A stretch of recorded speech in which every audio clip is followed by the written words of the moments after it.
Okay, good morning everyone and welcome to the COP26 Capacity Building Hub. Today we'll be discussing youth and engineering. Our focus in this first session of the day will be on the deployment of both towards achieving the UN Sustainable Development Goal 13, as well as the involvement and inclusion of youth in decision-making and UN-affiliated organizations. The event was organized by the World Federation of Engineering Organizations, Young Engineers Working Group on SDG 13, and the Global Youth Climate Network, a volunteer initiative of the World Bank Group's Young Professionals. My name is Evangelos Pastras. I'm a member of the WFEO Working Group, and very excited to introduce to you the fantastic speakers of today's session. If anyone from the audience would like to ask any speaker questions, please use the UNFCCC portal on the usual website. Without further delay, please let me introduce to you the president of the WFEO, Mr. Gong Ke. Mr. Ke is a well-decorated academic and engineer with a passion towards uniting the world's engineering profession towards climate action.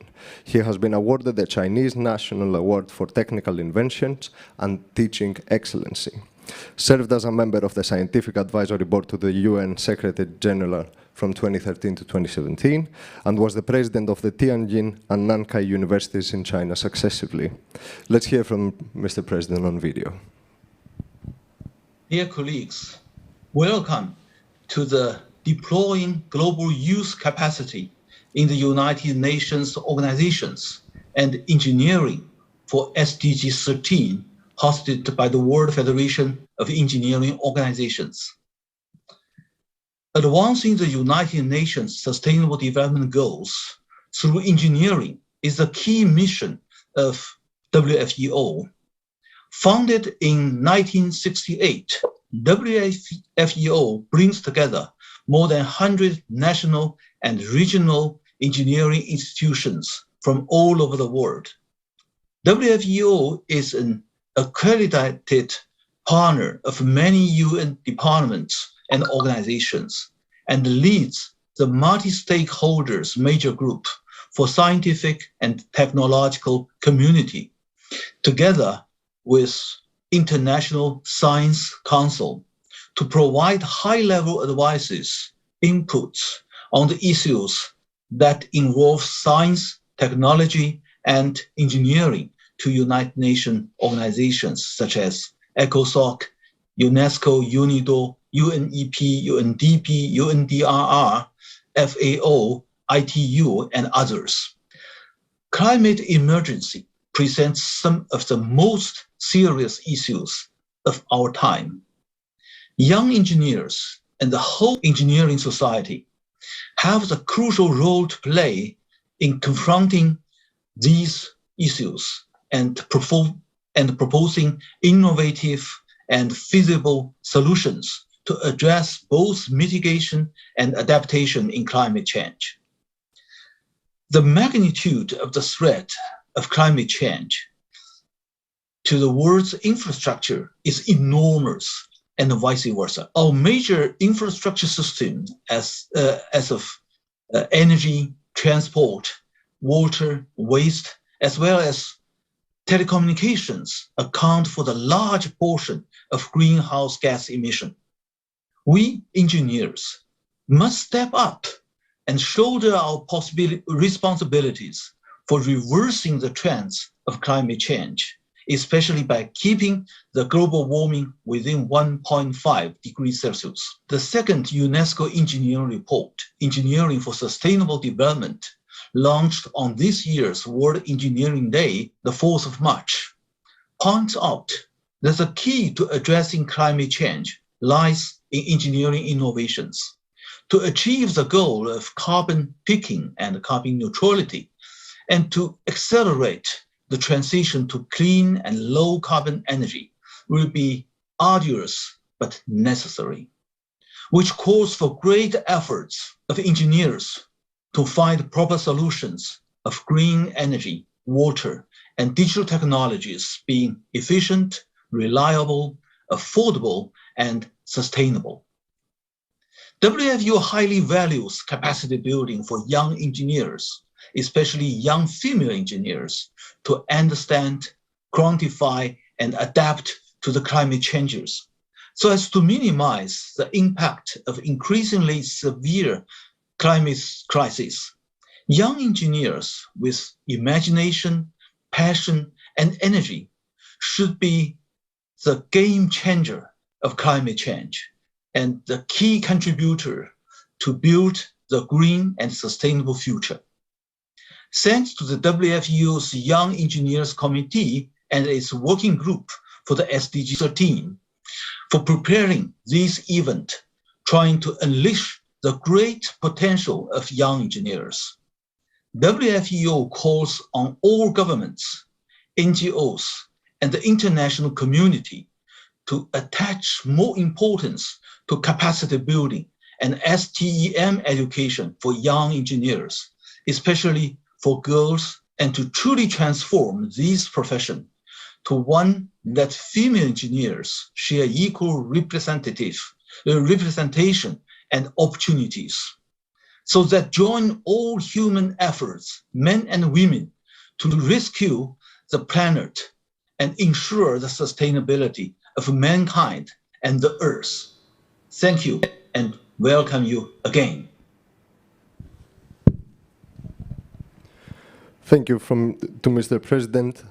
Our next speaker is also a member of the WFEO and served as the Vice President of Public Policy at the European Young Engineers NGO. Milda Pladaite, as a civil engineer herself, represents the Institution of Civil Engineers at the WFEO Young Engineers and Future Leaders Committee. Her work with the WFEO Action Group on COP26 aims to promote the sharing of information and collaboration between WFEO young engineers. Milda also initiated UN, UNESCO, and World Bank Group Youth Network cooperation in preparation for this summit. Milda. Thank you very much. It's a pleasure to represent global young engineers at this event. And I will give a brief overview of how the idea came to set up this working group. So young engineers are critical in finding the solutions for climate action. And we notice there are so many great initiatives at the national level, what young engineers committees are doing. However, the challenge was that there was no real cooperation or share of information between the countries, in particular between the most economically developed and developing regions. So this was the idea behind to close this gap and promote the cooperation, the stronger cooperation for SDG 14.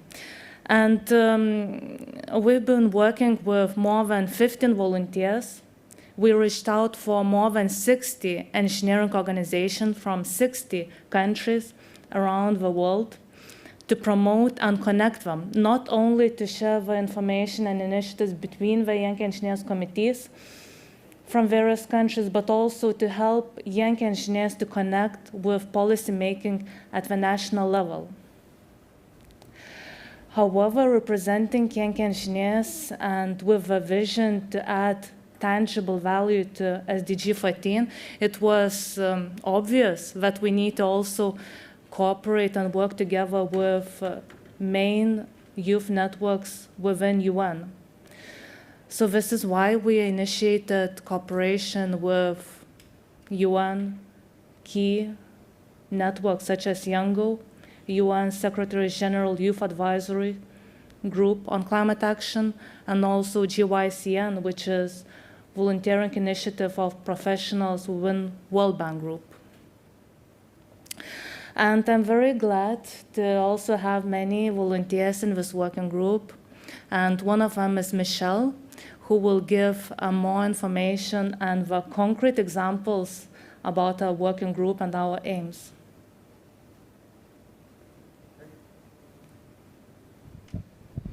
A brief introduction for Michelle before we play the video. Michelle Miklim is a civil engineer from New Zealand and works in climate change risk assessments and stormwater infrastructure. She is an advocate for capacity building on young engineers, a member of the WFEO Young Engineers Working Group on SDG 13, and the treasurer for the Engineering New Zealand Wellington Young Engineers Committee. Michelle. Thank you, Evangelos, and thank you, Milda. For our working group to achieve the targets that we've set out, we have a three-step pathway. This pathway enables us to help young engineers from the member associations of the World Federation of Engineering Organizations work towards reaching the climate action targets. So what does this three-step pathway look like? Firstly, it is recording the current situation. So we asked the young engineers of the member associations to report back to us and tell us in which ways are young engineers in their countries helping achieve climate action. We also asked them to tell us in which ways that young engineers may need a bit more support in this area. The second thing that we have been doing is looking at the global SDG 13 targets and how each of the countries around the world are tracking towards these. Finally, we are looking at closing the gaps that we have identified in step 1 and 2 and supporting the young engineers in achieving the SDG 13 targets. So how are we doing this? Firstly, we're looking at connecting young engineers from different member associations, particularly those who have strengths in certain areas of climate action with those who need the support in that area of climate action. We are looking at creating long-lasting cooperation between member associations, particularly between developed and developing countries. The second thing that we have been doing is working with the young engineers of the member associations and, to create a strategy for a coordinated approach to the climate action targets.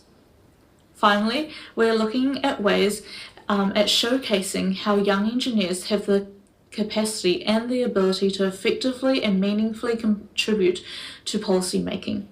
Milda and Krills will talk shortly about our joint declaration for COP26. We hope this gives you some insight into our working group, and we thank you for your time. Back to you, Evangelos. Thank you, Michelle. As Michelle mentioned, please help me in welcoming on stage Kirill Holstov. Kirill is a high-achieving young engineer working at IACOM's Bridge team. He is the United Nations Youth for Climate pre-COP26 delegate for Latvia and co-initiator of the Youth Joint Statement. Kirill is an active member of the UK Institute of Civil Engineers with the role of climate change lead for the ICE North East Regional Committee. Kirill has been shortlisted for the NC Graduate of the Year Award, as well as the Newcastle University Rising Star Awards for 2021. Kirill. Thank you very much, Evangelos. And I'm very proud to showcase the unity of the global young engineers community and international youth organizations in the need to deliver concrete actions that will help us limit the global temperature rise to 1.5 degrees Celsius and help secure a sustainable future for this generation and the generations to come. And as I speak to you today, it is estimated that more than 80% of the global GDP is covered by a national net zero target. However, according to the University of Oxford, only 10% of the global GDP actually has concrete plans that support those targets.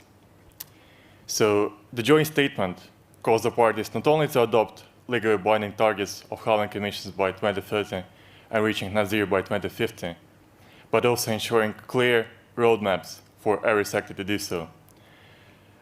And we must also ensure that we follow appropriate carbon management hierarchies and use offsetting only when it's necessary to do so as the last measure.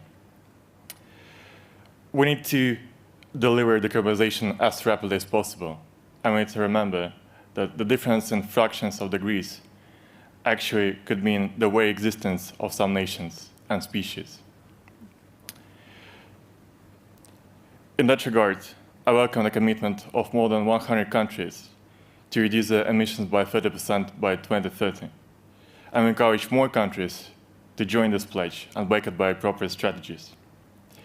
The signatories of the statement also consider it vital that the COP26 parties reach an agreement on a roadmap to stop exploration and development of new fossil fuel projects on a timescale that is compatible with the 1.5 degree pathway.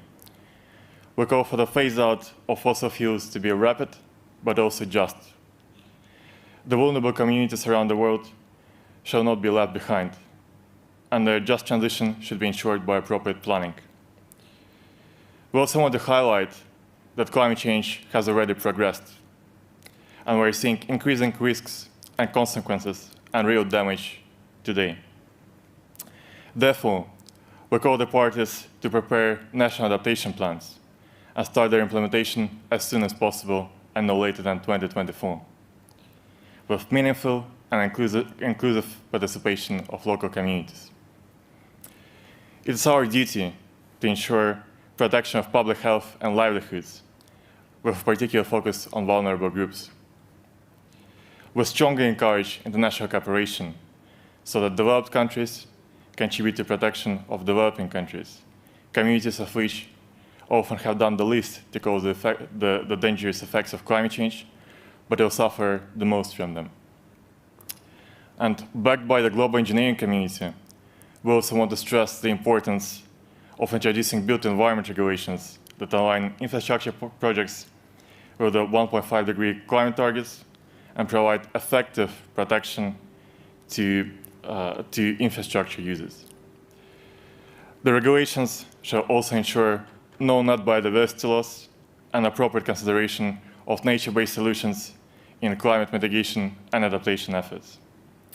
A particular challenge that needs to be addressed is retrofitting existing assets to prioritize energy efficiency and fossil fuel phase-out, as well as allocating costs in a fair way. Young engineers, scientists, and leaders around the world not only will, but already play a key part in developing solutions and technologies to effectively tackle climate change. And to fully utilize their potential, the ambition, the determination to tackle climate change and create a sustainable future, we need to invest in them, provide opportunities for their meaningful involvement in decision-making, and thus build their capability and capacity to drive the necessary change and drive ambitious climate action. Thank you.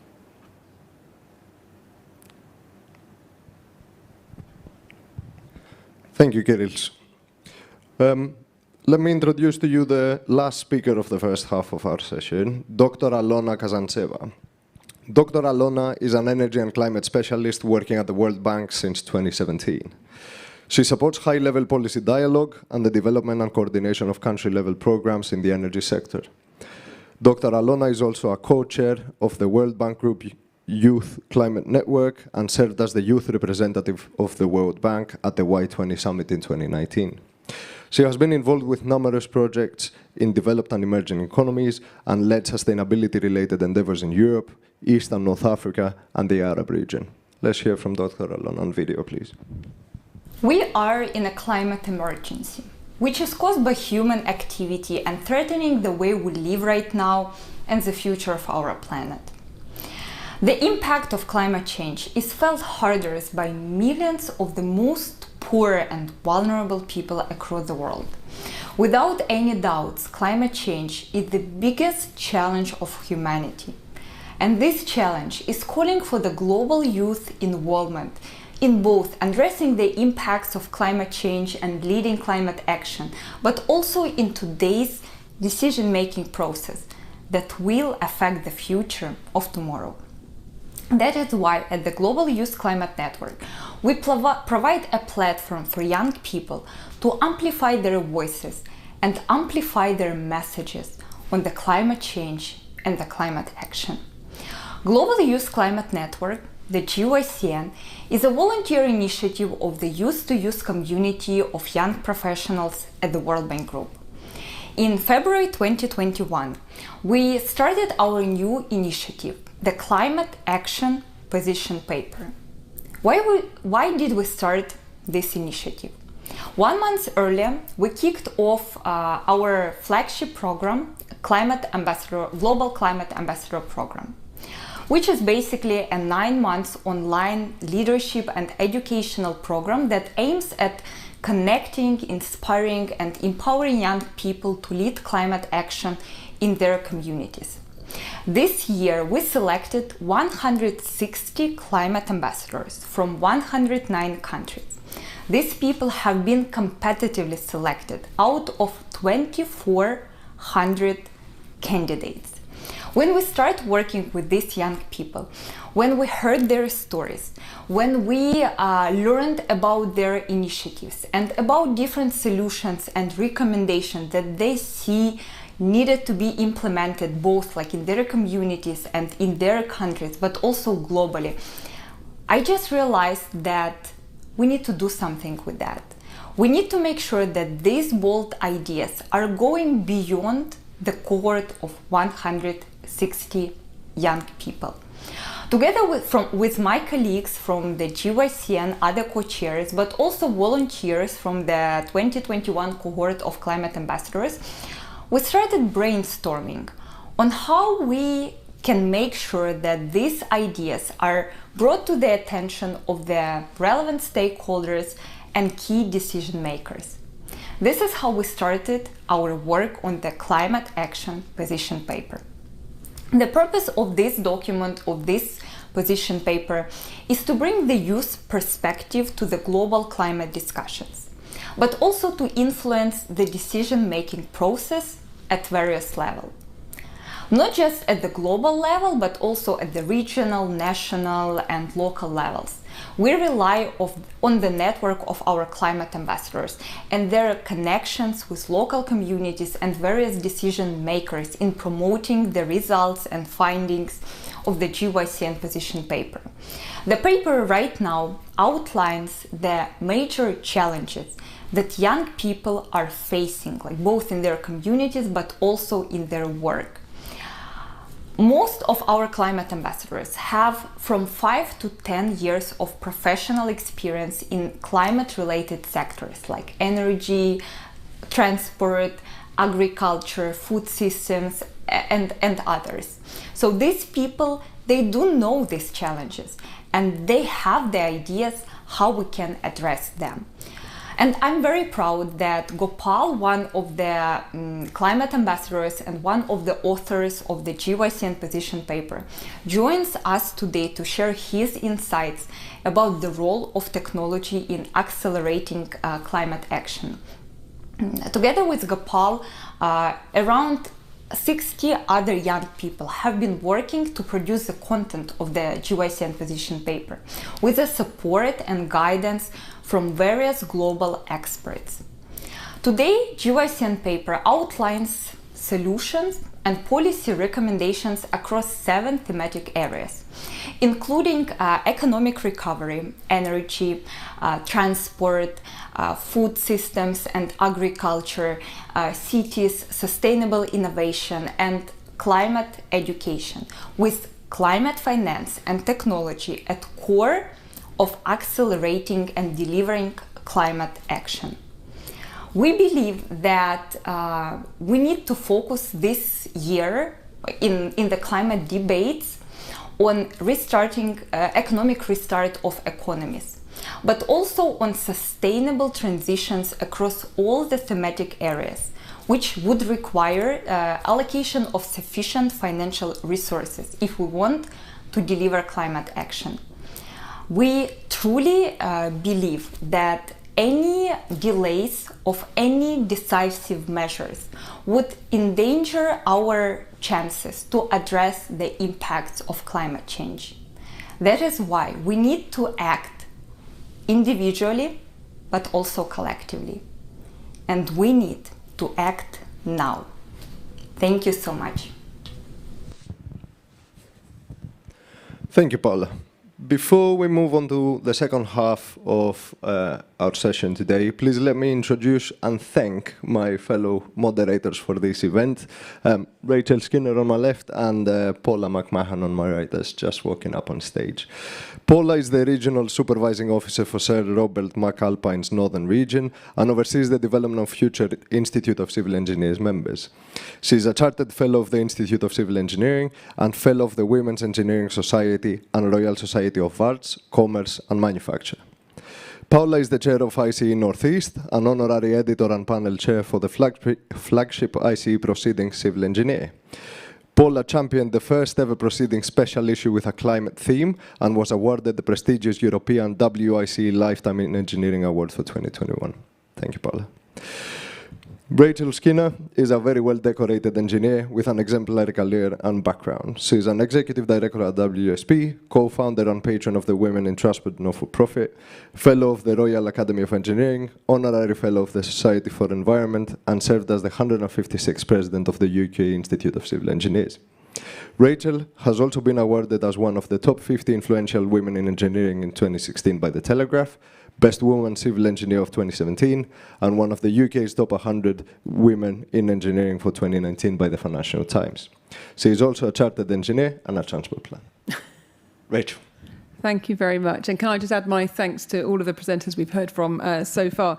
It is incredibly exciting, isn't it? And actually not at all surprising, really, to just hear and to see and to feel, really, the energy and the passion that we have around this topic throughout this COP26 event and the specifics of this event this morning.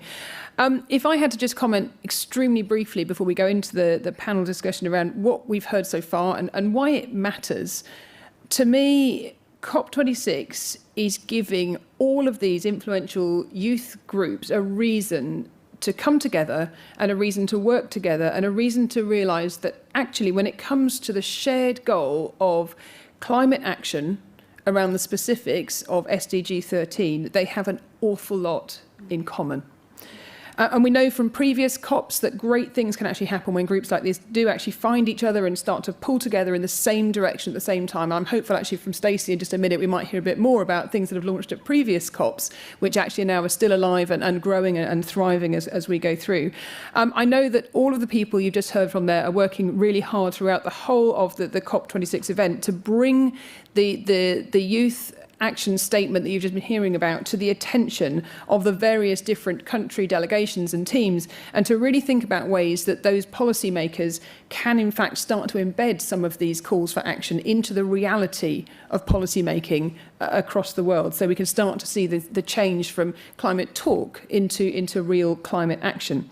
So I'm delighted now for the remainder of this event to be joined by 5 panellists, just.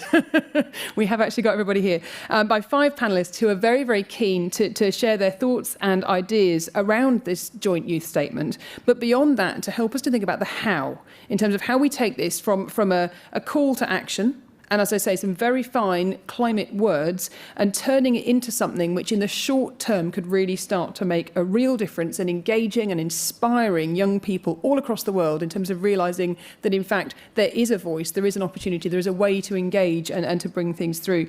And I think I'd also sort of just add from my own point of view, it isn't just about obviously the youth of today, it's also many others of us who sadly perhaps don't any longer qualify as being in the youthful category, but trust me, still feel equally passionate about the need to bring through this real action in practice. I suspect, in the interest of time, we should just dive in, and I will just give a very, very brief introduction to each of our 5 panellists. I'm going to try. We've got some people online, some people in the room here. Obviously, we'll hear from each of them as we go through the various questions in just a moment. First of all, in the room, we have Vladislav Kame, who is a youth climate advocate based in Malmo with a special focus on the issue of green jobs and climate finance. Since July last year, he's played a key role in the inaugural UN Secretary-General's Youth Advisory Group on Climate Change, and his path to this point includes, in 2015, some work to co-found the SDG International Youth Forum, which was in fact the first SDG-oriented youth community in Eastern Europe and the Commonwealth of Independent States. So welcome, first of all, Vladislav. Next, online, I hope, we may see in a second, we have Dr. Bapon Fakhrudin, who's an eminent hydrometeorologist and disaster risk assessor based in New Zealand. Many, many years of expertise in climate resilience, including hazard forecasting, climate risk assessments, and coastal community resilience. Among his career highlights was the creation of a tsunami warning system developed for Indian Ocean countries following the 2004 Boxing Day tsunami that I'm sure most of us will remember. He's also on the steering group of the Global Risk Assessment Framework for the UN Office for Disaster Risk Reduction, amongst many other roles. Next, we have Chris Chukwunta, who is Vice President of the International Renewable Energy Systems based in Alberta, Canada, but with professional expertise in Nigeria and Iraq. And he's a United Nations affiliated technical reviewer, a national delegate at the World Federation of Engineering Organizations, a facilitator of the global stakeholder engagement for youth integration in industry, an official mentor of youths in Africa, Europe and the Middle East, and a just energy transition advocate for the least developed countries in Africa and around the world. So some really interesting perspectives there that we can look forward to. Next, we have Stacey Swan, who is the Chief Executive and founding partner of Climate Finance Advisors. She has over 2 decades of experience in finance and fund management and development, and has spent part of her career advising the World Bank and supporting practical efforts around climate finance and climate-smart fiscal policies and investment approaches to manage climate risk. Stacey, I mentioned just now, has been involved in previous COP events, several of them, and at COP21 in Paris, helped to establish the Global Adaptation and Resilience Investment Working Group, which has since convened over 150 private investors and other stakeholders to discuss practical approaches to adaptation and resilience investment. And finally, we have Gopal Kumar Mahota, who is Director and CTO for Advanced Dynamics, a startup in Bangladesh that aims to make mobility affordable and sustainable. So his specialisms include renewable energy, electric vehicles, electrical systems, and industrial automation. And through this, he is absolutely focused on transforming the energy sector away from grid dependence to off-grid micro-energy and community-based distributed energy solutions. Gopal was recently honoured to be an EIT, so European Institute of Innovation and Technology, Climate Kick Climate Hero, and recognised also as the #1 startup in their Climate Launchpad 2020 competition. So as you can hear, we've got a really nice variety of people with all sorts of different backgrounds in terms of their geographies, in terms of their sectors, their expertise, and so on. So we're going to try and pack in essentially as many questions as we possibly can in about the next 20 minutes or so. So I'm going to ask each of you to keep responses reasonably brief. Can I just check before we begin, have we actually got Bapan on the online? Is that a yes or a no? I still can't tell if that's a yes or a no. No. No, right, okay, thank you very much. Right, so we will stick with 4 panellists for now. We never know, we might manage to bring him in a little bit later on. So as I say, we've got around about 20 minutes in terms of keeping answers fairly brief and trying to get through as many questions as possible. I should also just mention there is an opportunity for those of you in the room to ask questions at any point. If you want to just sort of make it obvious to me that you want to ask a question, that would be fantastic. And I understand there's also a mechanism to ask questions online, and we should get a notification as and when somebody indicates they actually do want to ask a question. So hopefully we can get to 1 or 2 of those a little bit later on. So I suppose I want to start by asking each of our panellists, from what you've just heard to do with this joint youth statement in terms of climate action, what do you feel the most compelling or unique or exciting part of this youth statement actually is, and why, I suppose? Perhaps, Stacey, if we could start with you, please. So thank you, and thank you for having me. Can you hear me? Okay. Yes.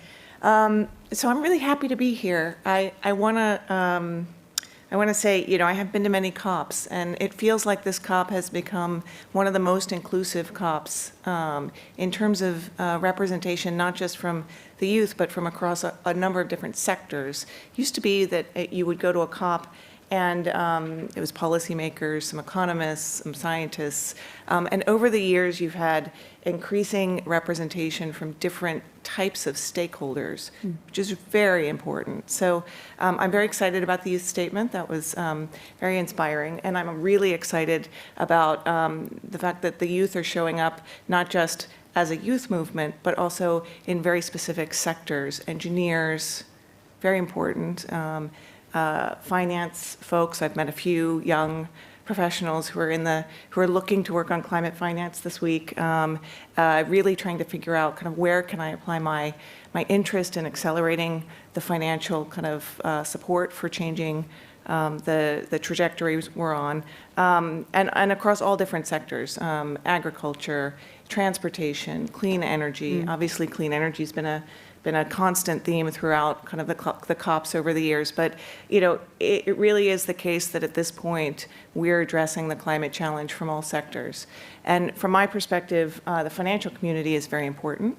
It's often been perceived by certain different stakeholders, including the youth movement, as being quite kind of not as quite supportive of the acceleration that it needs to be. However, I do feel this COP is somewhat starting to change that narrative. My own view is that we need armies of people, legions of people in all walks of life, in all sectors, working on the climate challenge. These are the jobs of the future, and there really aren't any other jobs but jobs that work on climate change. So whether you're somebody who's an engineer or a communications person or a financial person or a technology person, we need everybody working on this issue. And so it's wonderful to see this statement, and it's wonderful to see the youth showing up across a number of different disciplines. Sure, no, thank you, Stacey. Gopal, can we come to you next? What do you think in terms of the most compelling or exciting or unique element of this youth statement? What would you pick out? Yeah, thank you. It's my pleasure to be here and represent my country and GYCN also.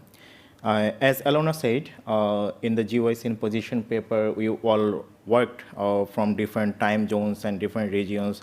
And the only goal is for the climate action. Yeah. How fast we can take the steps, not only in our community, and it's beyond our community, and it's worldwide, because we don't have the time to wait, and we need to act now and act fast.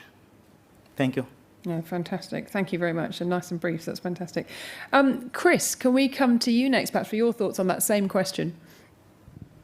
Yes, so for me, the most exciting part of the statement, and of course the manifesto as well, is the fact that now we're beginning to see a bit of more focus on how the whole climate action and everything around it, needs to be focused more on the least developed countries as well. And I'll just give a very 1 minute sort of sense of what I mean here. So just this year, we've had thousands of people displaced in the northern parts of Nigeria. Mm. And you see a lot of herders whose livelihoods is threatened by the droughts that we have in the north moving down south. And because of that, there's been quite a lot of herders and farmers fighting each other because, the herders need to move their cattle down south, and they're destroying the farms that the locals have, the farmers, and lots of people are being killed. There's a roll-on effect from that, which is the fact that a lot of the people, my younger brother, for instance, owns a farm, and he can't go into his farm as a result. You've got a lot of people who are not able to eat, hungry, and the reason why I share this story is there's also that roll-on effect that happens that just displaces the culture of people, that displaces not just their culture, but also their livelihood. And it's threatening the very existence of people in the least developed countries. So having a bit more focus on that, I think, is really exciting. And looking at what things we could do to not just talk about this, but the actions that could help to alleviate that situation, I think, is something that I'm really excited about. Thank you. Oh, thank you, Chris. And Vladislav, finally to you, please, on the same question. For me, first of all, what is the most important about this youth statement is not what explicitly written in the text, but what feels right through it. And this is fulfilling the ethos of our youth work, and namely reshaping the focus of youth engagement and climate action towards an expertise-based engagement. Because this is ultimately one of the main reasons why youth are denied their rightful space at the table, including still at COP. Just see how few young negotiators are actually there in delegations, for example. Because it's often assumed there is a bias against youth and the technical expertise they can bring to the table. And without producing generating such ideas, such positions, such new actionable points as we did in the statement, and as also colleagues did at the Conference of Youth and in Milan, we won't be able to move the needle. But it's also extremely important to have the support of senior colleagues like you in order to make sure that we can move this cause together, so we would not have the same problems in terms of our representation at the technical level that we have had here. Sure, no, thank you very much. Now, I understand that even though we can't actually bring Bapan in live, we do in fact have a short video from him which will help to, I think, answer this question and maybe some of the others that I wanted to ask as well. So if we could go to that, please. Good morning. We are facing these days. In the context of our engineering discipline, required to work together with non-traditional and emerging disciplines such as health, disaster risk reduction, innovation, policy, diplomacy, and many others. We also need to create a network for network to integrate and combine science, engineering, institution, and society to combat for climate change risk mitigation. This may create a large-scale data fusion with challenges on openness, connectivity between platforms, systems, and research environment that could sometimes hinder us to achieving our SDG 13 climate change action goals. And also in many cases, it could be difficult to taking decision-making with lack of data process. We need to engage our young professionals from the very beginning to train and encourage to take the leadership to reduce this climate change risk and to combat this action. We have fair warning what to come. It is now up to us to boldly embark on a visionary rethink, redesign of our future. We have a once-in-a-lifetime opportunity to reimagine and build a common and climate-ready and resilient world. Subsequently, this may have unthinkable consequences, and we all have to face it. So let's work together. Thank you. Fantastic. And actually, somebody had a very good foresight there in terms of having something pre-prepared just in case we couldn't make the virtual platform work. But there we go. So thank you very much for that. I want to come next to, I think, a question. We clearly have two broad groups of people in the room here in terms of our panel. We have people who are broadly anchored within the finance community, and we have people who are broadly anchored within the science, engineering, technology type of community. I'm interested just to explore both sides of that fence a little bit. So turning first to finance, and I guess to Vladislav and to Stacey in particular here, I'm interested to hear a little bit from both of you around how there is work going on within the finance sector to build the capacity of youth around the climate crisis. And in particular, I suppose, any comment you might have about how important it is that we start to bridge the divide between the world of finance and the world of science and engineering and so on. Vladislav, should we come to you first and then to Stacey on that one? Thank you. Absolutely. Unfortunately, I have to say that it is not going. And that is for the reason that kind of complements the concern that I raised before, is that including in the finance sector in general, like seniors, investing in youth is still considered a risk. Because apart from the bias against our supposed lack of technical expertise, there is also an issue of budgets and scale. Youth are extremely good and entrepreneurial at operating wonderful high-impact projects, but on smaller scale and with smaller budgets, and that makes it unattractive, both for colleagues from private sector or from philanthropic communities to actually fund these projects, because for them it is more possible to give, for example, a $5 million budget on one bigger project than to distribute it among 100 or 200 smaller projects, even though this is precisely the level at which we can operate and the level at which we actually deliver. And it is extremely important to fix this gap, because of this, we receive nearly nothing, absolutely peanuts. And in fact, youth worldwide, from 15 to 29 years old, we constitute 47% of the global population. And that is why I launched this call at the meeting with the UN Secretary General, and I'm here to reiterate it now because I'm going to promote it as well. It is time that both those who are funding adaptation from public sources but also from private sources commit to pledging 47% of their financing to youth-led projects, because those are actually the people who are the most committed to their communities and provide the best impact on the ground and give the best value for that impact. And it is extremely important that we have both finance capacity and engineering capacity in this effort. And that is why, to me, even though we represent different backgrounds, we as separate groups do not exist. We precisely came together for making this happen, so they would not exist. Those silos should not exist. Oh, fantastic. Thank you. Stacey? So I think I'll answer this question from a slightly different perspective. I do think that the financial community, and in particular in the development finance space, we heard from the World Bank here, and many of the multilateral development banks and a lot of the DFIs do invest in youth by bringing in youth and hiring youth and training them on these issues around sustainability and climate change, increasingly so. And I have seen that shift happen over 20 plus years. At this point, if you are a first year or a second year hire out of graduate school into some of these organizations, you are getting trained on climate related issues and how their development finance can be applied to maximize sustainability, drive resilience, those kinds of things. That training ground is investing in youth. A slightly different perspective. It's not investing in youth entrepreneurs, but it is building capacity in a different way. I see that happening across a number of different sectors too.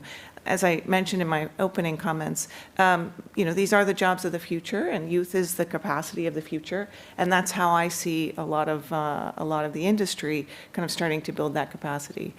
It's a slightly different perspective than the investment into youth-led entrepreneurs, which is a different topic. Yeah, I think it's absolutely valid, and there's a place for both. We clearly need to do both of those different aspects, and there must be potential to join things together far better in that respect. Yeah. And let me also say that I think that there's what is true is that the generations that are kind of leading some of these institutions are also coming to the climate agenda relatively recently. So the youth have a lot to add, in particular in terms of moving that from the bottom up as they get into these organizations. It's not as if there are very many people who've been working on climate change for 20 plus years around. There's some of us, but not a lot of us, and that's why we need the youth.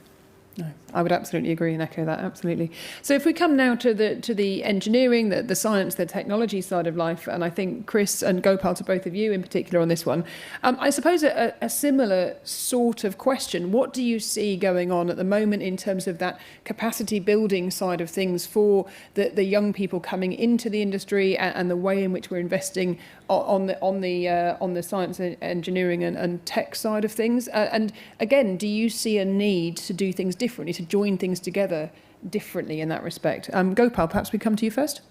Yeah, for me, I think there are 3 key points that are important when I find a solution in my own personal or professional life: that energy, engineering, and environment. So when I think for a solution in my community or in my nation or worldwide, so I connect the 3 points: the energy, engineering, and environment. But I am worried. I want to link a financing in my topics, because last year in 2020, $6 trillion of subsidies gone in the fossil fuel industry, and this is the all-time high in record. It's the IMF report. So it's not good in my. It should not be happened. I think that's the financing we need to in our community and in our solutions. And suppose in my community, I am building off-grid energy solutions for 3-wheelers and EVs, and also the community-based energy storage solutions, so that the micro-energy entrepreneurs and women entrepreneurs can come in the energy sector. So that's why it's linked. The financing and energy is linked closely, and we should rethink about what's the process will be in the near future. Thank you. Thank you. And Chris, any brief thoughts from you? Yes, thanks. Thanks, Rachel. So one thing that we've had in Africa, for instance, specifically Nigeria, is we've got some programs that help to build the capacity of youths.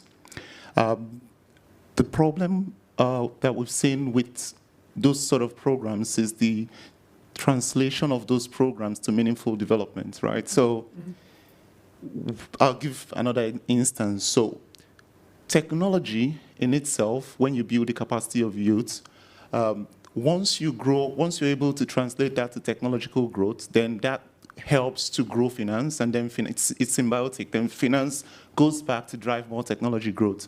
So when we build the capacity of youths, for instance, using the programs we've got in Nigeria, the reason why we don't see that translating, in my opinion, one of the key reasons, the root cause, is climate change. And the reason, just teeing off a bit, so when youths get some opportunities for growth, with, say, we've got some finance coming in from, say, the World Bank or from private industry, what you see is the youths get stifled because, number one, I talked about the insecurity that you've got, for instance, in Nigeria. And with that kind of insecurity driven from the droughts in the Sahel, or maybe the floods that you've got, the increase in the flooding that you've got in the coastal regions, what you see is there's quite a lot of movements. You see the youths being driven away from where they're really comfortable to deliver growth. You see there's no electricity for a majority, consistent electricity for majority of the youths to be able to thrive and develop something. So that really just rolls back to making it almost impossible for youths to be able to deliver growth and for us to be able to have that symbiotic relationship between the finance and the technology as far as youth capacity development is concerned in Africa and least developed countries. So we need to find a way to flip that and turn it to a more virtuous circle instead of something that's sort of fighting against itself. Correct, yes, yeah. No, fantastic. Now, we've just got a handful of minutes left. I want to come to each one of you as panellists just one more time for a 10-second, one-sentence snippet, I guess, from each one of you. If I was to ask you what one thing each of you think all of these different youth groups that have come together in terms of not just forming this event today, but also actually the call for action that we are clearly seeing coming out from the combined work of these different youth groups. If there is one thing that collective could do to maximise the impact of their effort and to really take it forward far beyond COP26 and make it count and make it stick and make it actually become something that really, really works for the future, what one thing would you each pick on? And as I say, we need to do this in sort of 10 seconds each if possible. Chris, should we come back to you first on that one? So for me, I would say it's emphasizing on the need for a just transition. And in that conversation, world leaders need to keep in mind that even though Africa and the youths of Africa are really the most, maybe not just Africa, but least developed countries, are the most vulnerable and the most impacted by the climate change. There's only 3% of the climate change impact coming out from Africa. So what that means is there needs to be a bit more focus on just transition, on making sure that in all of the conversations that there are to have, that we put a bit more attention and a bit more focus financing, a bit more focus in the capacity development of youths in Africa and making sure that is actually on the front burner when we have a conversation. No, thank you. Vladislav, same question to you. What one thing, very briefly? Yeah, complementing Chris's call for just transition, I would say that the biggest difference we can do is to keep building our own professional capacity and helping raising the image of youth expertise, but also using our own example, going out there and helping as many other colleagues as we can to do the same. Sure, no, thank you. Gopal.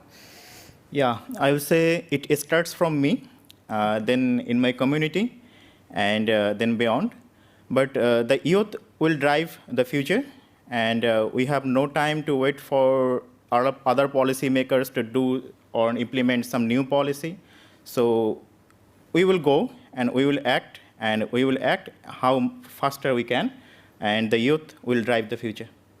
Thank you very much. And Stacey? So I would say, kind of picking up on all of these themes, we cannot afford to leave anyone behind. Yeah. It has to be a just transition, has to be actionable on the ground, it has to include youth, we have to train youth, we have to build the capacity of entrepreneurs across the board in all sectors. Oh, fantastic. Thank you very much. So we are now at the end of our brief time this morning in terms of setting out where we are in terms of the youth, I guess, call for action really to COP26 and trying to make sure that we're on the right track and so on. This is a fairly unique attempt. in my view, to try to join together all these different groups and to speak with one voice in terms of the youth, if you like, across the world, in terms of the things that they would wish to be engaged with properly and in a meaningful way and to actually take forward. So the key for me is to keep that collaboration going. It's to keep on building and I guess continuing that effort and to go forward from today with this united front, so that actually when it comes to rapid, real action in terms of climate, whether we're talking about the decarbonisation and the net zero side of things or the resilience side of things, we need to get across the entirety of that, and we need absolutely to join together the financial side of things with the more, the technical side of the engineering, the science, the technology side of things. Of course we need to do that. So if any of you listening, either in the room or indeed online today, are inspired, I guess, by part of what you've heard, if there's something in this call for action which has sparked off new ideas in your mind and so on, then please do reach out to any of the groups that have been involved in putting together this youth action statement and manifesto, because actually then we can start to join in more people, we can start to get more energy, more engagement behind it, and do exactly what we've all been saying, which is to keep this alive and to keep it running and so on. So just to close very briefly, I'd like to thank all of our speakers, everybody you heard online, everybody you've heard in the room today, and to all of you for joining us in the Blue Zone today. A truly insightful, a really useful discussion with plenty to take away and to think about. So as I say, if you do want to get in touch with any of the groups involved, you should be able to find all the various speakers and so on fairly easily online. Look forward to hearing from you all. But in the meantime, thank you very much and goodbye.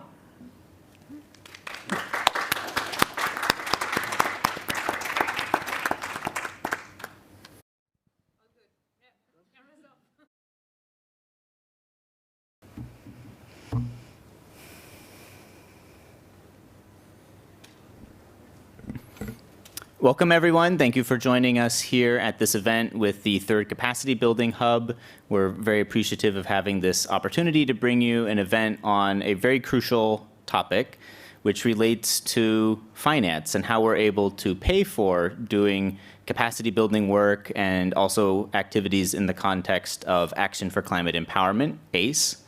And both of these pillars of the UNFCCC process and the Paris Agreement work are really crucial if we're going to achieve the ultimate objective of the convention and also the goals of the Paris Agreement.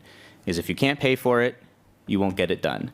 And so we're here specifically to look at some concrete proposals which exist now for how we would be able to make some progress on this issue. It has, of course, been very contentious in the past. Parties have not been able to come to an agreement before on how to provide public sources of finance for these activities to a sufficient degree. And so they have invited other sources, private and other sources of finance, but it remains an open question of how that will happen. And a lot of this is also young people who are struggling to implement capacity building in ACE and are on the most difficult end in terms of lacking resources to be able to fund that work. Too much of it is a voluntary work. And while that's very spirited and very impressive what they can accomplish under those conditions, what we see is that there's a massive untapped potential. If we were to invest resources into that, you'd really unlock the full potential of young people and the intergenerational collaboration. So that concept is the marketplace. But before we get into that, we want to build up a little bit the rationale of what I was just saying. So what is the work that young people are doing? And if we're going to be demanding these private and other sources of finance to give us money, what would it do? And so we've got some amazing leaders here who are part of the Global Youth Development Institute International Youth Delegation for COP26. I'm Timothy Damon, by the way, founder and president of the Global Youth Development Institute. And so would love for you to hear some very quick, rapid-fire, elevator-style, high-level pitches of some of the amazing work these young people are doing and would love to be able to scale up doing if they had finance.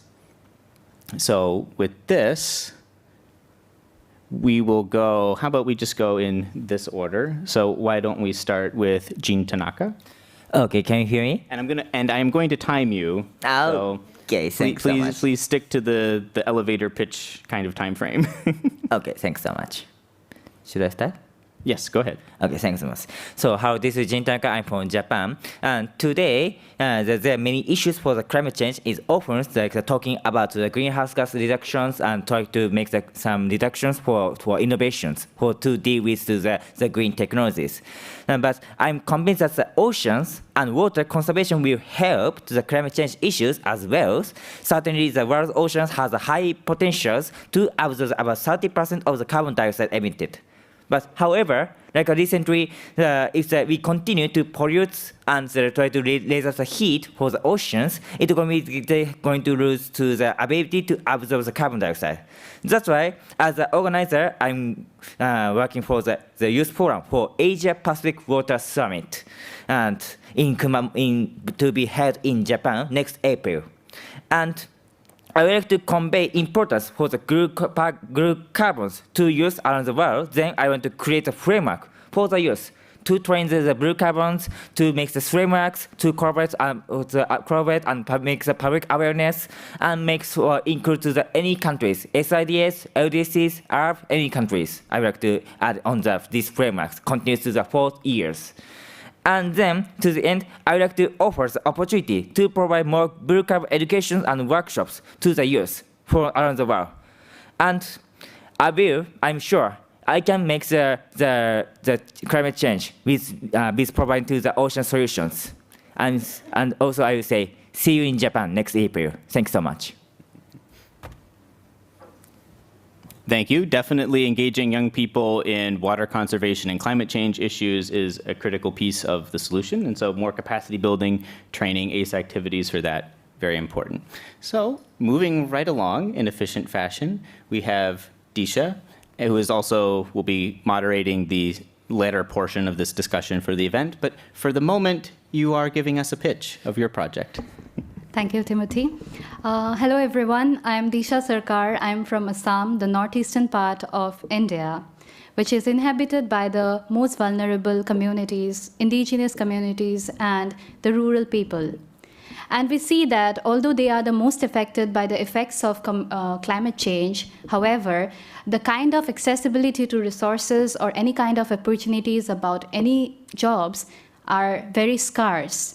And therefore, I would like to bring forward the initiative of Global Youth Development Institute in collaboration with the UN Resource Center in Northeast India and also the UNESCO Resource Center, Assam. The pitch that I would like to make about my project is about green job training programs and also about the capacity building of UN processes for the youth of these communities. Our target will be to have at least 2 training and capacity building workshops in the state of Assam and at least 3 in a year for the other 7 northeastern states. So as a whole, we want to have around 45 workshops. And the content of this program will be related to, firstly, initial career counseling to understand which area of interest the youth are interested in. The second will be about capacity building of creating awareness about the opportunities in that particular field. And the third will be how to apply for such kind of opportunities.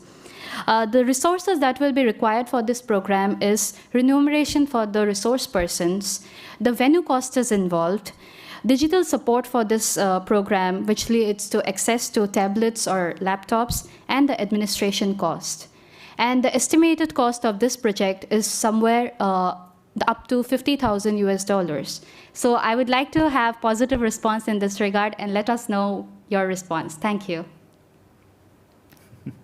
Thank you, Disha. Definitely, we want to be supporting and fully engaging all the most vulnerable and marginalized communities, and hopefully we'll secure that $50,000 soon. And next, we move on to Joanita. Hello, everyone. My name is Joanita, and I'm from Uganda. I'm the co-founder of Girls for Climate Action. The organization was started to create a movement of young women and girls that are at the forefront of climate action, because we are all aware of the impacts of climate change to them, and they are most vulnerable. So the problem here we are solving is we also know that just like I said in the beginning, many people in my community in Uganda, in the rural communities, depend on the environment every other day. And in case of any crisis, it means that if they are not well built in capacity, they'll not be able to be resilient to the impacts of climate change. So what we are doing, the solution we've come up with is we are engaging these communities, especially rural women and girls and young people, to create local solutions to their local climate challenges in our climate demonstration hubs. So in this, we have a curriculum-based program that we run for 9 weeks, and after that, we kind of help them in the acceleration program so that they can be able to grow and scale. So when we talk about how we are funding this particular demonstration hub, so each of the startups that scale give a percentage of some of their profits to run the demonstration hub, but also we are always fundraising to see that we can solve or we can facilitate the fast running costs for this program. So so after that, after the startups have gone through the 9 weeks and then they're also in the acceleration program, we try to make sure that we give them a startup fund, which right now we do not have. But these are things that also want to do because we know we need them to scale. It doesn't make sense for them to kind of have these different initiatives at the local level, and yet they can scale them up to other communities and other countries. So we really want to see them growing and scaling and also replicating this to other communities and other countries. So our challenge so far still, apart from resources, it has been, I think resources have been the biggest challenges for us, and we hope that the call to action for us is to get more funding to run as many demonstration hubs as possible in these different communities, because we've seen over 50 young people getting from nothing to something through these demonstration hubs and the green initiatives. And we also carried some of their products to be showcasing here. Includes recycling of plastics. It includes making biomass out of hyacinth, water hyacinth in the land sites, communities, and many other sorts of things, bags from plastic waste and stuff like that. So we've carried some of these products, and we hope that you support these young people that are back in the rural communities. Thank you so much. Thank you, Joanita. Definitely very exciting, inspiring work there with the hubs, and we hope to see that be able to expand. And we also are joined by another one of our speakers who we will come back to after we hear from Cecilia. Hello, everyone. So my name is Cecilia, and I'm from Argentina. I'm based in Rosario City, one of the main cores in agribusiness in my country. So with our communities, on the last 2 years, we have suffered extraordinary wildfires. Only in 2021, 153,000 of hectares have been lost on fires. These are great ecosystem of wetlands and biodiversity full of wildlife that were consumed by fires due both to climate change effects, as we are experiencing one of the driest seasons in history and one of the biggest drought in history of our main river.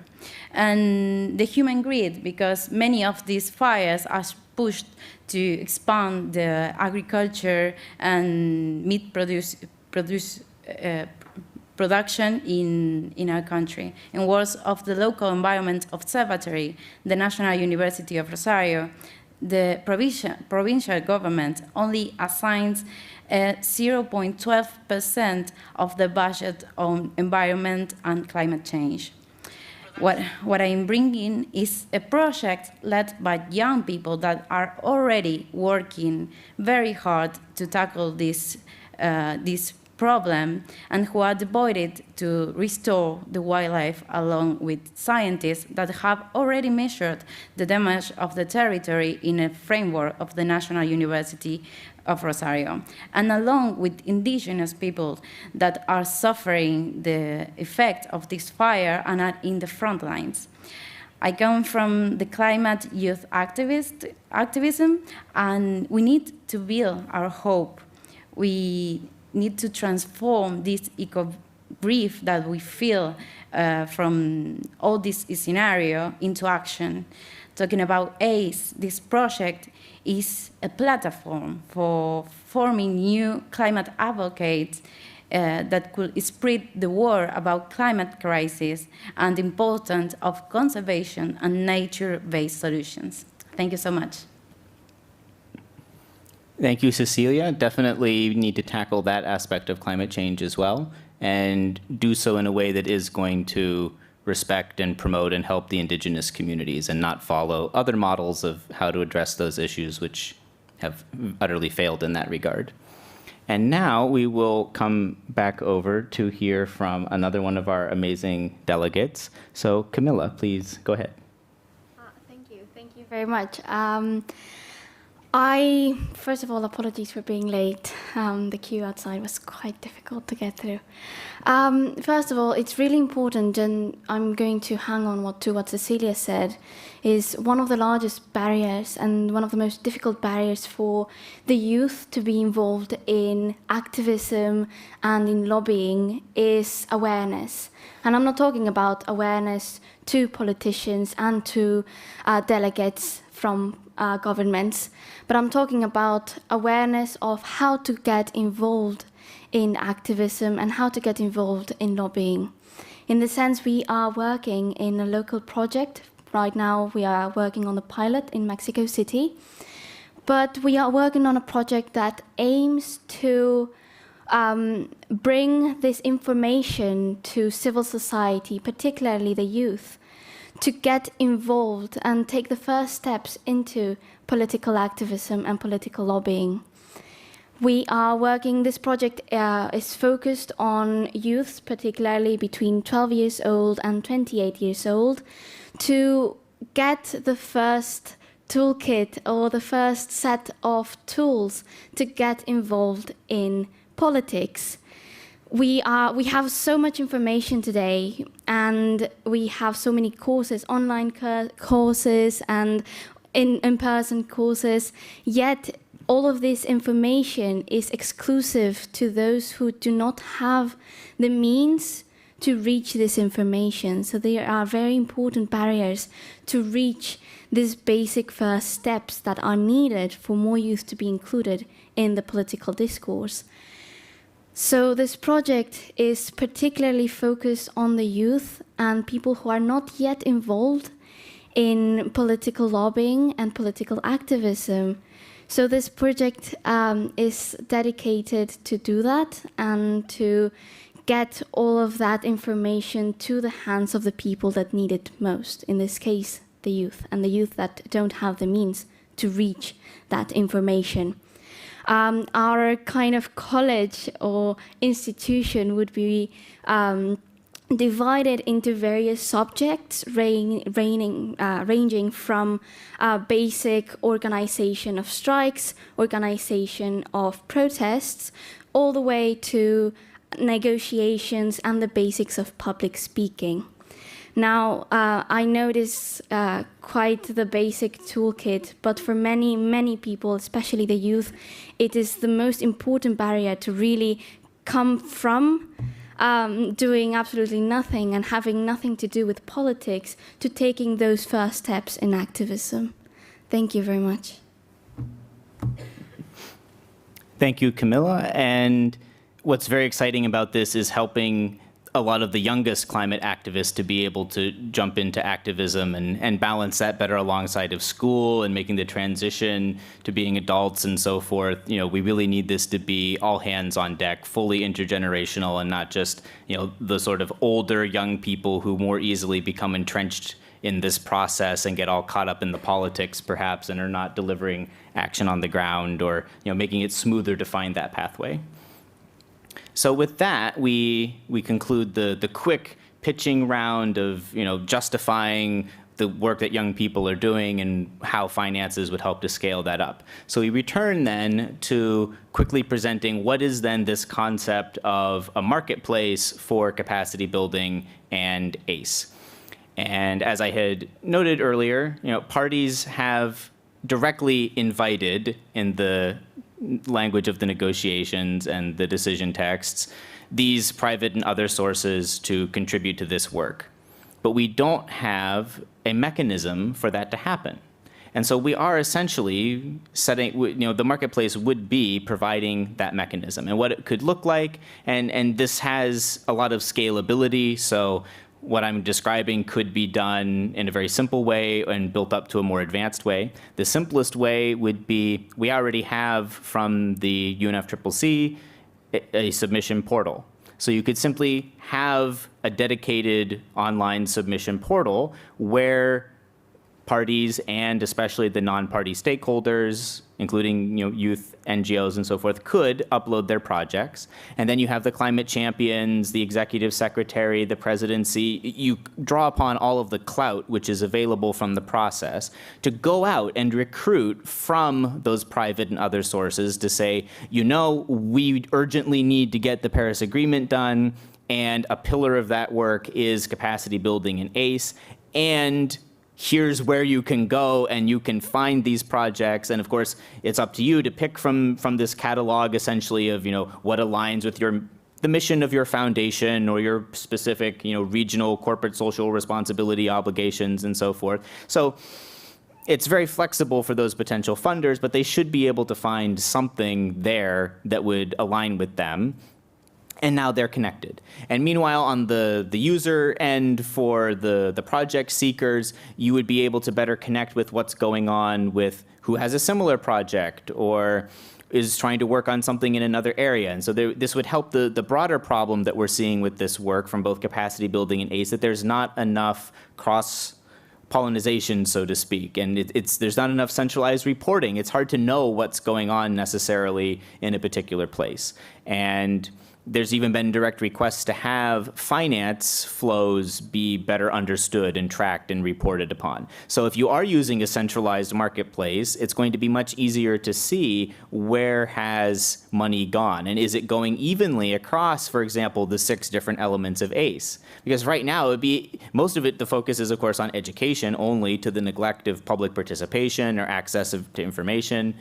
And so anyway, you would get this all to one place then, and this would synergize well with other proposals we have for the negotiations, like a global platform. And again, starting from the most simple way of just having a submission portal, you could build this out as the rest of the ACE infrastructure would also evolve. So for example, an incubator type of capacity building and mentoring could be built into that. So you don't have that capacity, but you have an idea for a project. Well, you don't need the fully formed proposal to put on the marketplace, but you can go to the platform and get support to be able to formulate that and even bring it to that stage, because it's not enough just to have money available if you don't have the capacity to access it. And we've seen that blocks a lot of, even governments are lacking, oftentimes the ability to meet the requirements, to secure funding from the GEF or Green Climate Fund and so forth.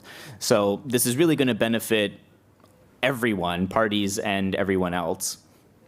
And so, yes, we're optimistic this would be included in the ACE decision from COP26 as part of the new work program, or would be able to be taken forward at least going into next year in terms of securing a commitment now to do something about the finance and work out the details toward the June session next year. Of course, COVID has complicated all of this, so we won't be able to get as much done as we would have hoped to do here in Glasgow, but that we anyway secure a commitment, because if there's not a commitment from parties to address this chronic finance gap for more than 8 years, they keep talking about it, then how are we supposed to be confident in their ability to move us forward on this? And so with that, we would absolutely love to open up and have some questions, discussion, reactions to this. Also, if there are others in the room who maybe have their quick version of a pitch, if we have time at the end of some question and discussion, we'll come to that. I see there haven't been any comments from online yet, but certainly we'll be notified if there are, and can also give the floor virtually. And so for this next segment, I'm very happy to pass over the moderator hat to Disha. Thank you so much, Tim. So anyone has any question? Yes, please go ahead. You can take the mic there and... Hello. hello, thanks for all your presentations. It's super interesting to hear what you're all up to. I just wondered what the rationale was for trying to set up a new marketplace rather than doing something through the Marrakesh Partnership or the Global Climate Action Portal.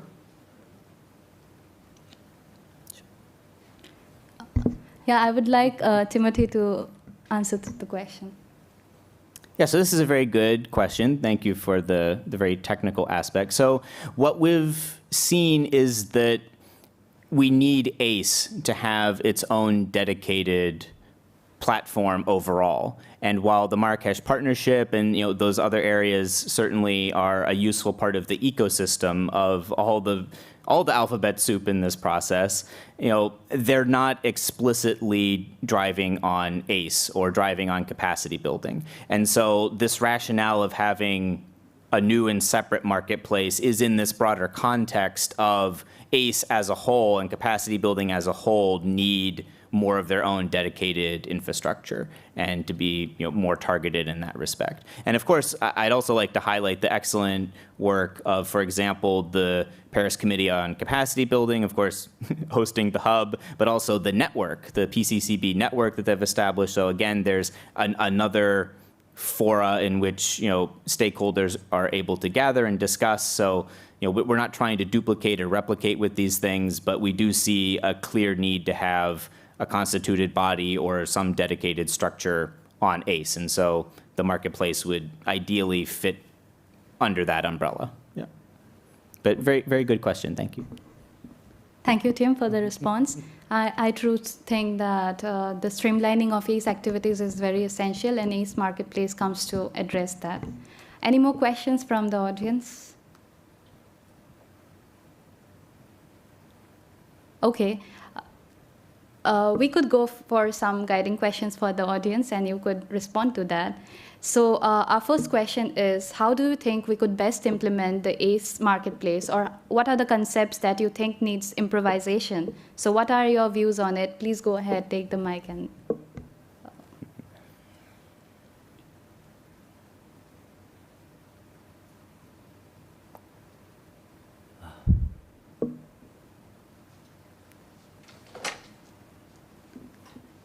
Okay, seeing no response, I think that we would love to engage something about what do you think about the concept of marketplace? Does it convince you? Do you think it would be effective? Or what are your views on it? Not necessarily improvise. If you think that you align to it, please go ahead and say what you think about it.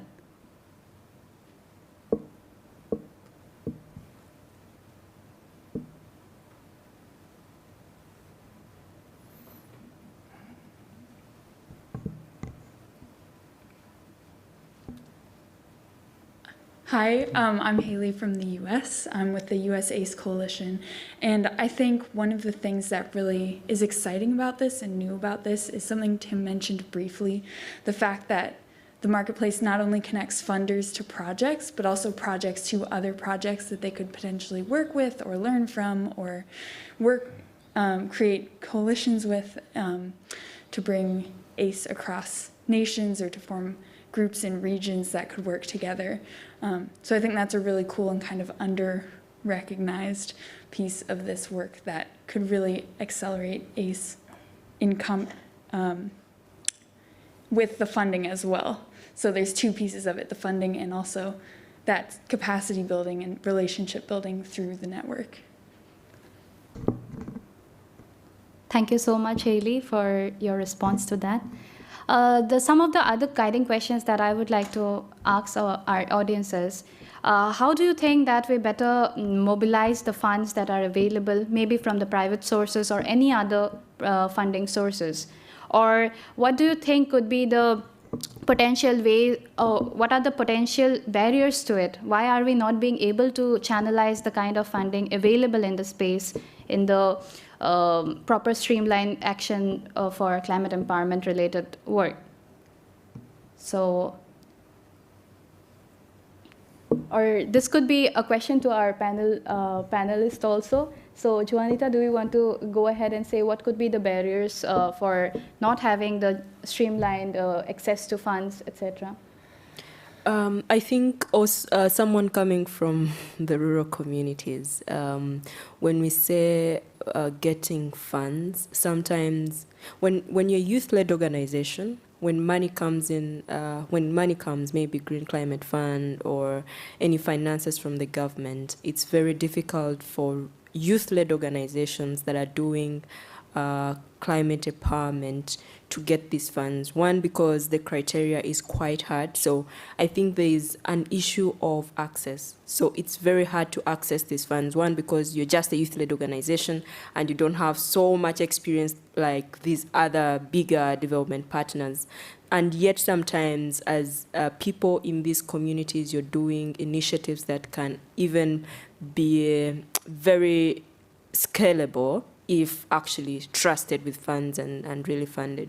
So sometimes it's really difficult to get through that criteria because it's really very hard to get through it. So for me, I feel maybe the marketplace will be very easy for, youth-led organizations or initiatives or startups to get this fund. So if the marketplace really makes the access easy and not a very strict criteria for only the bigger partners, I feel it will be very relevant. But if it also follows the other way of bigger partners, then it might not be very useful for the indigenous communities and young people.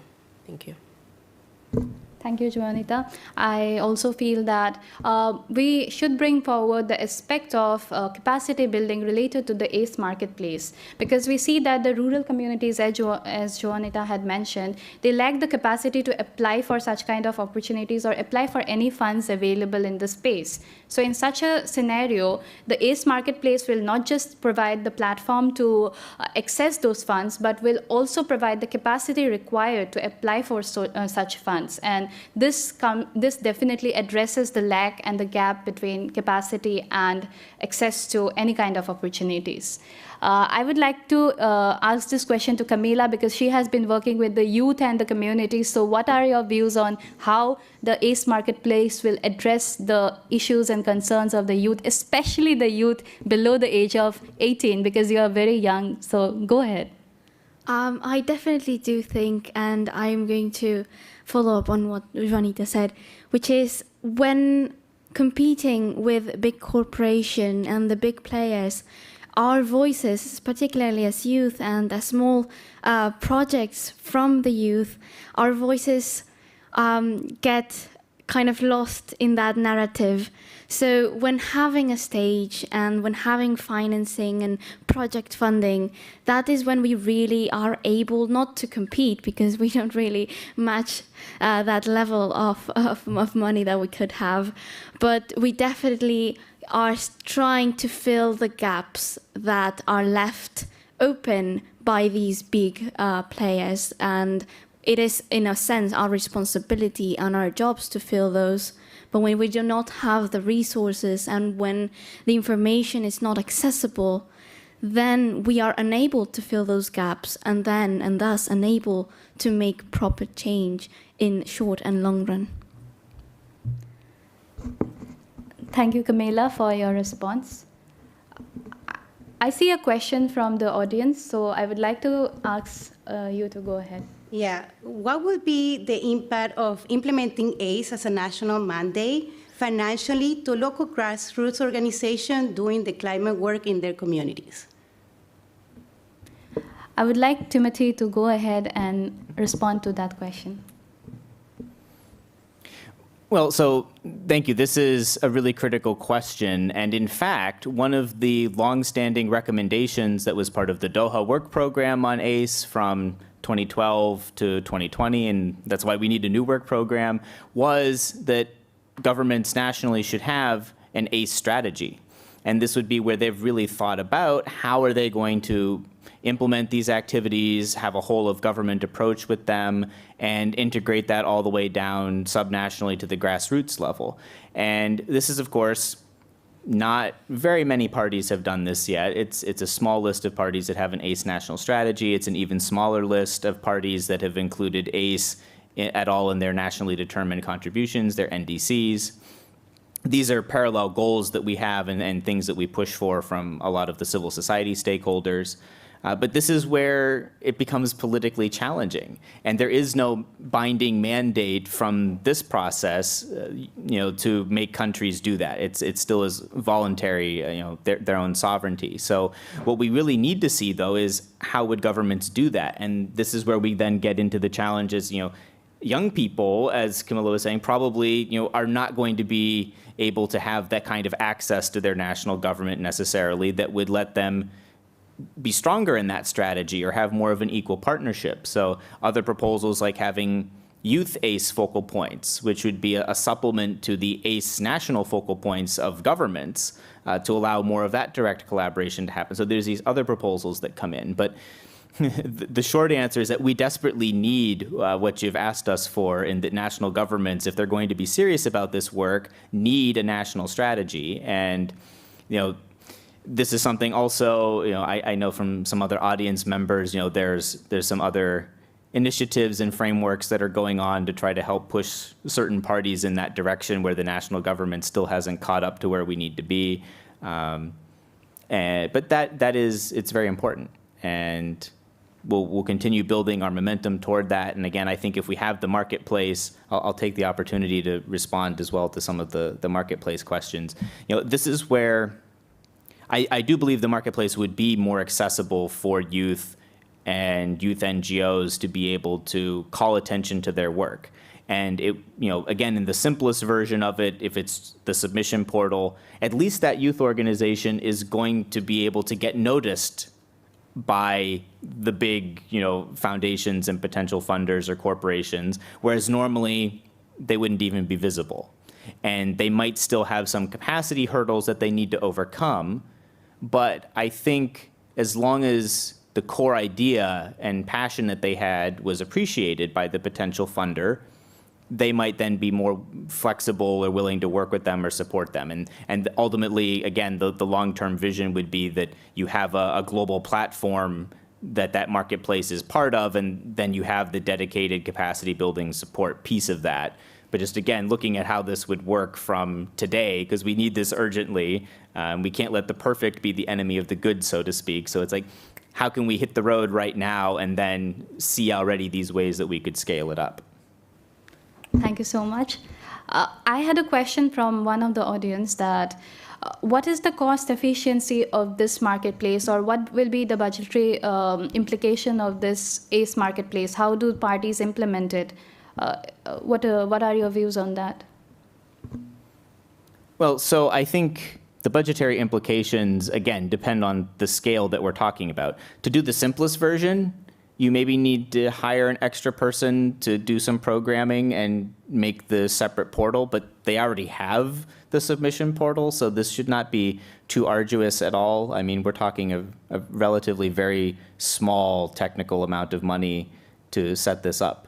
And then I imagine existing resources of the Secretariat, and please, dear colleagues, dear overworked, amazing, wonderful colleagues at the Secretariat, do not hate me for saying this, but I do hope that it would be possible without too additional burden to be able to just make sure that PDF proposals coming in could be uploaded onto this portal. But I will note that the Secretariat definitely needs more funding as well to support all of this work that we're doing. It's amazing what they're already able to achieve, supporting capacity building and this hub and ACE in such a constrained environment for resources. But then to grow it from there, if we're talking about having an incubator and these other supports, yes, that's obviously going to entail more expense. But I wouldn't think of this as an expense. I would come back to thinking of this, and again, the title of our event, it's an investment.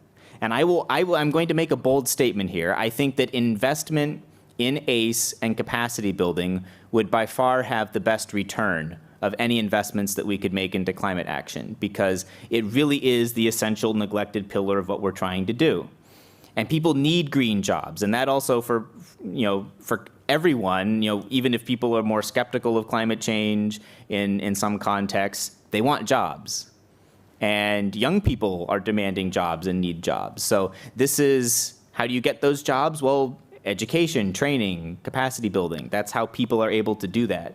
And if you want to do anything on mitigation, well, who's going to install your offshore wind? A statistic I had was that there's more than 70 different job descriptions of different people necessary to install offshore wind. That should be in your, that's how ACE connects to your NDC. If you're saying in your NDC, you're going to, we're going to switch to renewable energy, that's how we're going to reduce by X percentage by 2030. Can you back that up? Do you have the education and training system in place to do that? Or for adaptation and resilience building, do people have access to the information about how climate change will affect their community so that they know how that they will even begin to respond to that? So all of this comes back, and yet we too often are siloing ACE as, education only or youth only. But this is the investment that we need, and it's going to catalyze everything, because then you're unlocking all this action, you're unlocking the youth potential, and you'll drive further political will. And maybe that's where this gets a little scary, is that we are actually talking about accelerating the transformation that we know that we all need to make. But of course, change can be scary, and there's a vested interest in the way that things are at present. But that's really what we need to do. And so we don't really have a choice but to invest in our future. Definitely, I think that that's a very strong statement, that this is investing in future rather than an expense or rather than a cost burden. So one question to my panelists is, what do you think are the potential barriers or what could be the potential barriers that the parties are facing or the parties might face in actually implementing ACE Marketplace? Or what do you think, what could be the reason they might not be convinced by the concept? So I would like to ask Jean Tanaka to go ahead first and respond to that. Okay, thanks so much. For the potential barriers, I would like to say that there's some connections for each of the governments, each of the communities. Likewise, we try to get many capacity buildings, try to make some education training, and we did it many things, even in Asia-Pacific countries. And that time, some potential barriers, as you mentioned, Disha mentions, and like a kind of some get understanding to more peoples to get involved. Likewise, even we try, as I said, we try to fund to the youth forum for Asia-Pacific countries. It maintains 4 years, but many of them many of the youth we get reached, but it's hard to connect to any companies, and it's hard to get recognized for the public awareness to the government. So that's one of the some of the barriers for the reaching out to get more awareness to everybody, to get participate to export all the countries, include Asia, Africa, every countries. Thank you. Thank you, Jane, for the response. It's truly effective, and whatever you have said is very crucial. I would like to ask Juanita to go ahead and respond to that question. Thank you so much for that question. I think as someone who has been in the startup space for a long time, not so long, should be like 2 years right now, but I feel it's long because I've seen their journey from when they start ideation to launching their startups. I feel the biggest challenge for the marketplace could also be connecting green innovators to investors. Because when investors are looking for projects, they look at traction. And now for a green innovation, sometimes it has a social side of it, which might not be interesting for an investor. So I feel the biggest thing could also be connecting green innovations to investors who might be really excited about it, to invest in these young people and seeing them grow. Because investors come in when there's traction, and it might be quite hard to see that also in the marketplace. And I feel like it could be a barrier at some point to get as many as possible, as many as predicted. I think also we could also make a business model out of the marketplace, because there's need for that sustainability, which I feel could be also something, moving forward as well. Thank you. Thank you so much. I would like to ask Cecilia to go ahead and respond to the question regarding the potential barriers that the parties could face. Well, in that sense, I think that we as young people have great ideas that need to get the money to go ahead and make the climate action be real. I think that in many cases we face this barrier that we have. I'm sorry, I'm just having some trouble with the English, but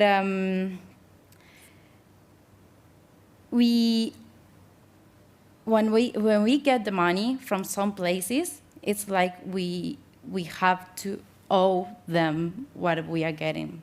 So I think one of the main barriers that we have is the trust and the transparency from the place that we are getting the money. And in that case, I think we have to make big coalitions where we can trust each other and we can be for real, we have be genuine in our intentions. And young people are having great ideas that we need to support. Thank you so much, Maria Cecilia, for your response. I would ask Juanita to give a direct response to whatever she has said, and she... I think I missed out something very, very crucial in the challenges that we faced also, and that is patent rights. So at the marketplace, people will be putting their projects, right? So we are not sure whether these young people might really be open to putting their projects there because they are not sure if, an idea is going to be taken or something of a sort. So I feel like that could also be another potential barrier.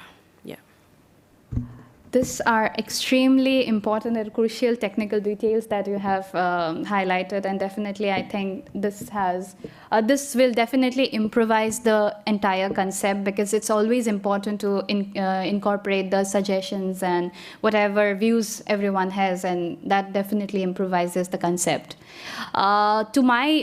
Since taking off the moderator's hat and just responding to this question, because it truly is very close to my the work I'm doing, and I feel one of the most potential barriers is the political will of the parties.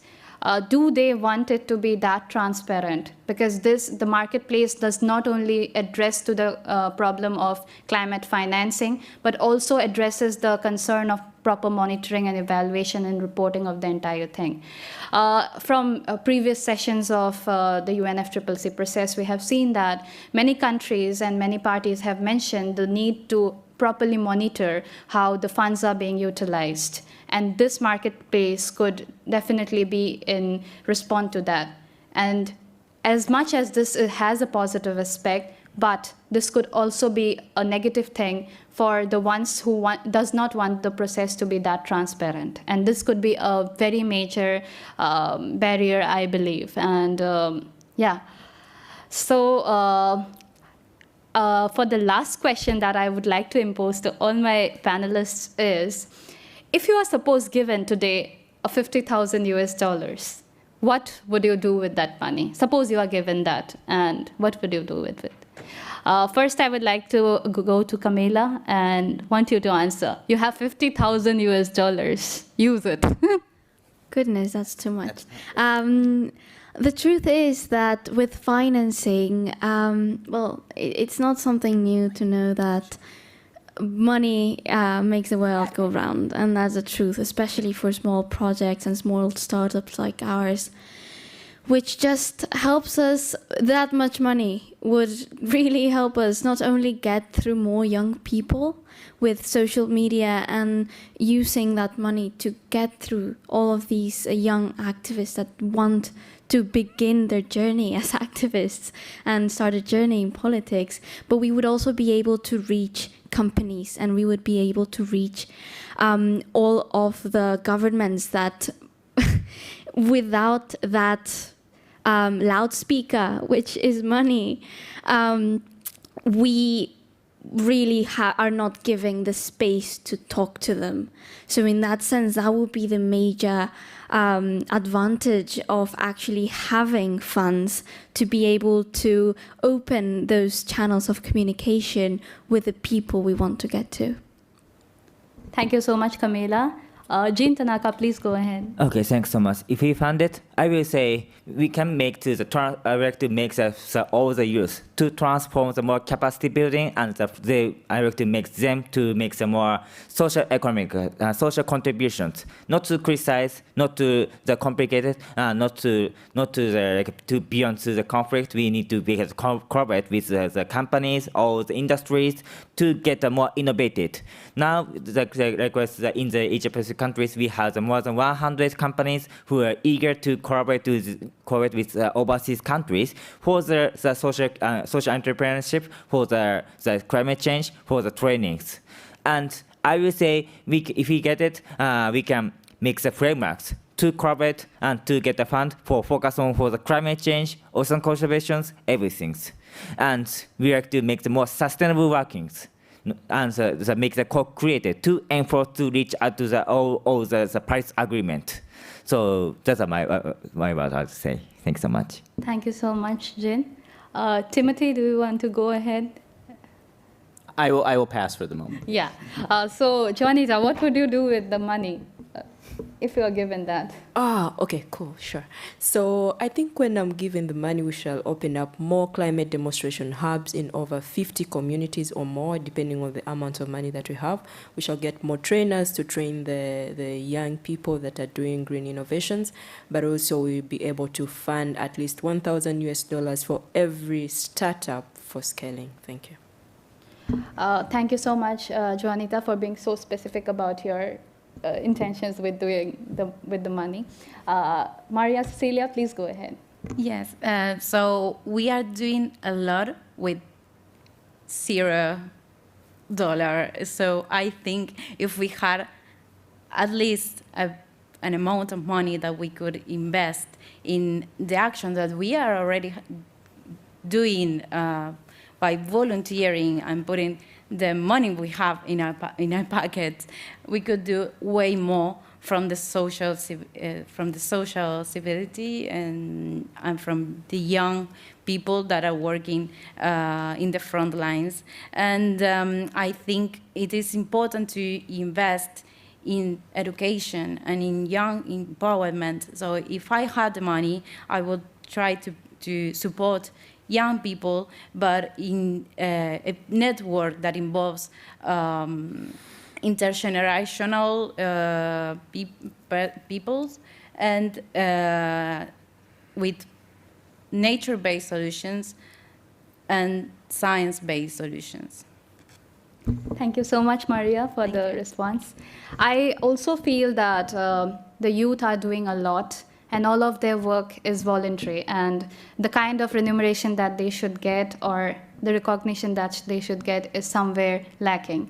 And definitely with that kind of money in our hands, it will not just address the problem of investing in good green opportunities, but also will generate a huge amount of employment, I believe. Because for my project, for example, I have a lot of resource people, but they are not being paid because I don't have any investment to be made, and it's all voluntary. So if we have the money, we could get more commitment from better resource people. We could hire more better resource people.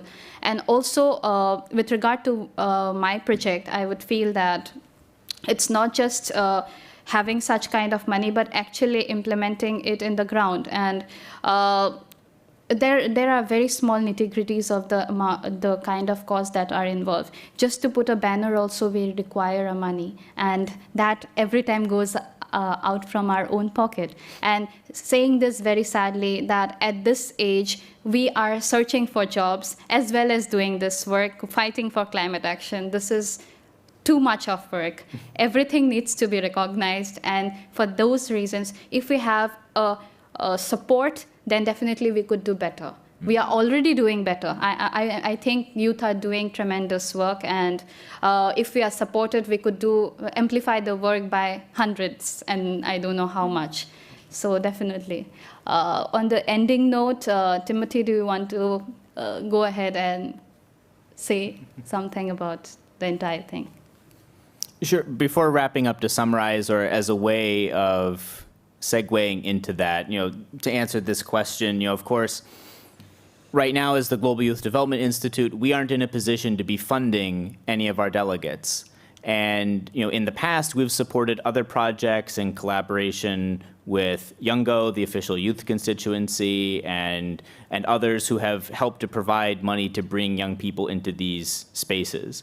And when you do that, you have more freedom to select really anyone. So you can have the most inclusivity and you can have the most qualified, most passionate people. And a barrier that we faced when we were selecting our delegates, which I'm thrilled, I am overjoyed by the people that we were able to pick and very thankful that they were able to self-fund or mobilize resources from sponsors to be able to be here. But it was very painful to me and our selection team that we ourselves were not in a position to be able to guarantee that. So we could have lost out on any of these amazing young leaders because what if they couldn't have scrounged up the money to be able to come?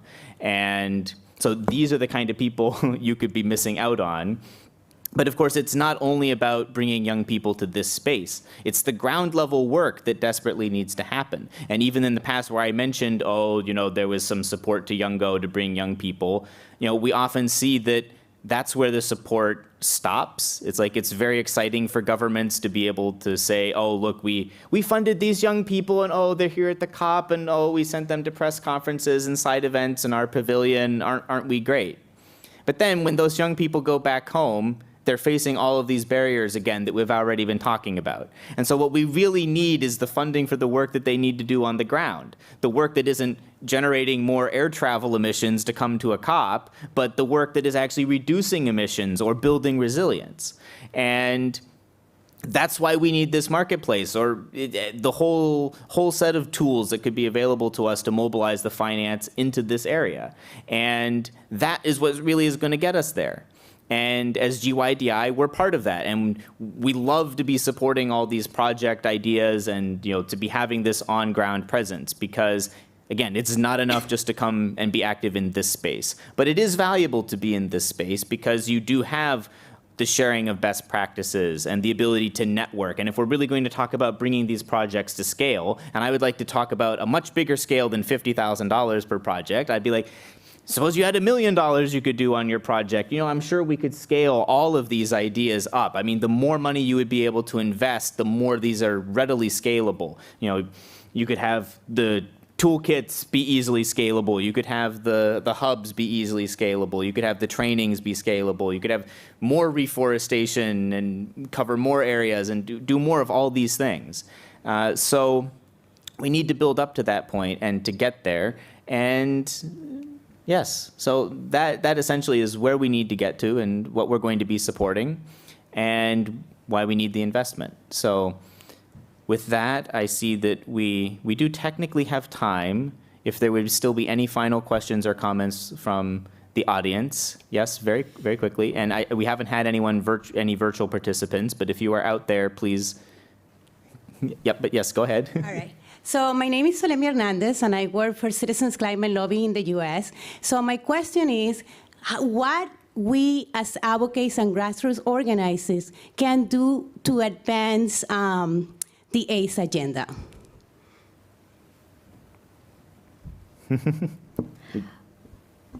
Thank you so much for your question. This is something that is the most intriguing question. How can the grassroots people get involved in the in taking forward the ACE agenda? So I would like to answer this in my personal capacity that when I was working, I have been working in the grassroots level from a very long time.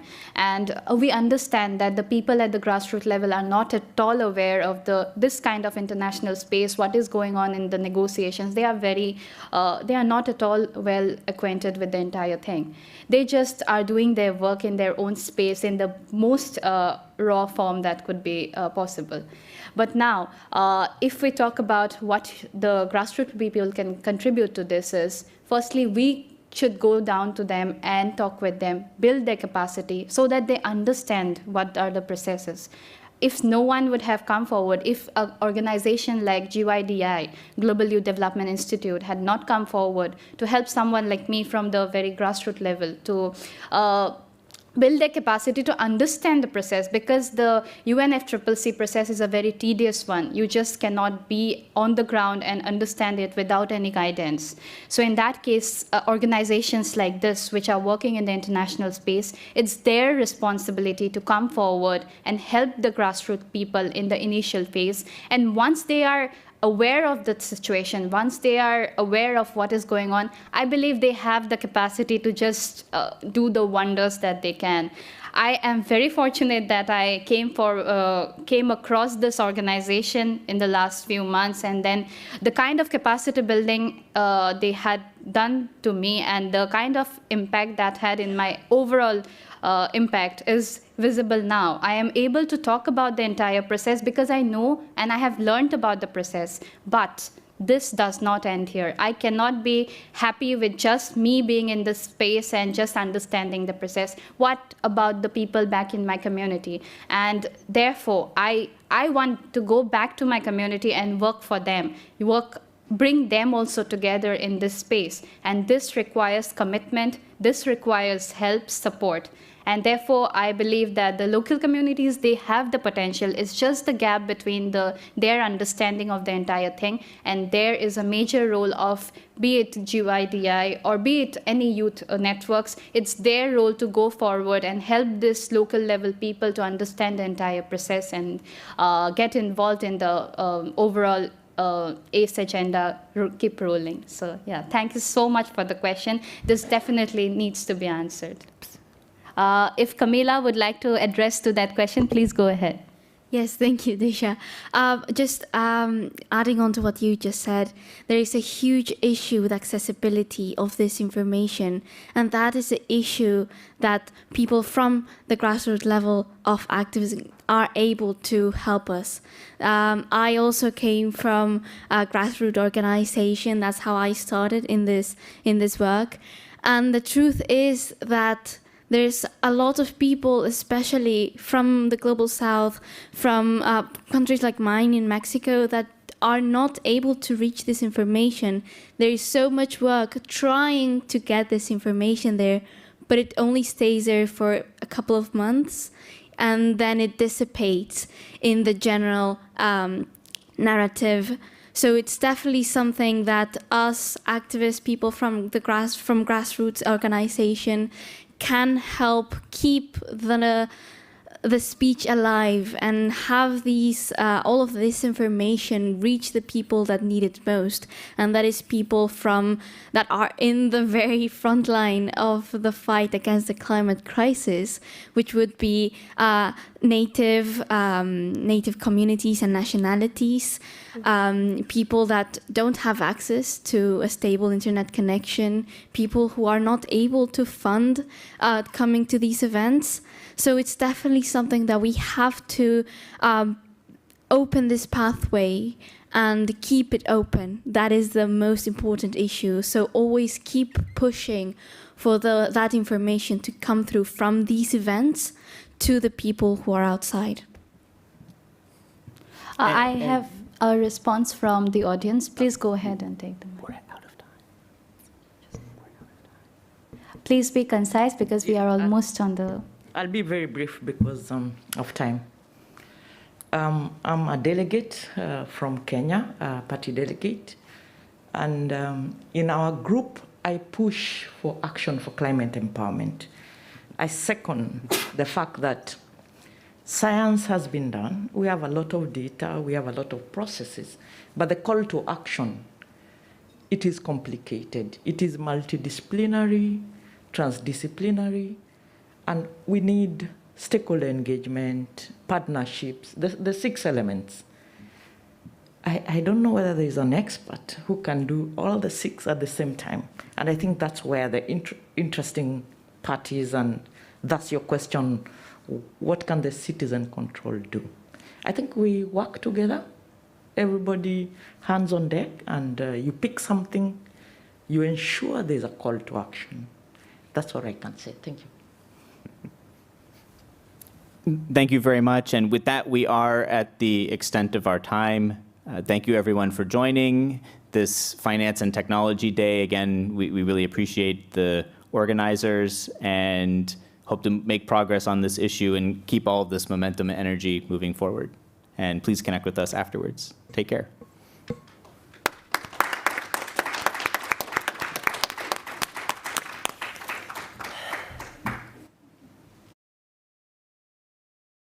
Welcome. I'm Jolan. I'm from UNEP-DTU partnership. I'm very glad that to together with you and then to talk about the tools and methodologies to implement sustainable energy systems in cities and districts and buildings.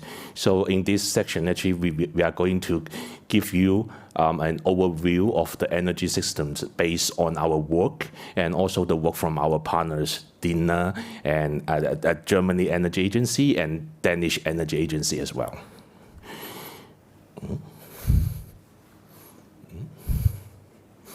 Hello? Next slide. Oops. Okay, yeah. Okay, so I would like to give you a very brief introduction before at the very beginning. So actually, when we talk about the energy system in cities, actually they mainly, in this section, we mainly refer to heating and cooling systems.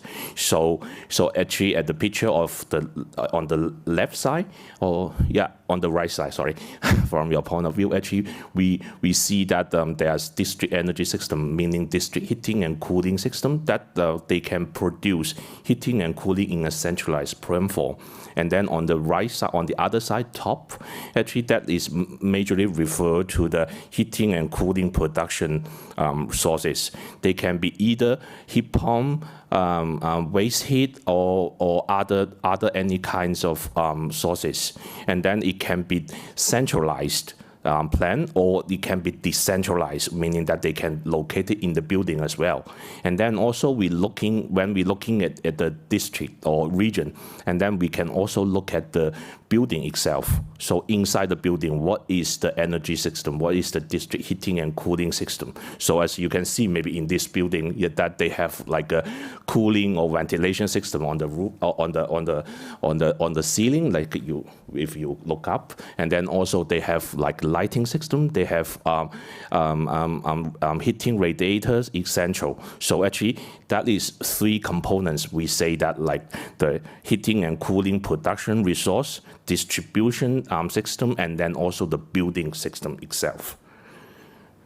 So after we all look at this, and then the question is like how to implement these sustainable energy systems so that they can be decarbonized, and then they can contribute to the long-term carbon neutral targets in the city or the region level. So actually this is three components we consider: the policy, the technology, and then also the business model. So as we can see that these three components should be combined together so that they can work together like a three driving horses to implement the projects.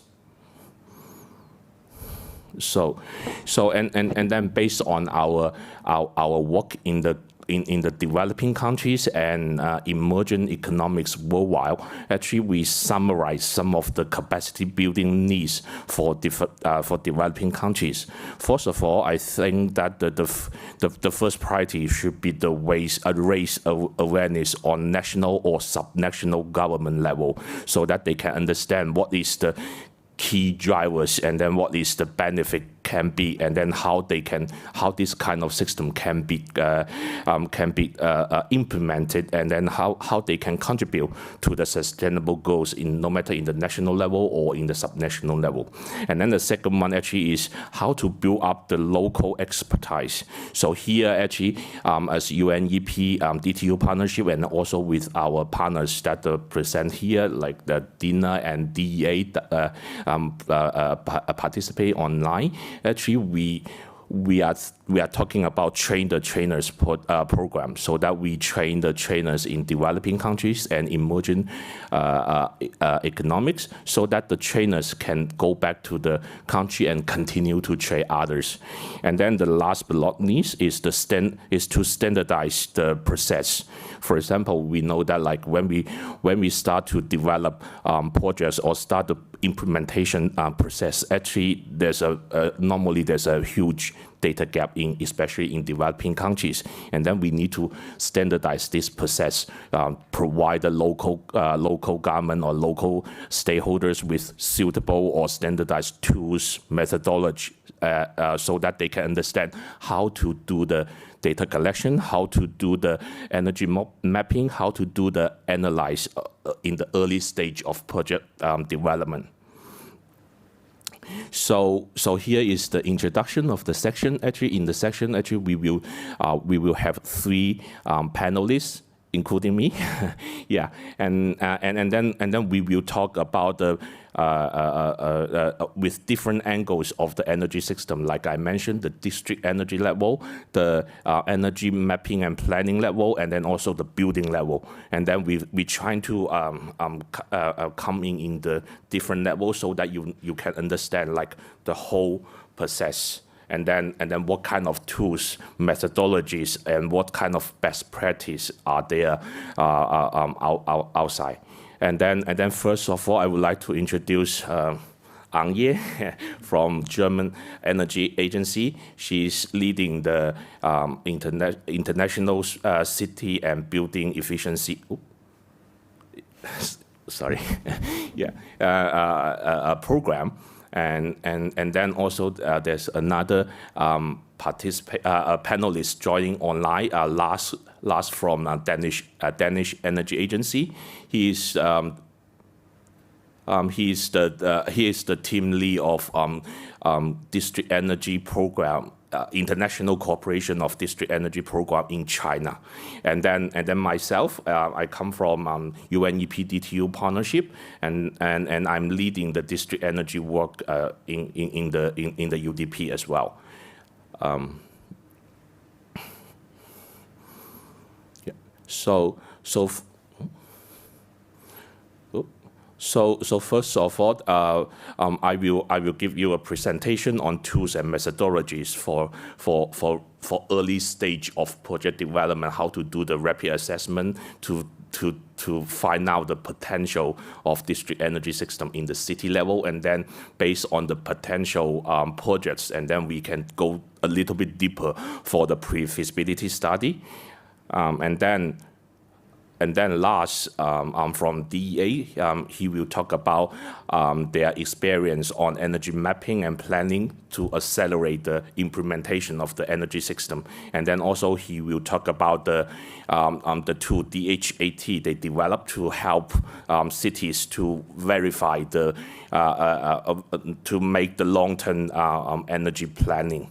And then Ms. Yang will talk about on the building level how the building energy efficiency can be linked to district energy, and then what kind of tools and methodology can be used in order to link to the district energy system, so that we can achieve on a higher regional energy efficiency.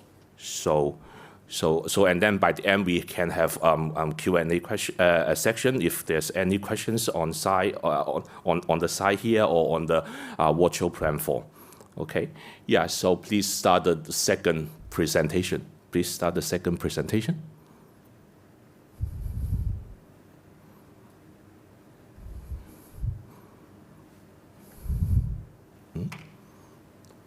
Hello, please start the second presentation.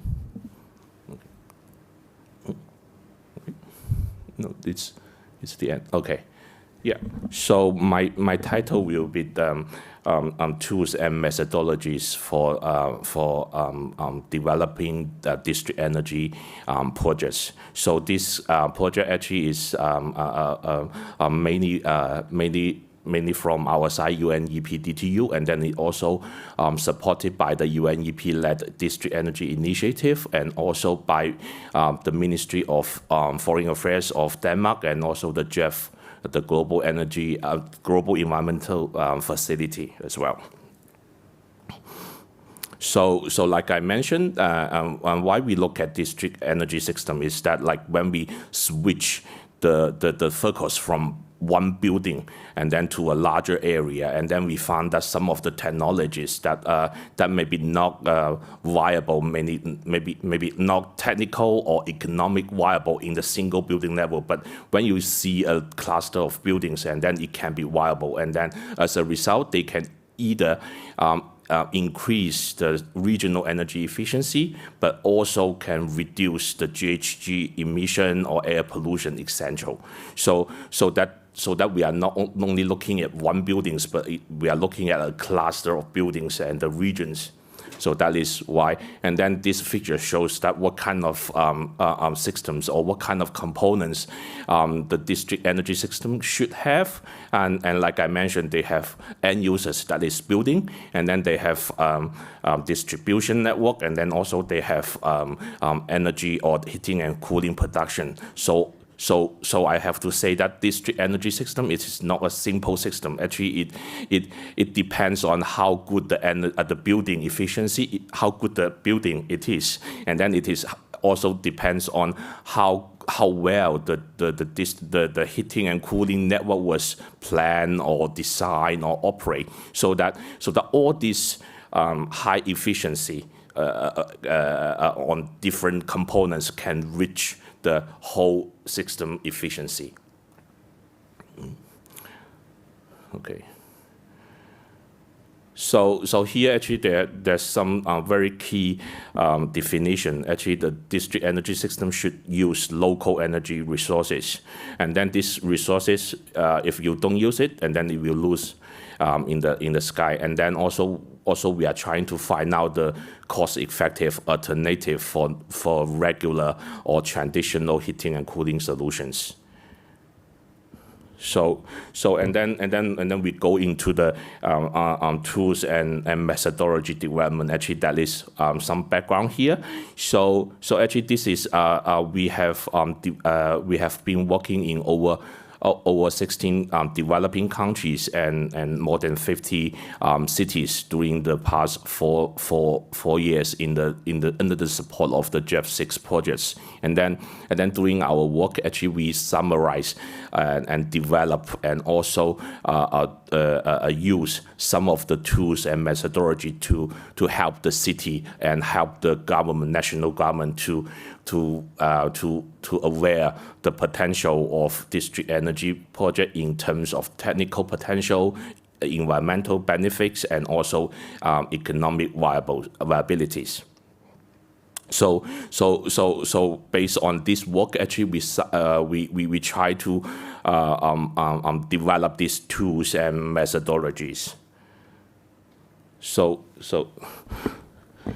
actually, what we are developing. So first of all, it's the methodology that, for example, you when there's a city, they would like to develop a methodology or roadmap for longer-term carbon neutrality, and then they need to find out, okay, what kind of solution, what kind of technical possibility is there. So normally we will start from there, and then we use this what we call rapid assessment methodologies to help the cities to verify whether district energy should be one of the potential technologies, and then if it is really have the potential, what will be, and then what kind of project should be considered as the pilot project or first project.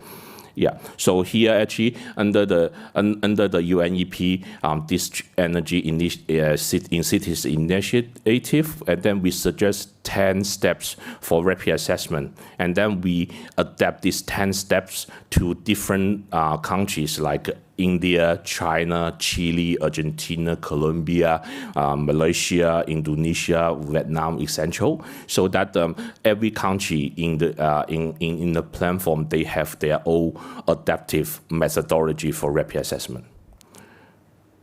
And then based on that, actually, we continue to do the rapid assessment, and then we develop the tool. Actually, it is a toolkit, and then in the toolkit we have an Excel-based calculation method tool, which can help the city engineers in city level to very fast evaluate the technical potential, the economic potential, and the environmental potential for different types of projects, and then what kind of region or what kind of buildings or what kind of area should be considered for the development of district energy system. And then in this one, actually, they have different modulars, and then they can give you the result in terms of energy saving, technical solution, potential technical solution, and then the economic parameters. And then based on that, actually, we have a template for rapid assessment report, and as well as the PowerPoint template to present the results, so that the city engineers that they can input their data, and then the tool can calculate the result, and then they can plug into the template, and then they can have reports, the same style reports for different projects, and then they can compare different reports and then under different scenarios as well, so that they can make decisions. And also based on this, actually, sometimes we need to go one step further. That is the pre-feasibility study, and then based on this, actually, more data are required to collect it, and then also more information, detailed information, need to be verified. So based on the rapid assessment results, and then we continue to develop this pre-feasibility study too, but it is more on project level instead of regional level, so that in the future, with these results, and then the cities or the private sectors or other stakeholders, they can decide that whether this project should be continued to feasibility study or not. Yeah, that is the purpose. And then it is also an Excel-based solution, Excel-based tools. And then by the end, actually, we try, like I mentioned, the district energy system actually is linked to other energy systems. So we try to put all this into a online toolbox, which is here, and then it's under our website, and then maybe in the coming 1 month, and then you can access that that toolbox, which contain like building energy efficiency tools, street light tools, pumping tools, and district energy tools essential. Yeah, and then based on this, actually, based on our work, and then we develop also a KMS system, knowledge management system, which is a knowledge sharing virtual platform that can share all this technology, case studies, lessons learned, and other academic research paper essential, all in the platform. And then on this platform, actually, right now there are 6 training modulars that the municipality can use to train their local stakeholders, and then it is as I already listed here, and then also there's best practice and case studies in the platform, and then this platform or this methodology materials are developed on the basis of works in pilot countries, like I mentioned. And then here, actually, on our website, you can download some of the reports. Like we have 6 reports on basic on the city level in India, and then we also developed the national cooling. National district cooling potential study in India, and also in China we have 5 pilot city, and then we do the rapid assessment, the pre-feasibility study with the same methodology, not the same, adaptive methodology, and then we find out the result, and then it is all available on our website. And then in the future, that is like we are working together with our partners, DINA and DEA as well, and then we are going to further develop this KMS system to be the knowledge sharing hub. And then in the coming 1 or 2 years, we are going to develop this clean district heating in China. And then it's we'll be plugging in the KMS system together with DEA, Danish Energy Agency. And then maybe later in his presentation, he will mention this. And then also the KMS system, actually you can access through our website. And last but not least, and then this KMS system will link to other training material, and then not only from UDP ourselves, but also from other organizations. And like right now, actually, we are trying to link this KMS system with our upcoming reports, and also maybe the other 2 reports that maybe you already noticed. One is the emission gap report. Another one is adaptation gap report, which will be launched officially today. And then I think I need, since the time, and then I need to stop here. But I'm quite looking forward to the discussion, and then also I'm quite open for any questions. And then I will give the floor to Lars of Danish Energy Agency. Are you on?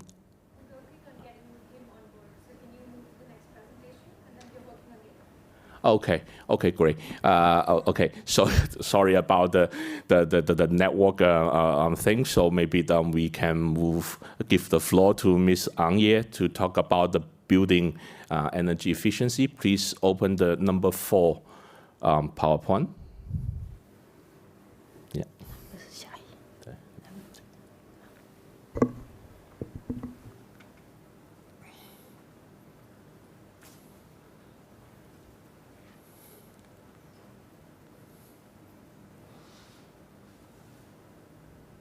Great.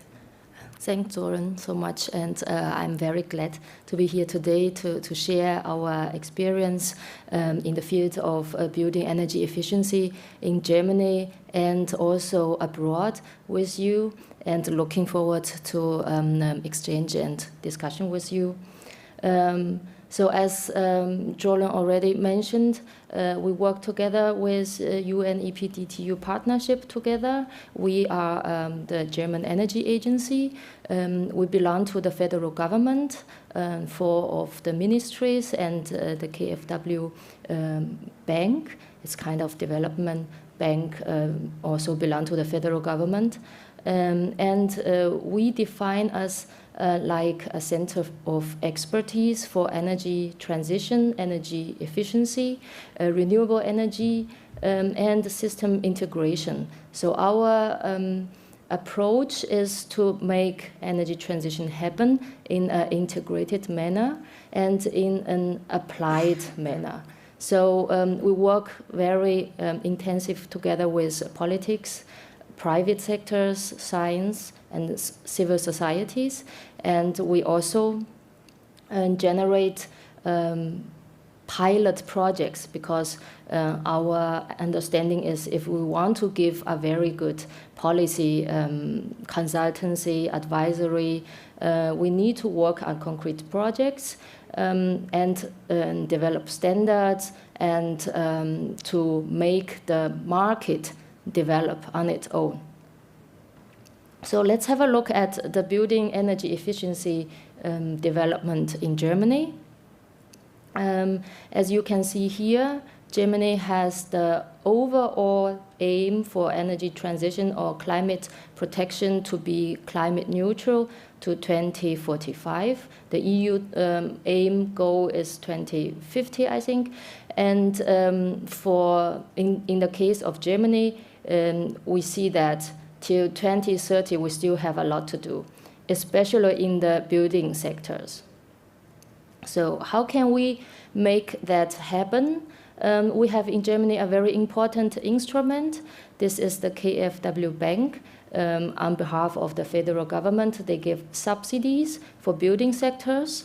And as you all know, I think in Germany it's a small portion of new buildings and a big portion of retrofits of existing buildings.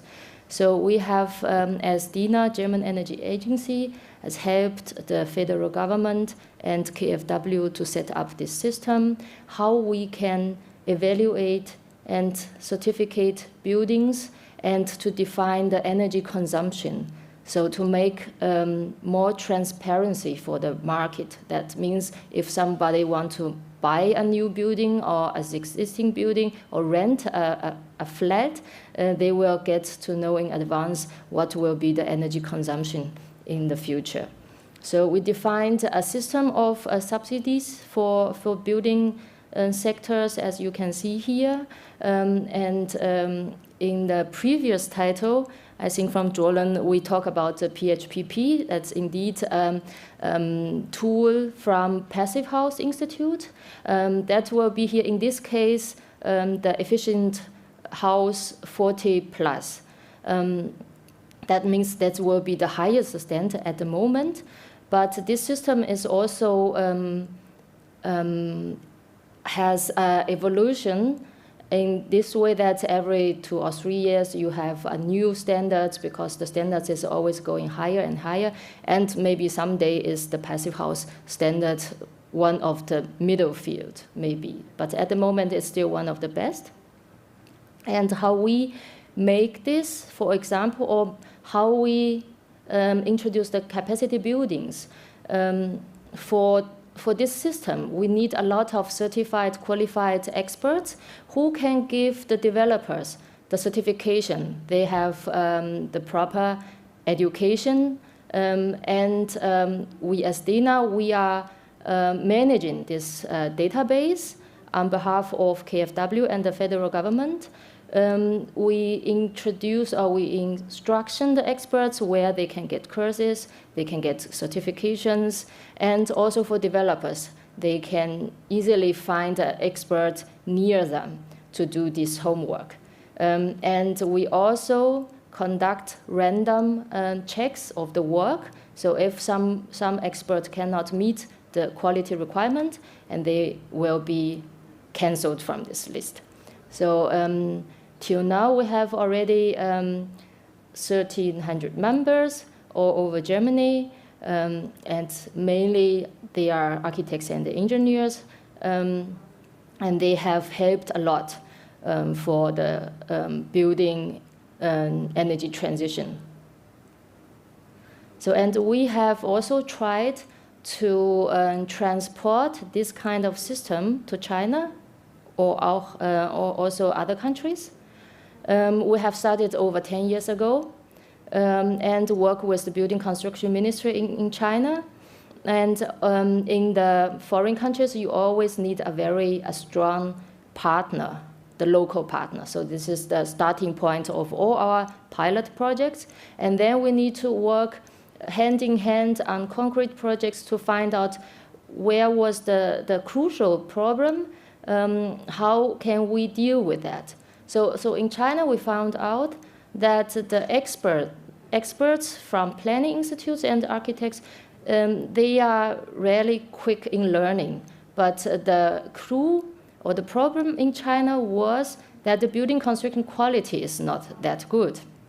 So we need to build an add-on component for this quality assurance process. Because in German, we call it Teufel steckt im Detail. That means evil lies in details. So if you have a good architect who can do these energy efficient building designs, but if it's on the construction side, everything is not implemented as mentioned, as planned, so that will cause sometimes over half of the energy saving effect lost. So we need to work on this end. And then we have set up a quality assurance process with our partner. And after 10 years, we have already implemented 50 pilot projects in 12 provinces and 4 climate zones. So you know China is very big. So in Germany, we have only 1 climate zone, but in China, we need to adapt all these standards in 4 climate zones.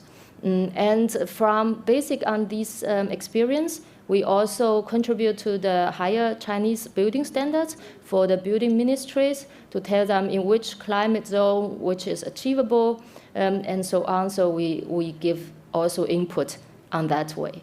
And since several years, we are also on the role of trainer, as Jordan also mentioned, that our partner can take over the work after 10 years, almost 80%. They can do that by them all. For the volume in China, it's very important. We as DINA, we are a team of 10 persons. We cannot deal with 500 projects per year. So our partner is very important, and they can identify further partners to join us and to give us spread out in different provinces and climate zones. So in the future, we are thinking of not only the energy efficiency per definition. By now, we also want to have a look at the whole facility circles and also life circle. So that will be developed in the future. And now here are small insights of how we do this quality assurance. It starts with the design process. As mentioned, we tell the architects and engineers how they can do their education, maybe the PHPP tools or some other tools. And we do plan reviews. So if they hand in their construction detail plans, and our colleague will have a look at that and point out in which part maybe they can improve the details. And in the construction phase, we need a demonstration part buildings on site. Our colleague go there and control how they set up the windows, how they set up the doors, how they set up the isolation. So these details is very important. So this is a very important process, and so that they can achieve the low carbon building certificate. And we give our partners and also the user of the buildings a kind of menu, because the system of passive house or energy efficient buildings is a little bit complicated. So how they can deal with the air tightness, with the utilities, and so on. So it's a kind of learning process also for the users. This is one of the certificates you can see we give out in China. The system is quite similar to the KfW program in Germany. The calculation system is always the same, but we have worked hard with our Chinese partner to define that as what we will also get the database from China, what is feasible. So this is one of our projects, for example. And in the future, as mentioned, we want to develop the system further, and maybe someday we can achieve this point of life circle and embodied energy in the whole process, because I think this is the overall view or goal of our COP this time, and of the ambitious goal from all nations of the world. So I think I leave it at that and hand it back to you. Okay, thank you, Ang. So unfortunately, there's some network connection failure. So I guess Lars cannot join us to present the energy mapping and planning. But that also means that we have more time for discussion and questions and essential. So actually, like I mentioned before, you know that the energy efficiency in the region level, and then also like the GHG emission, actually it is not a single thing. It needs to be like solved or considered in a systematic methodology. So like in the district energy system or district level system, no matter it is a district heating or standalone heating system, actually the first step always the building itself need to be high efficient. It need to be well insulated, well designed, and then we talk about the how to reduce the energy consumption in general, like for example the transport, the grid loss, and then also the heating or cooling production energy consumption. So actually that is the purpose of this side event, that we bring together 3 different partners working on 3 different things. But the topic that we presented here, it looks like it is separate, but actually it's not. It's totally very tight linked together. So according to the experience in Nordic countries and also in EU here, I think that everybody understand or agree that the importance of energy efficiency, and then if you increase the energy efficiency, and then you can in turn reduce the heating and cooling loads or consumptions, and then it can bring benefit for the district system. And then by doing that, in order to do that, actually you need a very careful energy planning together with the master plan as well, so that you make sure that you are not only looking at the low-hanging fruit, which is the current loads of the current buildings, but also you can combine different kinds of technology, not-in-kind technology, and then to with the future development, so that you can have this high-hanging fruit peaked in the future. And then that is also one of the purpose for this capacity building for the municipality level or for the national level, so that they can understand what kind of policy, what kind of technology, and then what kind of tools and methodology that they can use to combine these things. I think we talk a lot, and then I wonder that whether there's some questions on site to ask or discuss. No? Okay. Yeah, please. Yeah. Michael, yeah. Thank you very much for a very wonderful presentation to both of you. I'm from the Philippines. I'm the Deputy Minister of the Department of Energy. We have a lot of policies that were already passed.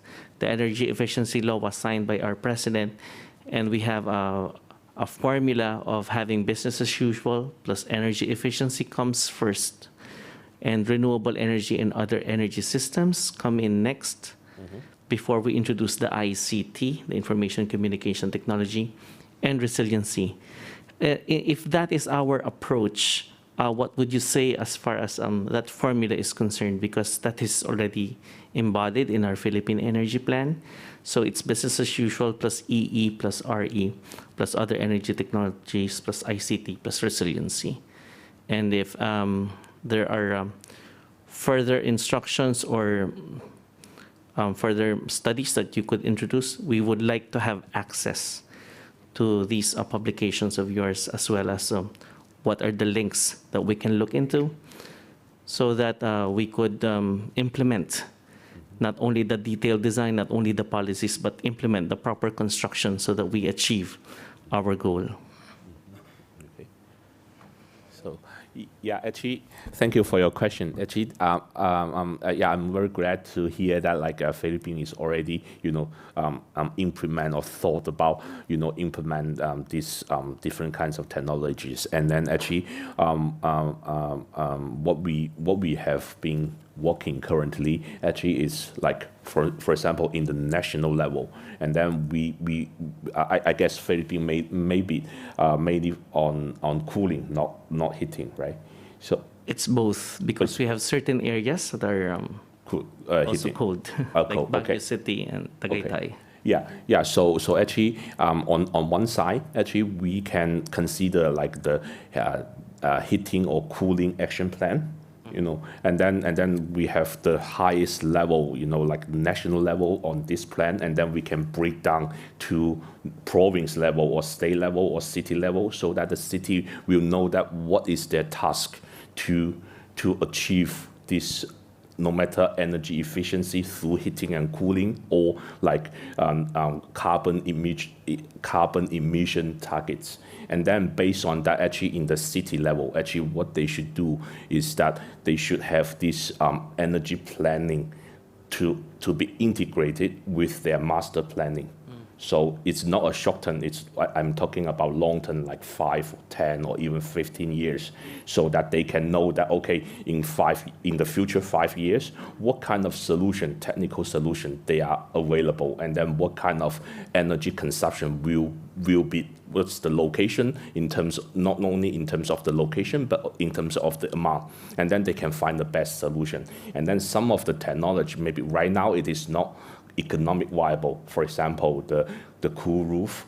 Viable means that commercially viable. Yeah, but like what we see that, for example, free cooling, for example, the cool roof essential, actually it can be viable while we combine this technology with other technology, so that it is a multiple energy resources system. And then but it cannot be right now, and then it can be step by step. And then also on the other side, actually, that is the technical side, but on the other side, the business model or the business plan. Once you have the energy mapping and planning together with your master planning, and then based on that, you probably can develop a business plan. And then on that, you can verify the potential business model, which will further link to the feasibility study of the specific project, and then also link to the potential financial mechanism. And then once the project is there, or the time is coming, and then you can combine this, and then you have the technology, you have the policy, and then you have the potential probably business partners to implement, and then the project can be implemented. So that's my side. Can I make a comment? Yeah, of course.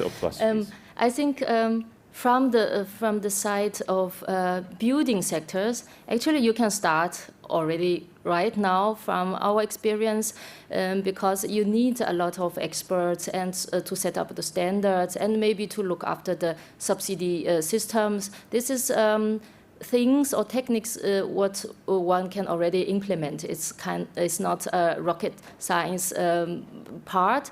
The building construction side is quite down to the bottom, and is very practical component. So I think because this is basic of intelligent district or region or city energy system, as you said, efficiency first. So this part it's not even low-hanging fruits. I think it's already, it should be happen now. So this is one thing I want to add, that we see it also in China, in Vietnam. We have also a project in Vietnam. We're starting with the ministry to do pilot projects and find out how it can work, to set standards, and to find proper building materials, because we are all discussing of embodied energy. This is one thing I want to comment. And another thing is about ICT. In Germany, we are not doing that like, okay, we have efficiency first is set.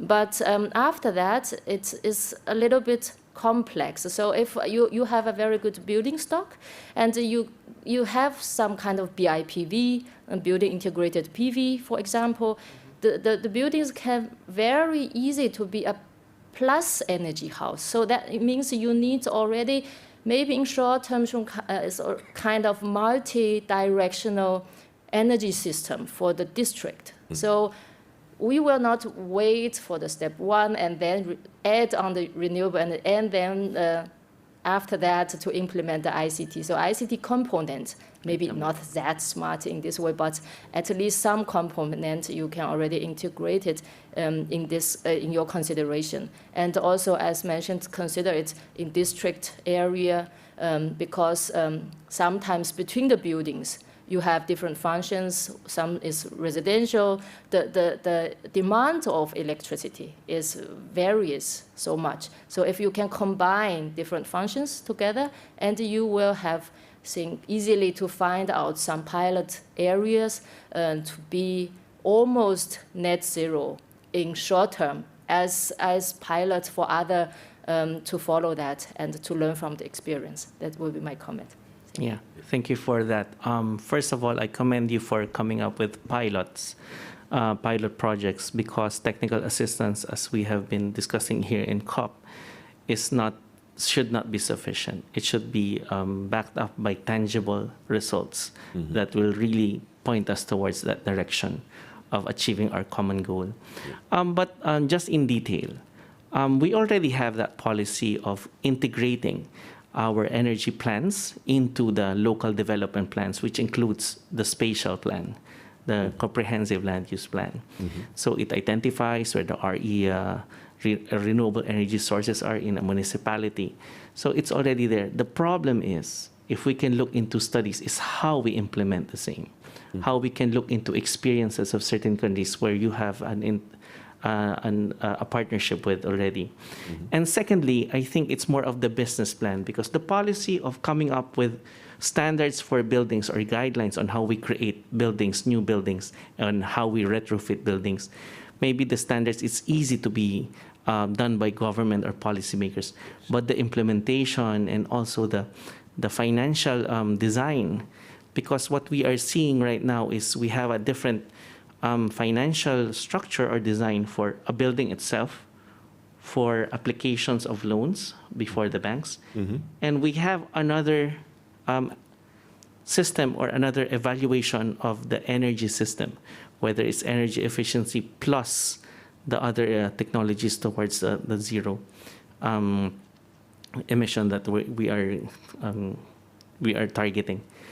So they have another evaluation for that, because they see it as an independent, it's another investment, it's another entity, it's another project, even if we are dealing with the same space or the same building. So these are the two aspects. Have you considered them? And also, just to clarify, it's only energy efficiency first, and then all the rest can come in, whatever is available, whatever you can do. If ICT comes in, RE comes in, or resiliency. Because in the Philippines, we're hit by typhoons, very big ones, very strong ones. So resiliency is already there. So it's just that we need to have more access to your studies, because we have to already act now, and we really cannot wait for all the assistance that we can get from multilateral meetings. But we need, that's why we appreciate really this session that you have presented and shared your studies with all of us.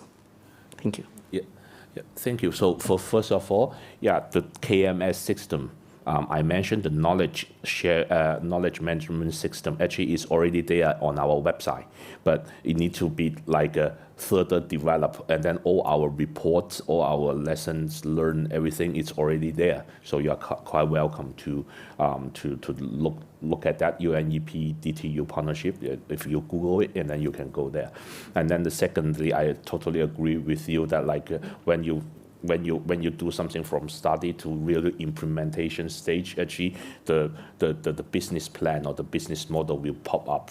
And then actually we already in UDP actually we have another approach on this, like what kind of business model should be used or should be recommended in order to bridge the real technical or project needs to the financial support, or to engage the private sector or other stakeholders into this. And then I just mentioned two, because I'm not an expert on that. So one is the ESCO model, the energy service model, and then another one is heating and cooling as a service model.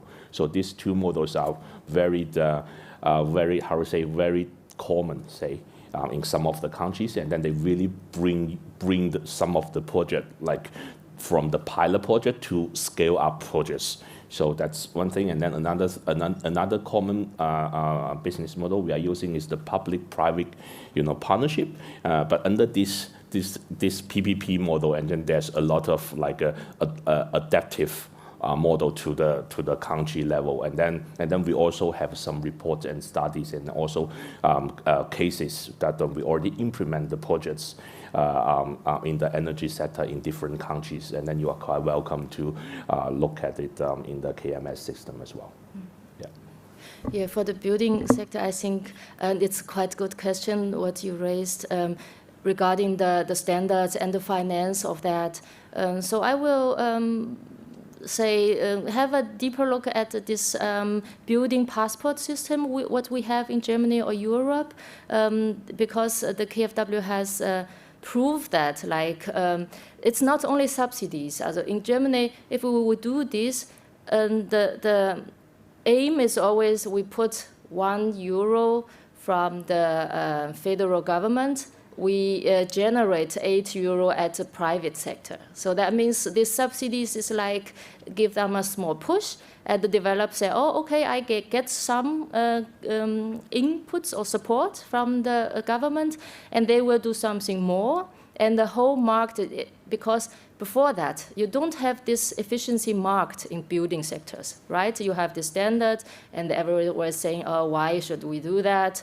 But in this case, the architects and planners, they are motivated because they see, I have a new business model, we can provide this kind of service, right?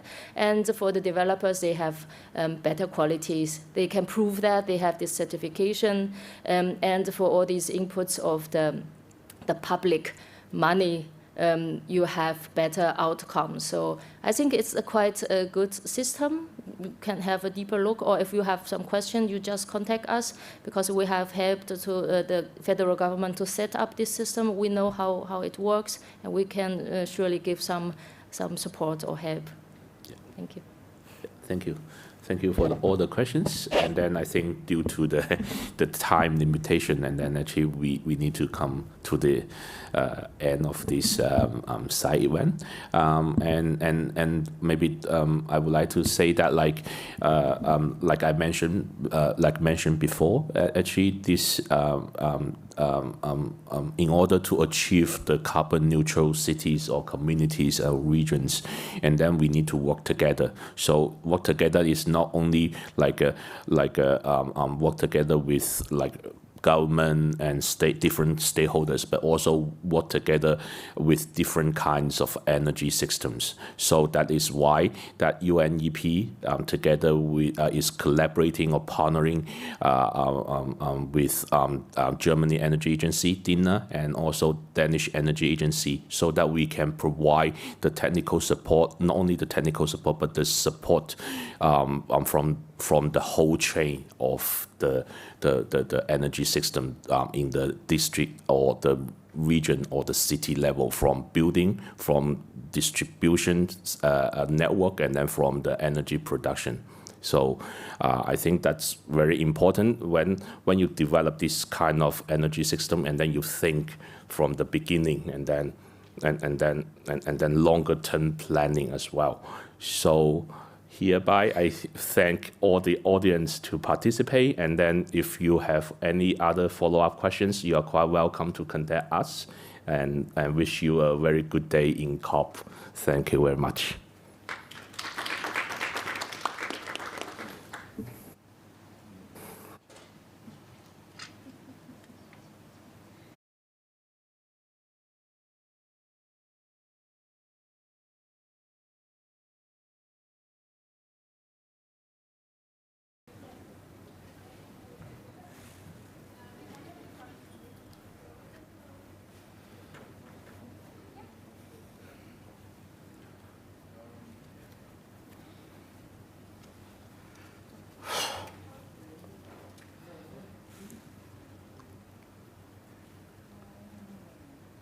No, man, I was telling there's a seat if you want. Yeah. Slide in. Oh, there's 2 extra seats.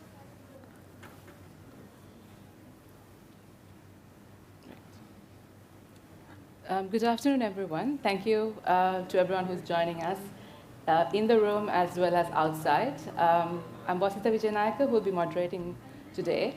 The session is on scaling up capacities and support for climate and disaster risk finance for resilient livelihoods and societies.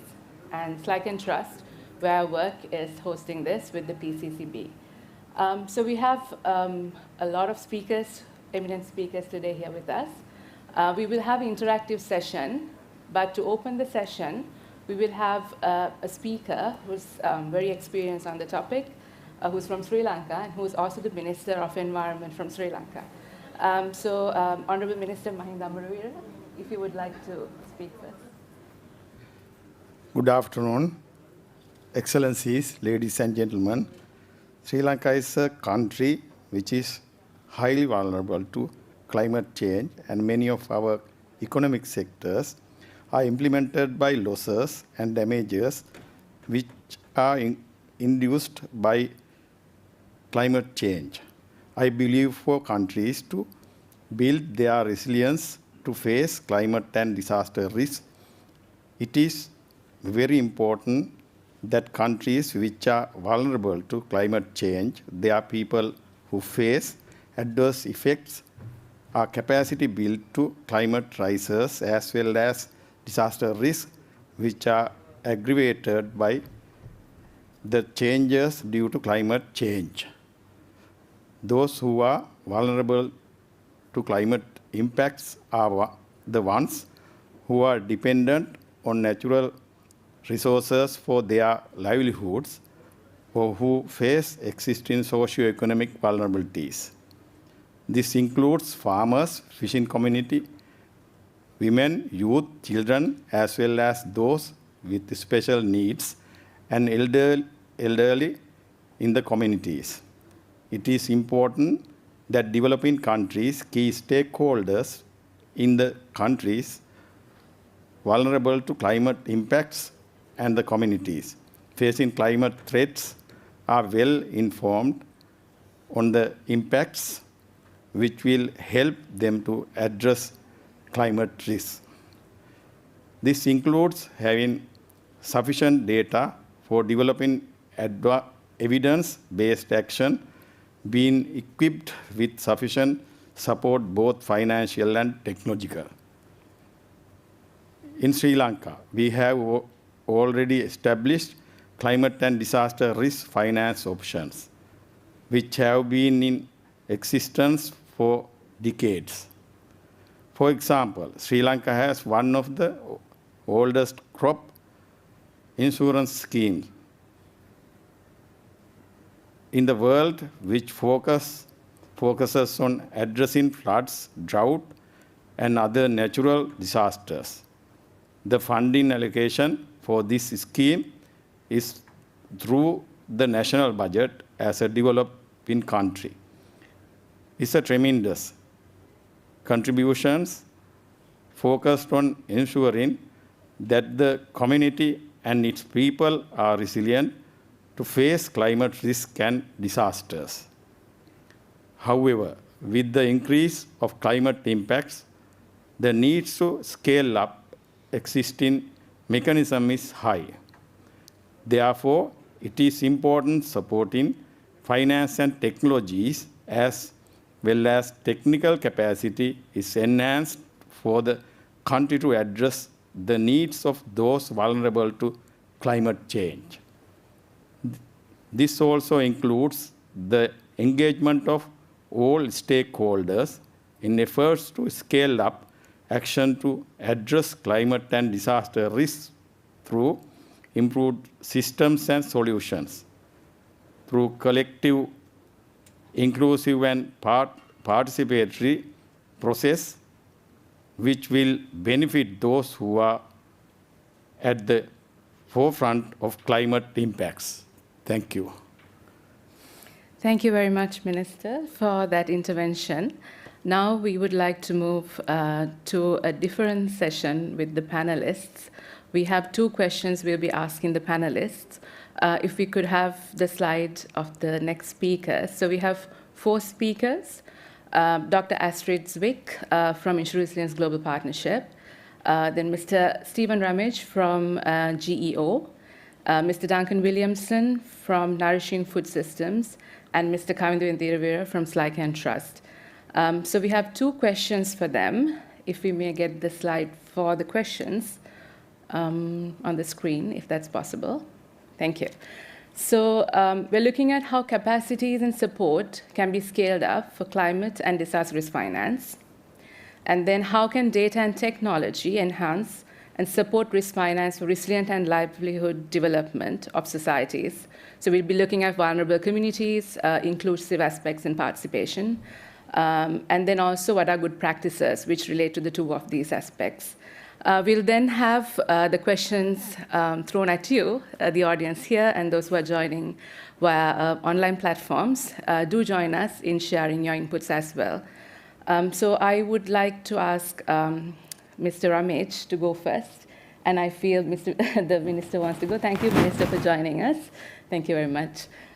So Stephen, if you would like to go next and answer any of the questions about.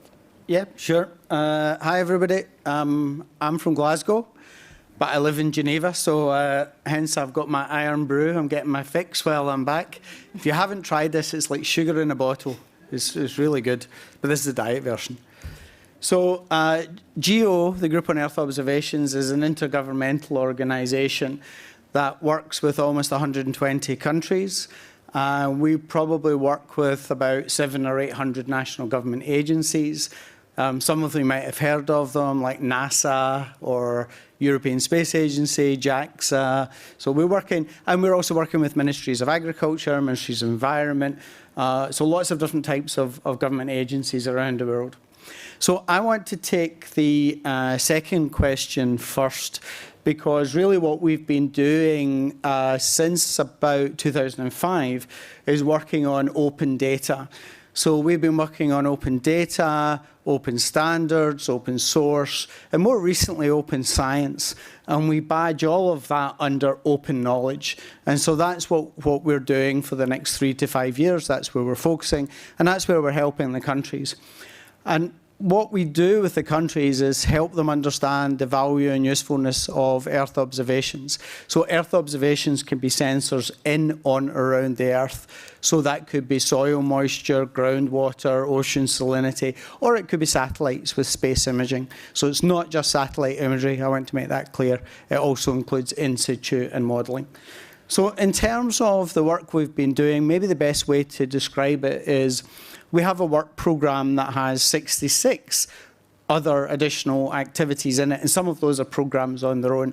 So one of them started in 2010. It came out of the G20 Ministers of Agriculture, and we were asked to look at market price volatility from the Ministers of Agriculture. So we started something called GeoGLAM, Global Agricultural Monitoring, and we produce a monthly crop monitor for countries around the world looking at 7 different types of crops. And so with GeoGLAM, what we're doing is we're able to look at different patterns using the satellite and the in situ data. And so a few years ago, we were able to highlight where there was going to be drought in Karamoja in Uganda. And so what we were able to do was advise the Office of the Prime Minister that this was going to happen, and they brought together all the different agencies. And then we were able to trigger the disaster risk finance from the World Bank, the DRF. So we were able to give them 3 months advance notice. It was for about 150,000 houses. And so they were able to look at, the food security aspects, the livelihoods, the jobs, and everything else associated with that issue. And then they were able to make the relevant decisions. And because they triggered the DRF funding early, they actually saved about $2.5 million and maybe even saved lives. So that's, for me, that's an example of sort of data and technology helping with the disaster risk financing.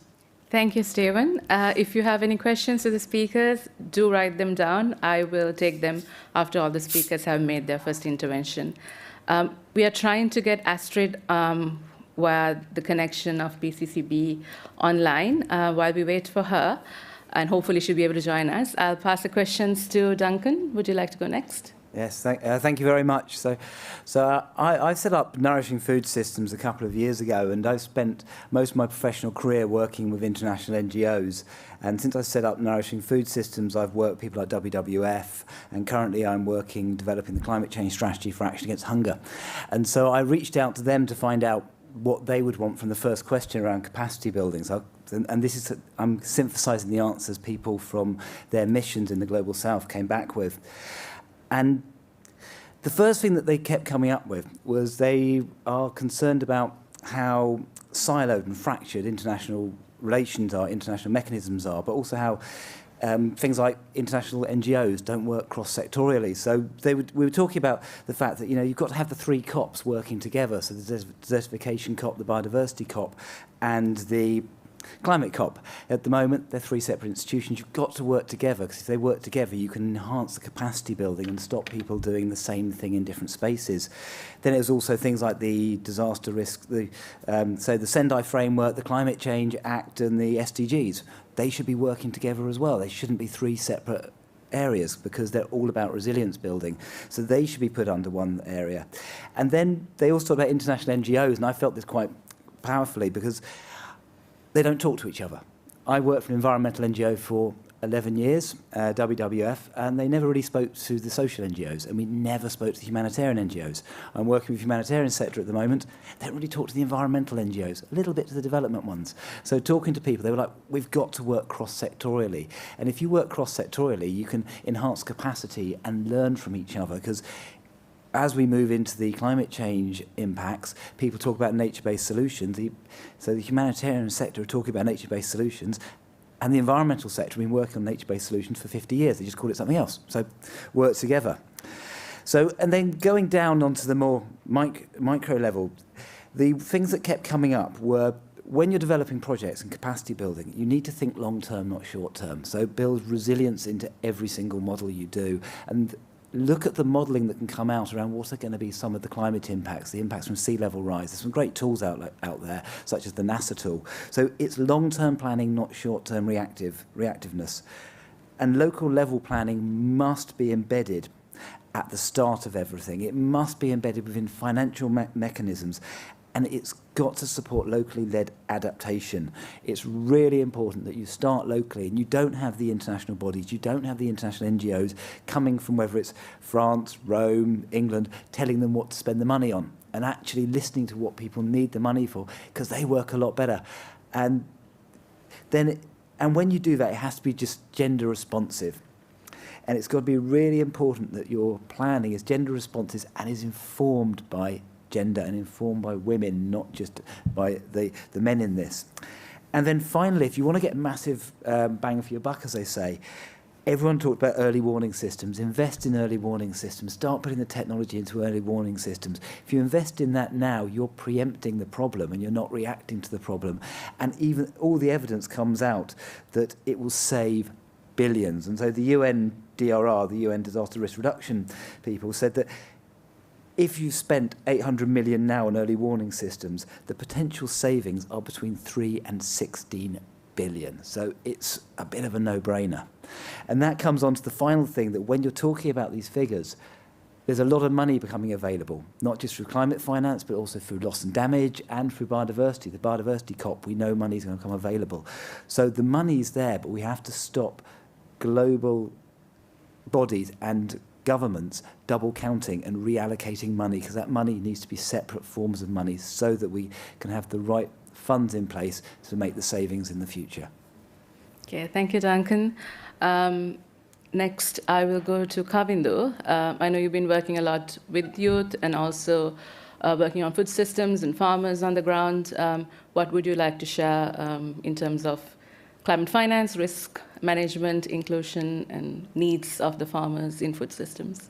Right, thank you, Wasida. I would like to just focus on the youth aspect of this and how does youth look into the climate and risk finance. According to among many vulnerable communities of these adverse impacts of climate change, I find the youth as one of the key sectors that are affected by the adverse impacts of climate change, and through the research work island-wide, I mean in the Sri Lankan context, I can speak. We can see the youth are aware of the adverse impacts of climate change, but they don't know how to address, take action to address these things. So that's something that we gather in Sri Lanka through the work that we are doing with SLYCAN Trust, that they know a lot about the climate, about the risk, and then even the disaster risk, and they don't know how to address these issues. So that's one of the main components that I can highlight. And also, recently I participated for the Youth for Climate event, representing Sri Lanka as delegate. I can see a few of the familiar faces here. So I represented the non-state actor, the group, and then in the food sector. So when we discuss about the food sector, how food insecurity will affect these aspects, so it's one of the key aspects that we managed to put into the Youth for Climate manifesto is how to address the disaster risk, and then how to obtain finances in order to avoid the thing. That's one of the things. And also I would like to, since I've been working a lot on the ground level with the farmers, with youth on ground level, I also wanted to highlight their aspects on it. So it's sort of an alarming thing that youth are just shifting out of the agriculture, the field of agriculture sector, not because they don't like it, but they find it, trying to find the alternative options by shifting away from the agriculture sector. So our sort of work, there we focus on how to keep them in the sector. It's not because of they have lack interest in the sector, but it's inability to address whatever the issues that they are facing. So it's one of the main things that we need to focus on is the capacity building aspects of the thing, and also about the technology transfer. And also there are few sectors that I wanted to highlight. One thing is the technology, and then the capacity building and communication, and also the finance aspect of it, policy aspect, and then the planning aspects. So let's say when it comes to the planning aspects, I am someone who strongly believes that youth as a cross-cutting stakeholder should be involved in all the local level, national level policy discussions, so that they get a chance to make their inputs to the national processes and then policy making documents. Maybe they are not the experts on the topics, but they'll get a chance to make a contribution to the national level document. So their thoughts and inputs are reflected in there.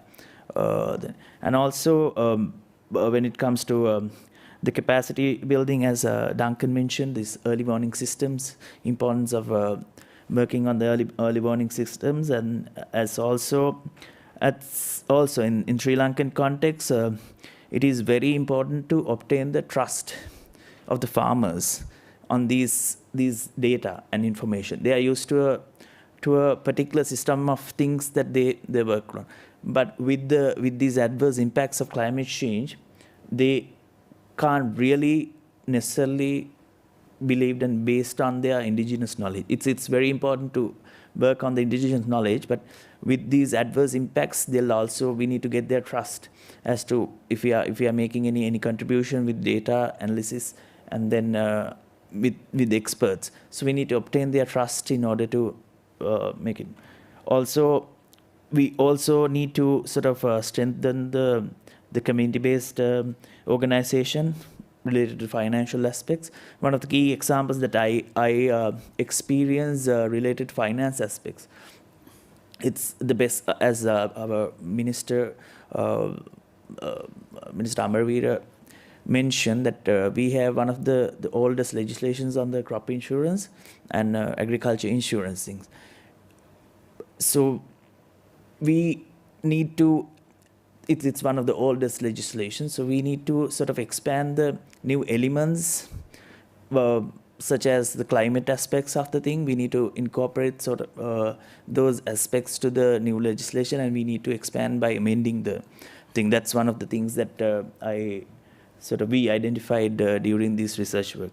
Kavindu, if I may come in, and then maybe you could add in the next round additional information. I'm not entirely sure whether we managed to get Dr.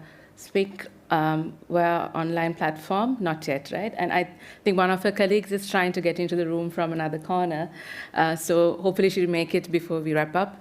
But I would now call for any questions that you might have for our speakers. Okay, hands is raised. You could take the mic that's there and ask your question, and please tell to whom you would like to address this question.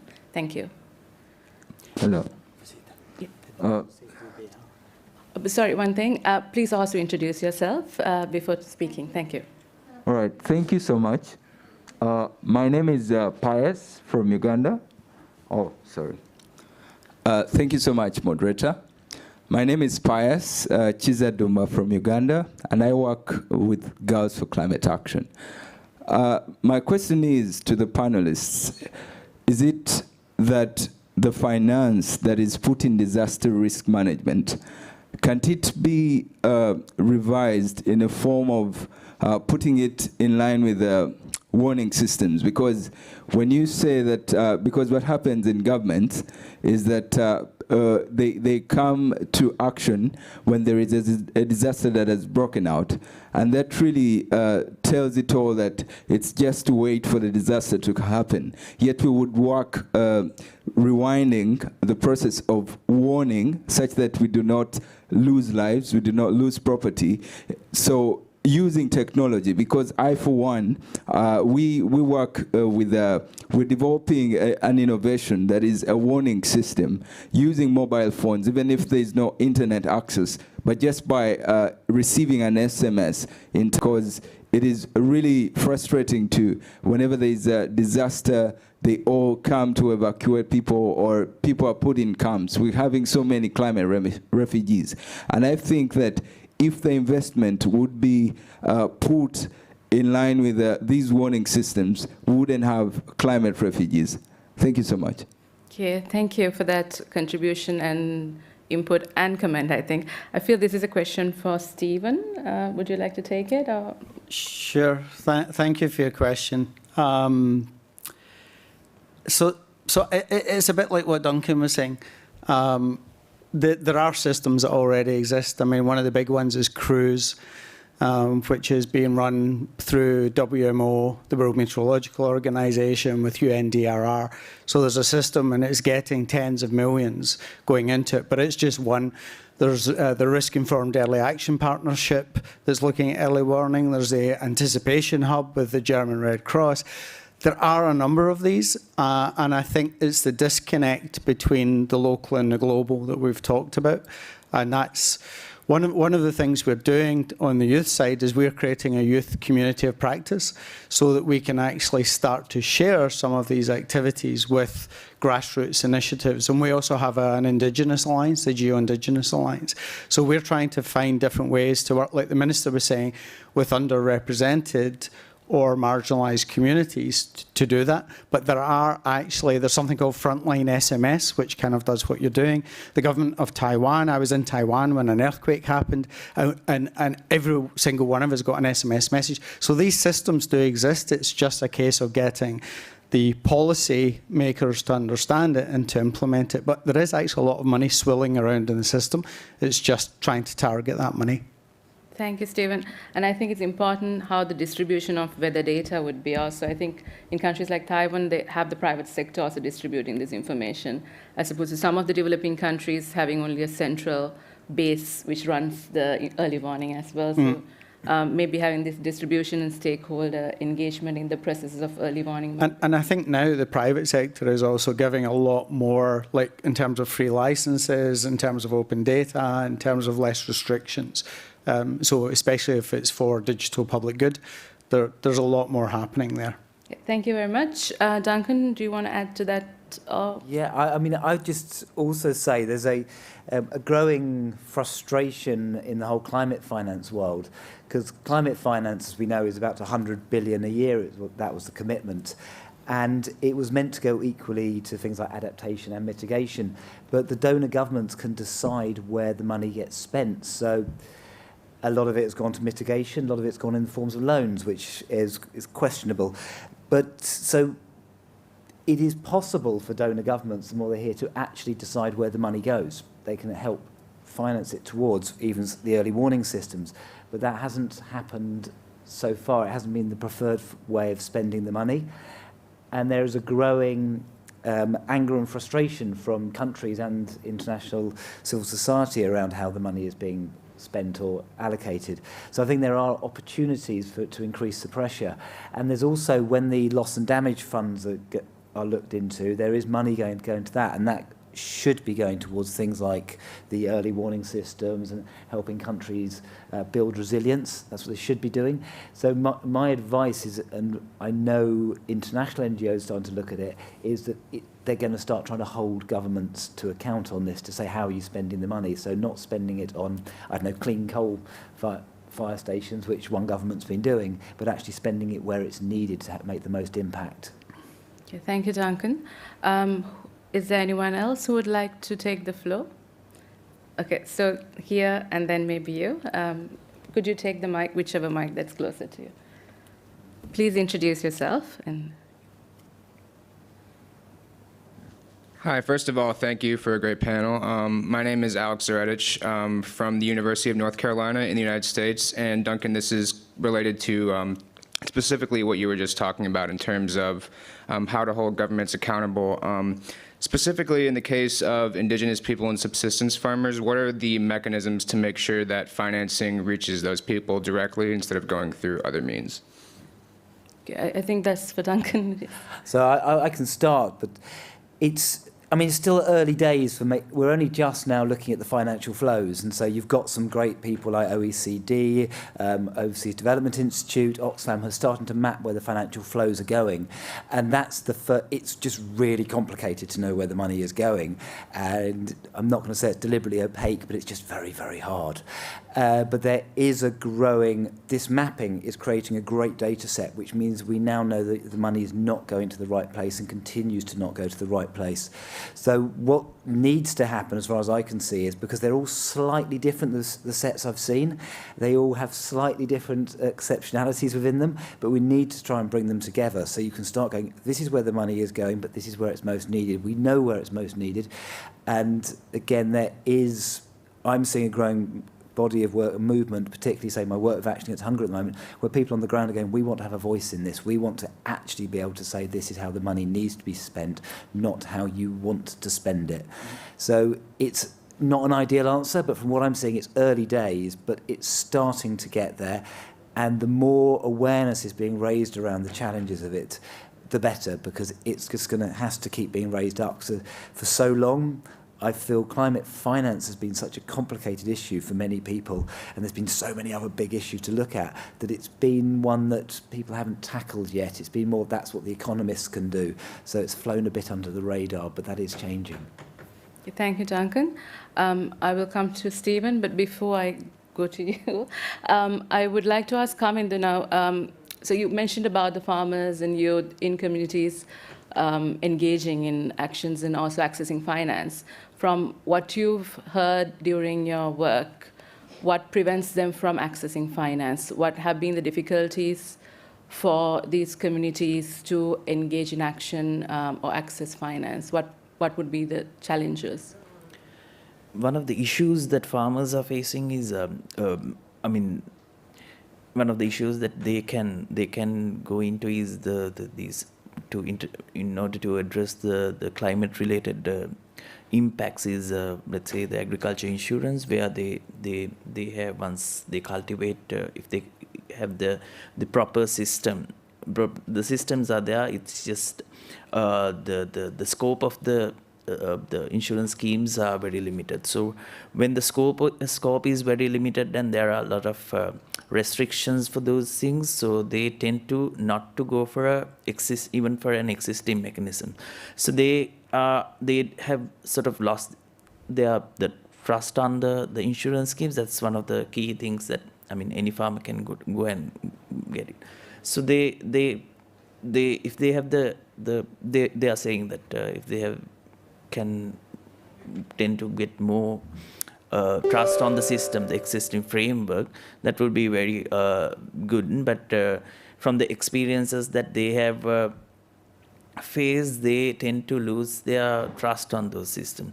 And also when it comes to the loan schemes, and then these lot of farmers they worked on the agriculture loan system. So what they know is once they face with something related to climate related disaster, they really don't have an option to go and talk to the financial institutions. So this is something happened, they won't a solution for this thing.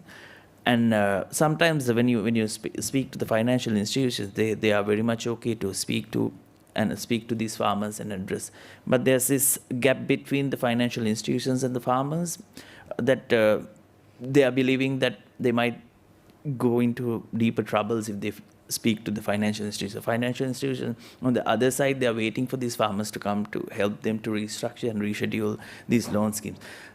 There's sort of a gap between the financial institutions and the farmers, and the related the capacity building is very much important for those areas. And also for the insurance schemes, there are very limited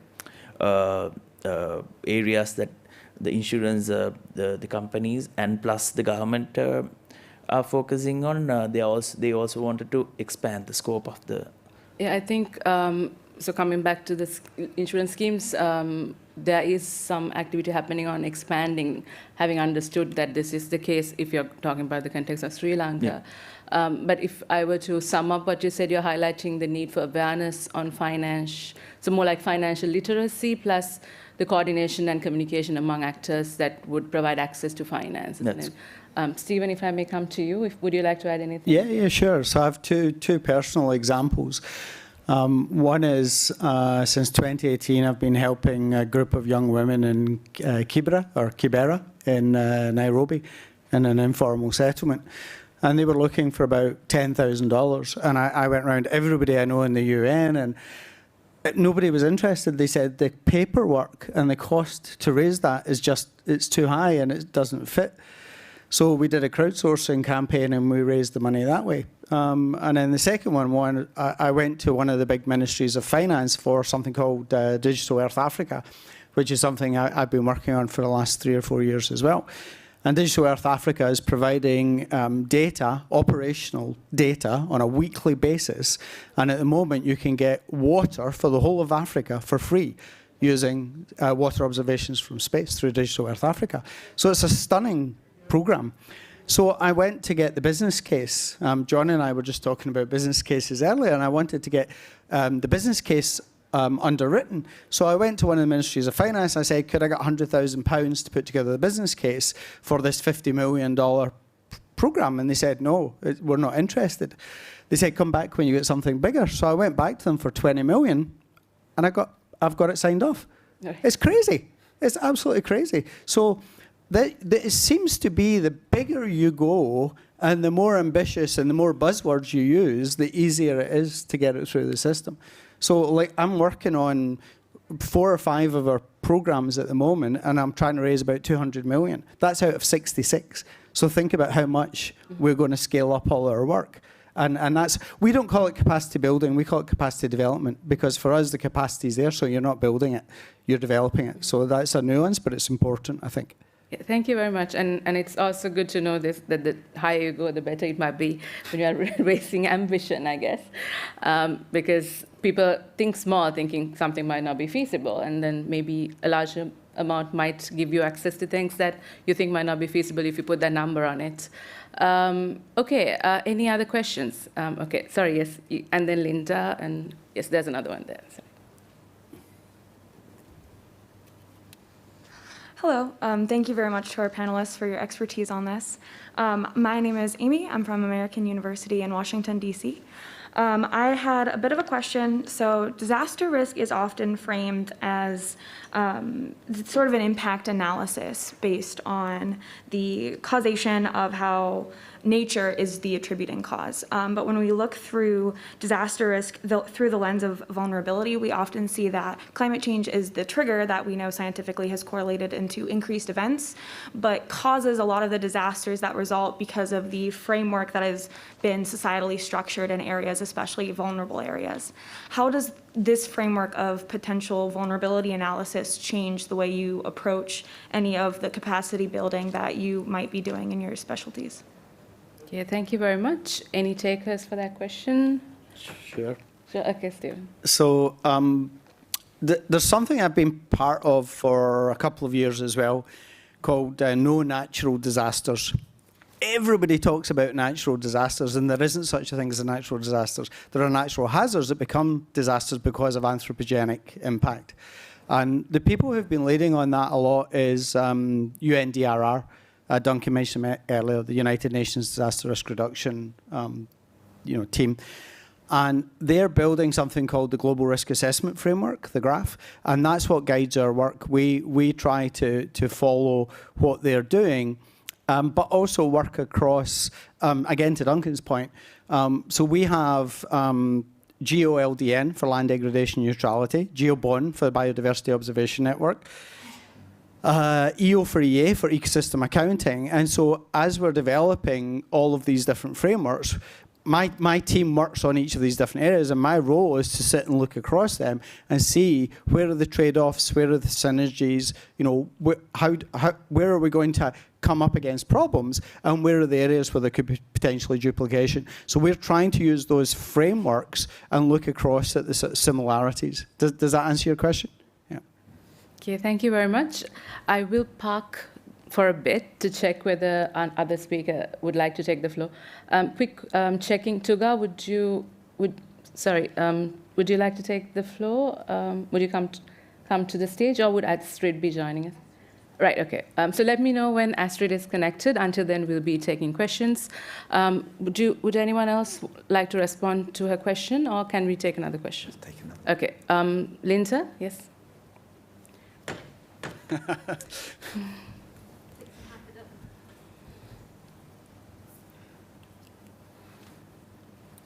Hi, everybody. I'm Linda Stevenson, and I worked for the Asia-Pacific Network for Global Change Research. It's an intergovernmental organization. It's based in Japan. I'm Glaswegian too, but I live in Japan. We are part of GEO, and so my question is for Stephen. I've got it written down here. So GeoGlam, I'm hearing it for the first time, and it's really interesting.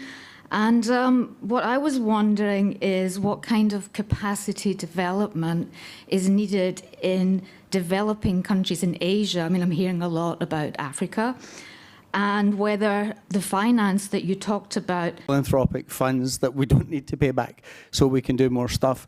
So there are a couple of great ways of doing that now. At the moment, where we have the quest for funding in for GeoGlam is something called the Sustainable Markets Initiative, SMI, through Terra Carta.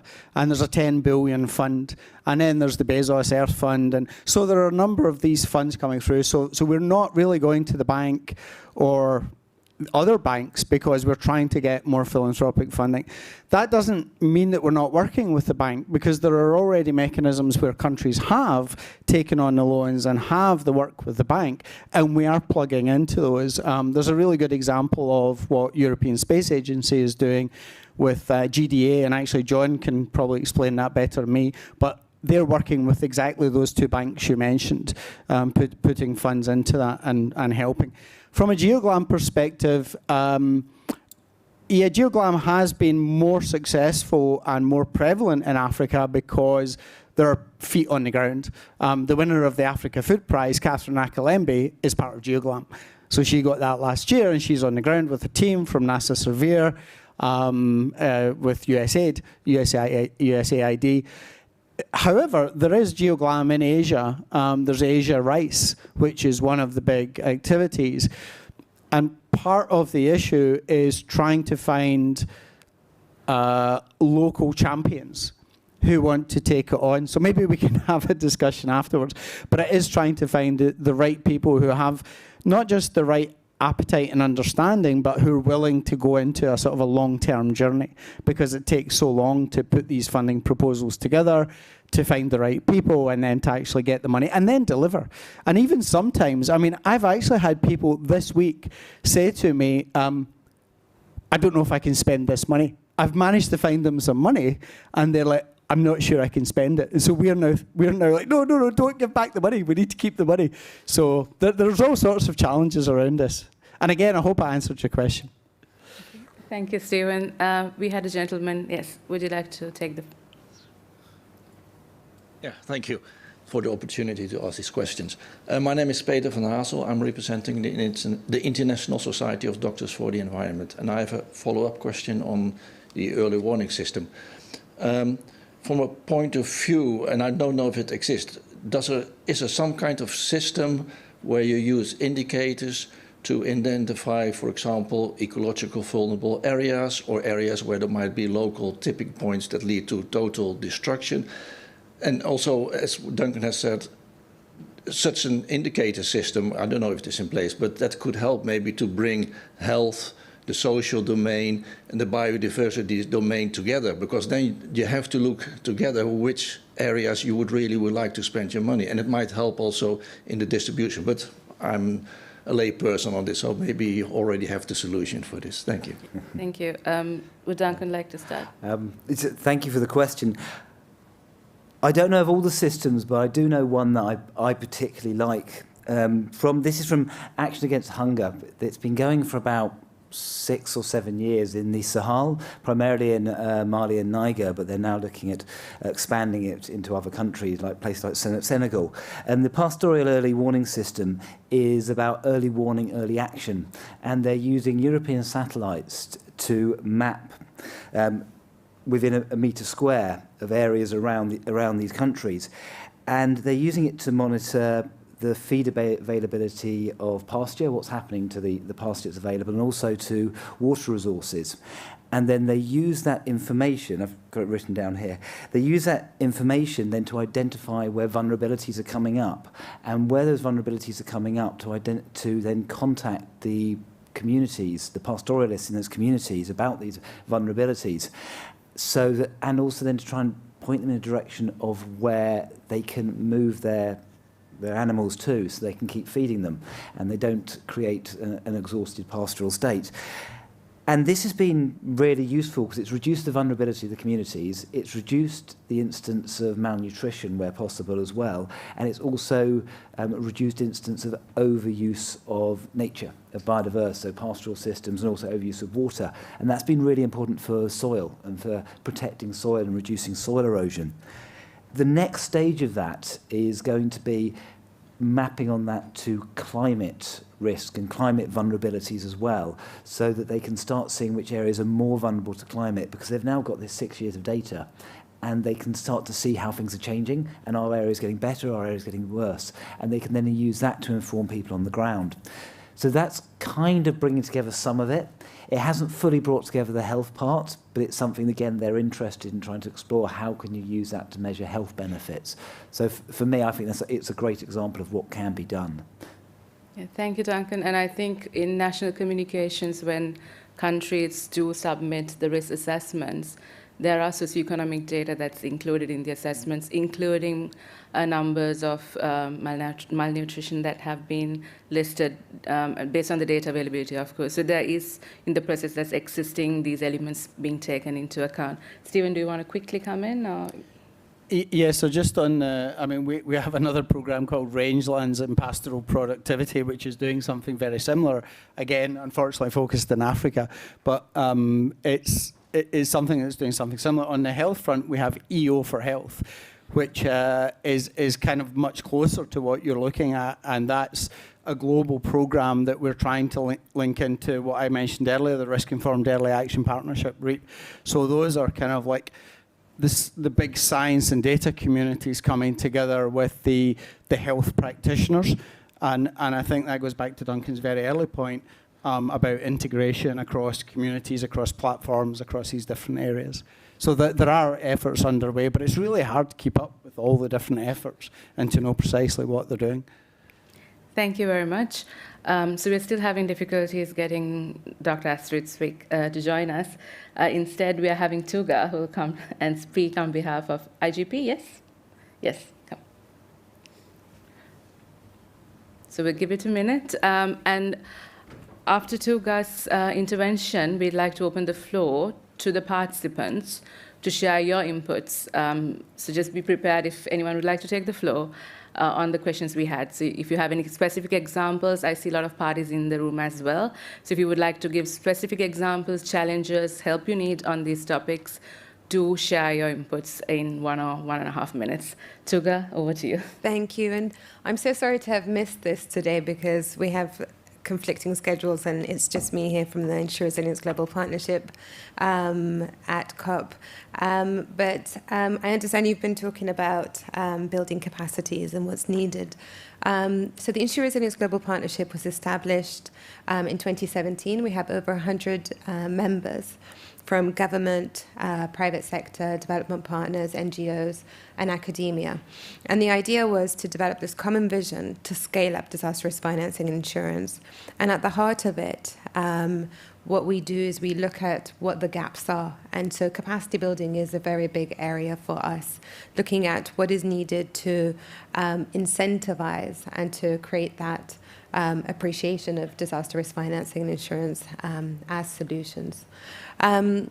One of the things that we do is we try to promote risk understanding, and we do that through engagement with our members.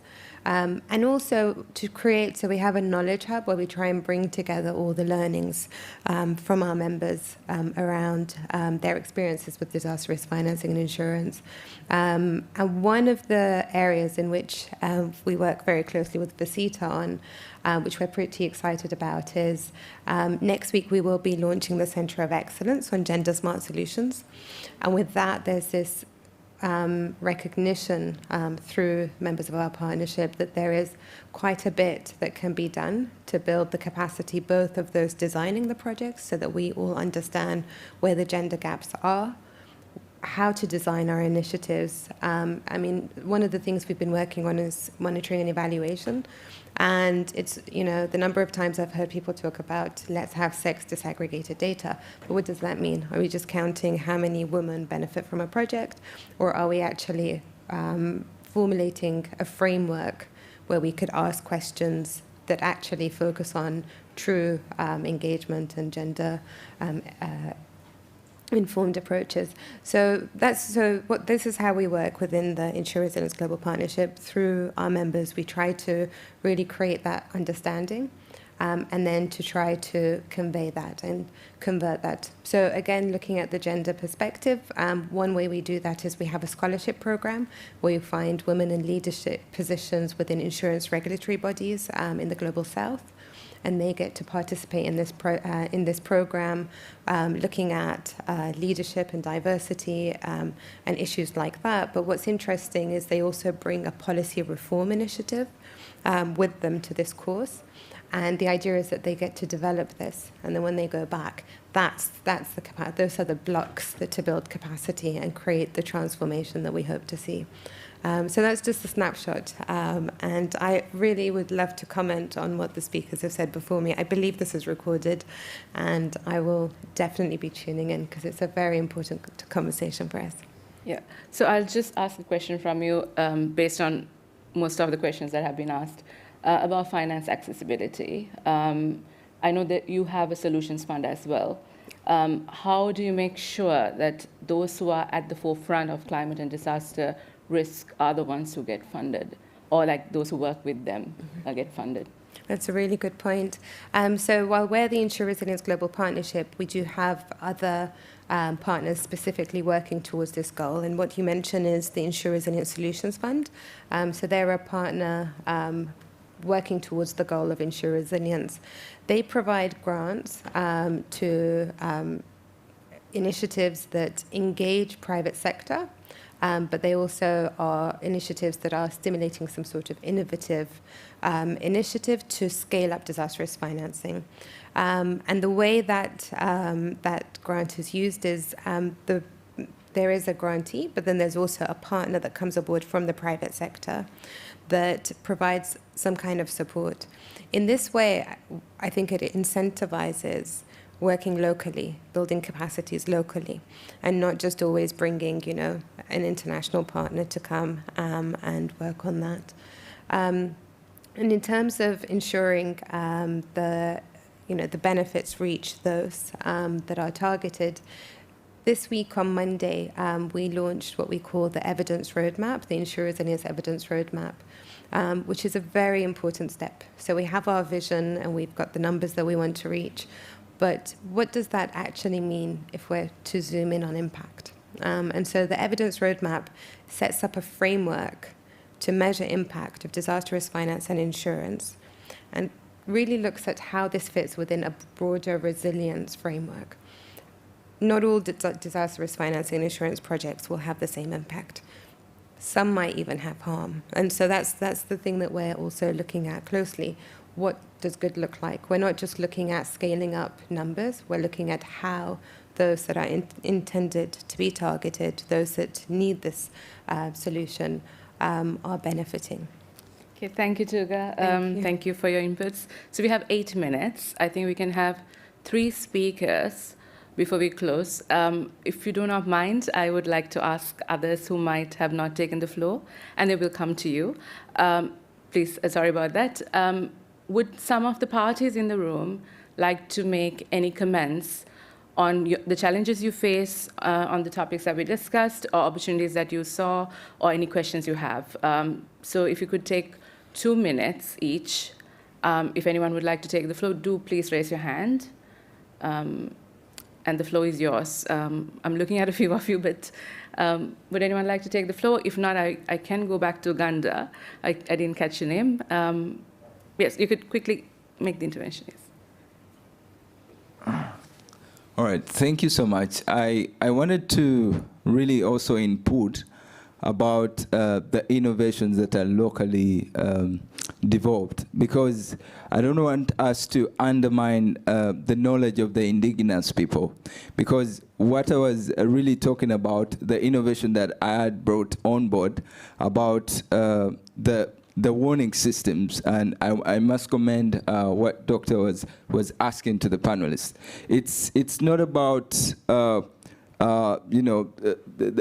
new technologies, but we put in consideration the knowledge of the indigenous people, because the idea was best from these local people who decided that they know the places, and so these places are all pointed out, and they are prone to disaster. And so they decided to come with something that is really on board to build a technology basing on their knowledge, because they know when the disasters come, and they know their land, they know their localities. So I really want to also commend my fellow youth, because youths here are really so much innovative, and they should also be, empowered, because at the end of the day, we need to have all sectors, like the speakers mentioned, intersectoral kind of way to have that collaboration, because at the end of the day, we can build solutions that will not help the people. And so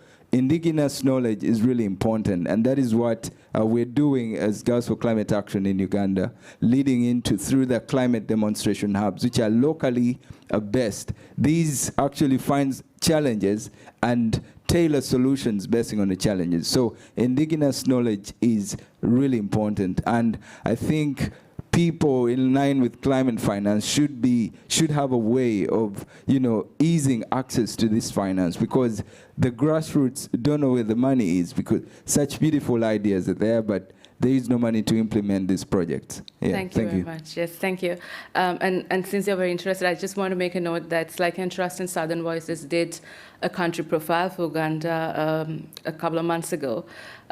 You could just have a look at it and say whether we missed anything on it in the content that we have, and we could actually go deeper into the elements that you mentioned on resilience. Thank you very much. And Stephen indicated that he wants to take this. Three quick points. We've just finished an Indigenous hackathon with 50 countries, taking traditional knowledge with state-of-the-art technology. So I encourage you to look that up. We had an Indigenous summit with 1,600 people in December, which is all written up. And we have a session tomorrow on Resilience Hub that I'm moderating with our Indigenous Alliance. And you should also be part later this month of our Indigenous Youth Track at our Geo Week. So there you go. Come and chat later. Okay. Thank you very much. I can take one more intervention if anyone from the floor would like to add anything. Okay, if not, I would now ask the speakers to have their closing remarks before we wrap up. Tuga, would you like to go first? Yeah, absolutely. So I'd just pick up on the last points that were made. And I think that sometimes we sort of talk about sort of capacity building as this thing where we're, it's like top down.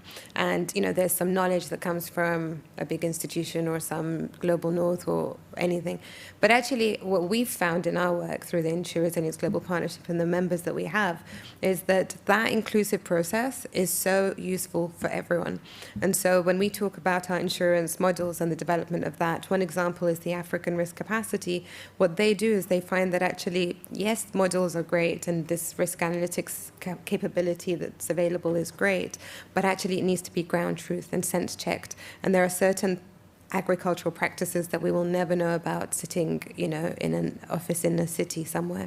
And so, so I just, going back to that, I think absolutely we, you know, in terms of capacity building, it's not a one person giving to another, it's very much a circular approach where we're all sort of strengthening our understanding and capacities. I just want to thank you very much for inviting us. And in the Ensure Resilience Global Partnership, we're always looking for these kind of conversations to see, you know, who's doing what. I think what you're doing sounds fantastic. I'll try and pop by, and just, you know, how can we bring it all together to build towards that vision of building resilience that we have, and yeah. So I hope we continue this conversation. Thank you, Tuga. Over to you, Duncan, in 1 minute, closing remarks. Okay. Well, the one thing I would say is I think there's a lot happening locally, which is networked globally, and so Nourish Scotland with other partners have been doing this process over the last year called Fork to Farm Dialogues, where they are dialogues, they're not the same as David Nabarro's, where they're dialogues started by farmers in different countries. They've been all over the world. And these dialogues are where farmers are getting together, speaking to local government and some of the local citizens groups and youth groups to create a platform to build trust and to create communication. And the theory behind it that came from the founder, a guy called Pete Ritchie, who's a farmer, is that people don't talk and listen to farmers enough, and farmers don't have the time to engage with government and citizen groups enough. So can you put a space where you can build trust so those connections are made? And it's been phenomenally successful considering it's been done with almost no budget. And these dialogues have had over 50 different countries having dialogues. And they've gone on over the year. They're going to be launched tomorrow as a formal global dialogue process. And most of them look like they're going to carry on independently because of the relationships that have been built. So I think there's so much happening in the local level that has supplanted the need for some of the national level interventions that were happening because the national level interventions weren't doing enough. So I would urge you to look at the Fork to Farm dialogues, and they get launched tomorrow, the global dialogues, and see what we can learn out of that, because I think it's a model that could be repeated very easily, very low cost, and it didn't take a lot of time to do them either. Thank you, Duncan. Kavindu, in 1 minute, what you would like to say? Okay, since I was talking about all the youth-related work, so I can say that due to the lack of resilience efforts, youth are sort of shifting away from these the practices, the food systems and stuff. So it's something that we need to sort of immediately work on, the climate risk management and then risk transfer mechanism, so that they will stick to. Then we can build their trust on the system and then the mechanism. So if we can have a sort of a framework that they tend to trust, so we'll have a better way to address in terms of youth. Right. Thank you very much. And I think GEO has a platform for this as well on youth. Duncan, Stephen, would you like to take the floor and close the session before I come in? Yeah, thank you. So thanks for inviting us to speak. Well, thanks for inviting me. I'm not the royal us. But I think it's there are so many papers and dialogues and everything which are great, but I think what we've tried to do is move beyond that to actual practical solutions. So Digital Earth Africa is one, there's Digital Earth Pacific, there's Digital Earth Americas, and we've just been in the Middle East and looking at how can we do it in each of these regions. And we're not doing the work. It's to Duncan's point and to everyone else's point, is we've given it to what we call implementing partners who are in the region, who know, just like you guys. And those are the ones who are actually doing it. So we're providing the infrastructure. We've gone to Amazon and said, can we get $5 million worth of storage from you? And they've said yes. We've done all that stuff so that locally they can get on with solving the problems. And so I'd like to see a lot more of that kind of activity, move away from 16,000 papers that none of us can read anyway, to actual practical solutions on the ground. Thank you very much, Stephen, Duncan, Kavindu, and Tuga, and everyone who joined us in person and also via the webcast. So if you would like to follow up the discussion, do write to us. If you'd like to know more about what SLYCAN Trust does, please go to www.slycantrust.org or get in touch with us. So there'll be a closing session which sums up all the day's event summaries. Do join that also if you would like to know more about what happened in the day. So thank you, everyone, and look forward to engaging with you in the future as well. Thank you. Thank you.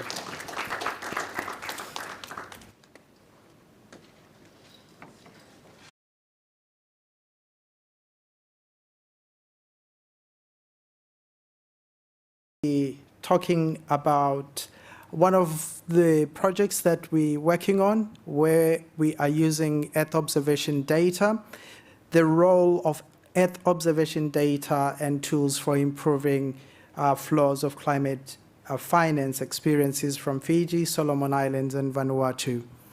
This is quite relevant to us because as the Commonwealth, we have been mandated by the Commonwealth heads of government to deliver on the promise of greater finance flows to these countries, to support them to get more funding flows through a hub, which is called the Commonwealth Climate Finance Access Hub. In short, it's called CFAM. So this project does fall underneath that broader work that we do under the Climate Finance Access Hub. And we're working with partners from the private sector as well as UNITA to push forward on that particular project. It's an innovative project. I won't say a lot about it. You will get a proper overview of what the project is all about from Uni, my colleague Uni just now. So we want to welcome you once again, and we will share. Because of technology, we had hoped that our colleagues from Solomon Islands and Vanuatu would join us. And we think, well, that's not going to happen, but nevertheless, we will share the experiences from there for our learning. So at this juncture, I will ask Uni Krishnan Nai from the head of climate change just to give an overview of this particular project and the Commonwealth Climate Finance Access Hub. Thank you, MX, and good afternoon, friends. So it's a great opportunity to speak in the UN Capacity Building Hub because this is one of the initiatives which is basically around that subject matter. So the Common Sensing Initiative, so just would like to give a brief overview in terms of what it is. So this is basically an initiative that the Commonwealth Secretariat in partnership with the UN Institute for Training and Research, UNITAR, and other private sector players like the satellite application Catapult and also Sensornomics and others. We are implementing this project for the Pacific region, which is Vanuatu, Solomon Islands, and Fiji. So the project will have, it has three major components actually. One is to deal with establishing platforms. So this is called the Common Sensing Platform, which is basically to use the satellite data and to develop a GIS-based platform that support member countries in taking the decisions. And number two, it has a major component on climate finance, which is to support in accessing finance. I'll give a bit more more details here on all three components. And of course, a component in food security, which is to work on different agriculture value chain and see how the satellite data could assist in taking decisions around the value chains. So the common sensing platform is basically a GIS-based platform where the data is being collated for multiple sectors, from agriculture to health to forestry to oceans and to coastal zones. And basically this is being then collated and made available for the member countries to access and take decisions, as well as to develop justifications for the various project proposals and policies. And the second major bit, which is climate finance, is what the Commonwealth is supporting under this program, which is basically under its flagship initiative called the Commonwealth Climate Finance Access Hub. So this is basically to support the member countries in accessing finance. So we have advisors being deployed in member countries to do this work and to support the member countries in accessing that. And so what does, like in the practical terms, how the satellite data will enable decisions, and or how the satellite data will enable member countries to develop justification. So some of you might have at least observed that capacity gaps is one of the major impediments in developing proposals of scale and proposals of quality to all these multilateral funding lines like the Green Climate Fund and others. So that's one of the bottlenecks, especially for the small states, where member countries do struggle to submit proposals, and then of course the kind of turnover time and others, which leads to a kind of lack of interest, and also like the kind of disbelief in the whole process of access to finance. So we've evaluated the whole value chain of climate finance, from access to finance to deployment in the countries, and of course the monitoring and transparency around that, and then to develop these platforms which support member countries in taking or developing correct justifications. So around this process, we are also supporting the governments of Fiji, Vanuatu, and Solomon Islands in terms of capacity building, utilizing a tool called Right Shop, where we employ the process of taking live examples from the projects and use this platform and then develop justifications around the project. So that's how we build the capacities of the government officials there in these three countries, and to enable them to take decisions as far as the project proposals are concerned. And in this regard, we are also utilizing the facilities available across the other countries. So there's a huge amount of replication potential for this. So we're currently in discussion with many other regional meteorological entities in terms of developing and replicating this model for the other regions, which basically will be adding value in the wider context. So this is broadly about this initiative, and you will get more information from the advisor from Fiji, as well as from the inputs from Vanuatu and Solomon Islands. And I'll stop here. Thank you very much. Thank you, Uni, and for that brilliant overview of Common Sensing Project and CIFA as a whole. We will, Uni did mention, we will invite a colleague from Satellite Applications, a private company in the UK that is a partner within the Common Sensing Project, to do a presentation of the Common Sensing platform that we have under this project. Just checking that that's... Will we show the Common Sensing video? Oh, yes. So before that, we'll show you a Common Sensing video that just gives you an overview of the project. Access to climate finance can be an essential lifeline for developing countries. However, it can be difficult to access that climate financing, partly due to a lack of data to support applications. But now, many years of Earth observation data is available from satellite imagery, and it gives a wealth of information that can be used to provide rigorous, unbiased evidence to support funding applications. The satellite data has been collated in the Common Sensing Platform for the governments of Fiji, Solomon Islands and Vanuatu, and can be used for calculating baselines, reference conditions, and measuring the rate of change for many environmental conditions such as temperature, sea level rise, flooding, and land degradation. This information can be applied in ways that might be surprising. For example, you might want to show scientific evidence of coastline erosion over decades. Or you might want to be able to find ideal locations to situate a solar farm. The data can help you to identify the right communities to participate in projects, identify boundaries to protected areas, and help in pre- and post-disaster management. Improved use of data and the dedicated support of Commonwealth National Climate Finance Advisors can contribute to turning country priorities and nationally determined contributions into climate finance investment plans.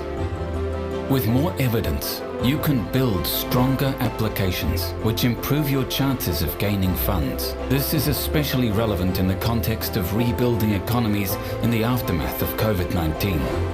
To build resilience in our communities, decision makers must use all available data to guide their choices. These days, this can include satellite data to understand changing climate variables and how they impact daily lives.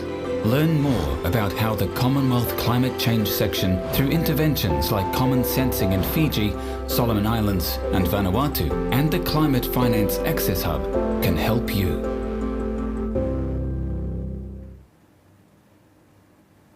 Thank you.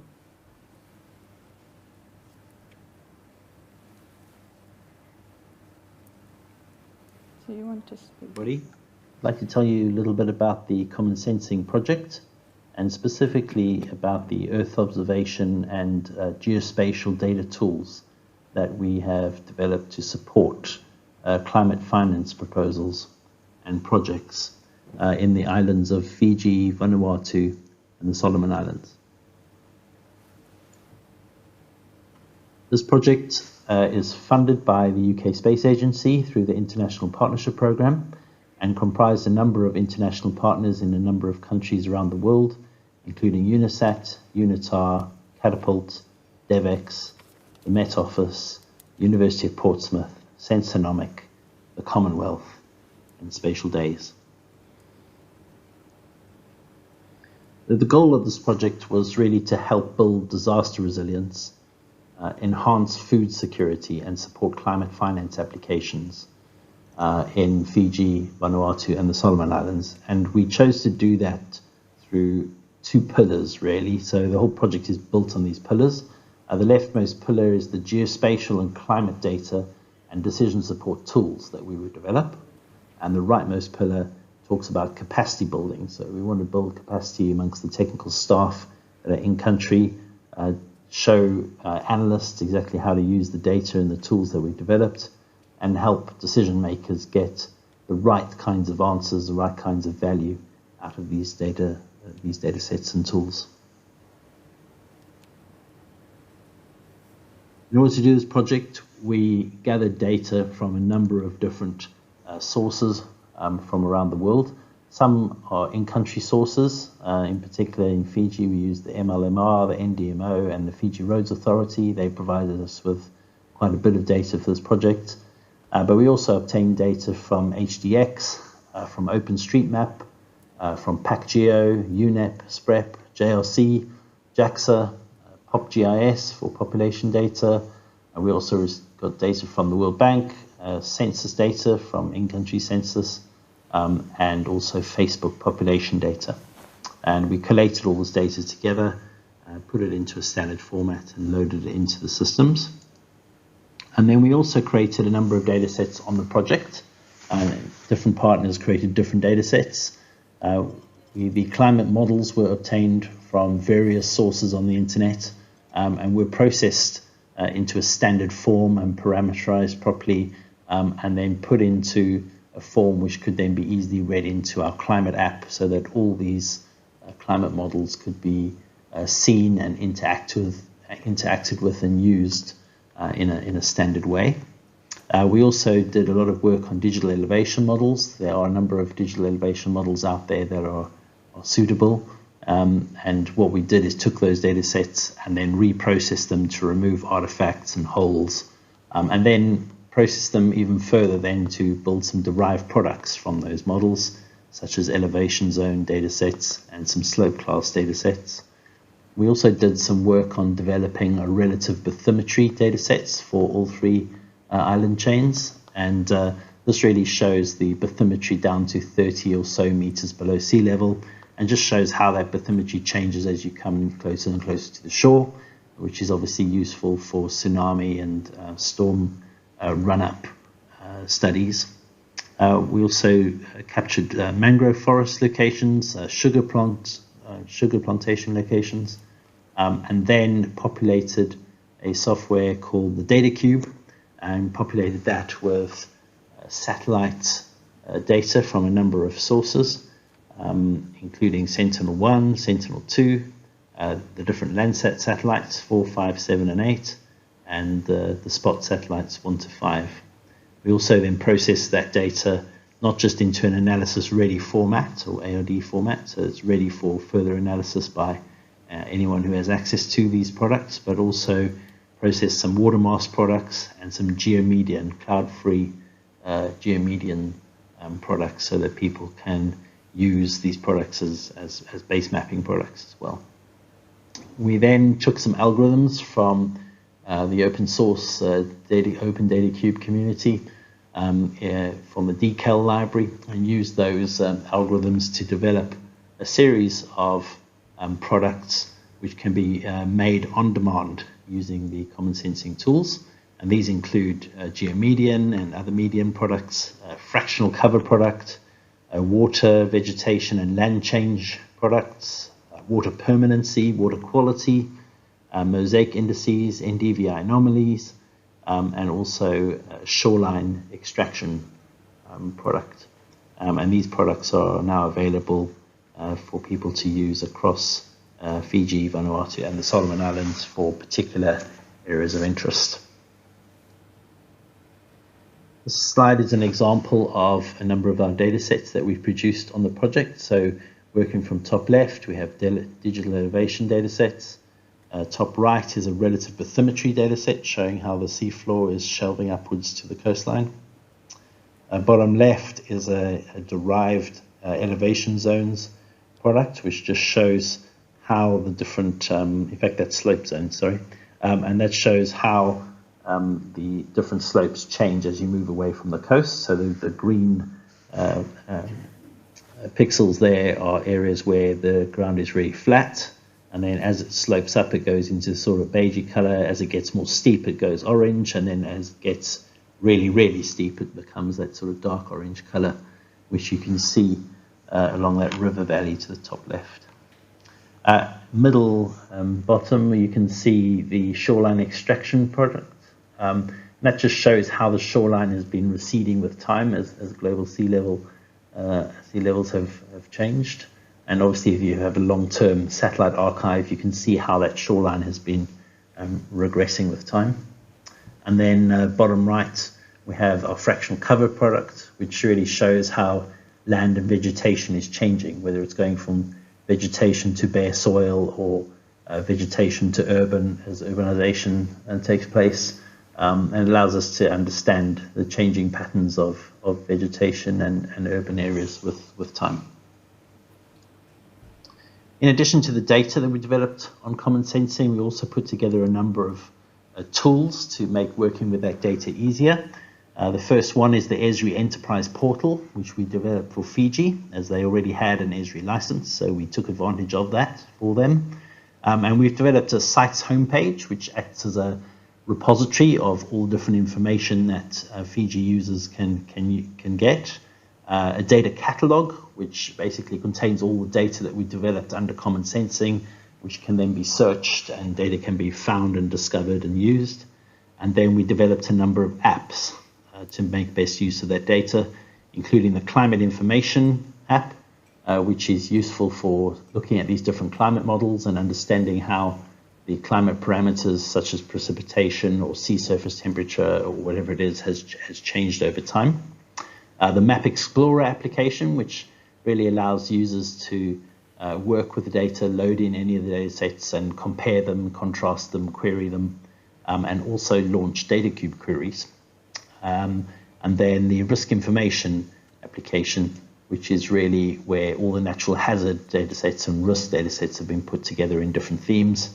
And going along with that is a 3D scene viewer, so that some of these data sets can be seen in a 3D context as well, to just kind of demonstrate that 3D tools can actually give very useful insights sometimes when you're working on particular projects.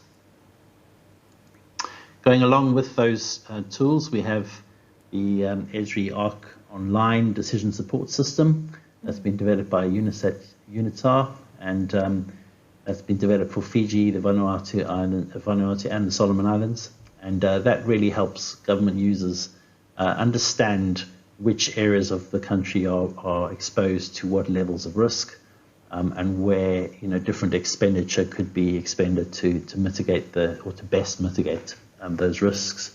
And also there's a multi-criteria analysis tool which allows users to compare multiple different criteria. So for example, reasonably flat slopes, access to transport infrastructure, far away from areas that are prone to flooding, and those kinds of themes, when they're intersected, you can then work out the best place to relocate a village, for example. And so that's what those tools are useful for. We also developed the Data Cube. There's an open source project called the Open Data Cube, and we built a data cube for Fiji, Vanuatu, and the Solomon Islands to contain all the satellite information that we could find that was freely available, and to build up a satellite archive of analysis-ready data so that people can use that satellite data for whatever purpose. And then going along with that data cube, we developed an open portal, and with that comes a data cube API, which allows us to launch data cube queries to produce those products I was talking about before. But along with that, we've also developed a WebGIS system for Vanuatu and a WebGIS system for the Solomon Islands, along with a data cube browser application, which allows users to browse the data that's currently in the data cube. We've also developed some agriculture apps for Fiji, Vanuatu, and the Solomon Islands as well. This is a diagram just showing the distributed nature of the tools that are being built for common sensing. So on the bottom left, we have the Esri Enterprise Portal system, which is going to be hosted in ITC in Fiji, and that will govern most of the Esri products on the project. And then on the bottom right, we have the Open Portal, which is going to be hosted at USP, which is the University of the South Pacific in Fiji, and the number of apps and the data cube itself are going to be hosted from USP. And then we have other apps such as the DSS apps, which I mentioned already, which are hosted with UNITAR in Bangkok, which are on the top right. And then there are other apps such as the Sensonomic apps, which are hosted in a Google Cloud. And then users can come in through the internet, log in to these systems and use whichever app they need for their purpose. Obviously, these data sets that we've produced and the tools are not much use if people don't know how to use them. And so we've spent quite a bit of time doing remote and on-site training of technical users in common sensing data and tools. Obviously, because of the pandemic, it wasn't possible to do on-site training all the time, and so we've had to do a lot of remote training, sessions, pre-recorded video sessions, and then made use of our in-country staff to actually embed that training in sessions that are in-country. So we've done a training of a number of government decision makers and climate and finance advisors, but we've also done technical training of Esri users, particularly in Fiji. and we're providing ongoing support of these users as we go through the Common Sensing project.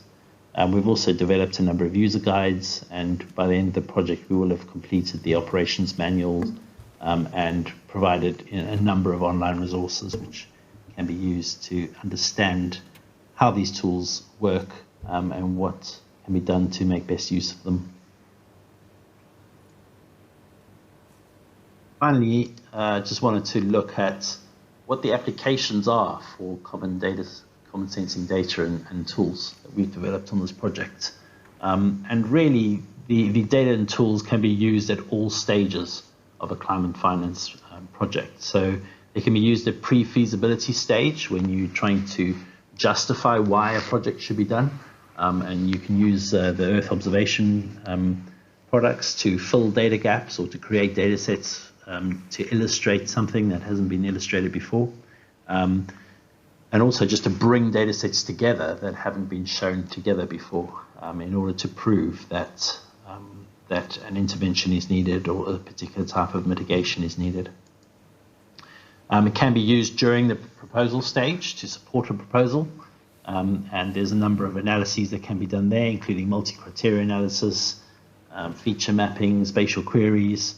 We could produce products that can be used as inputs into engineering models. So, for example, if you wanted to build a new breakwater, you could make use of some of the relative bathymetry data, for example, and also environmental and visual impact assessment type work. There's a number of products there that will be useful for that. For implementation, well, the project has actually been implemented.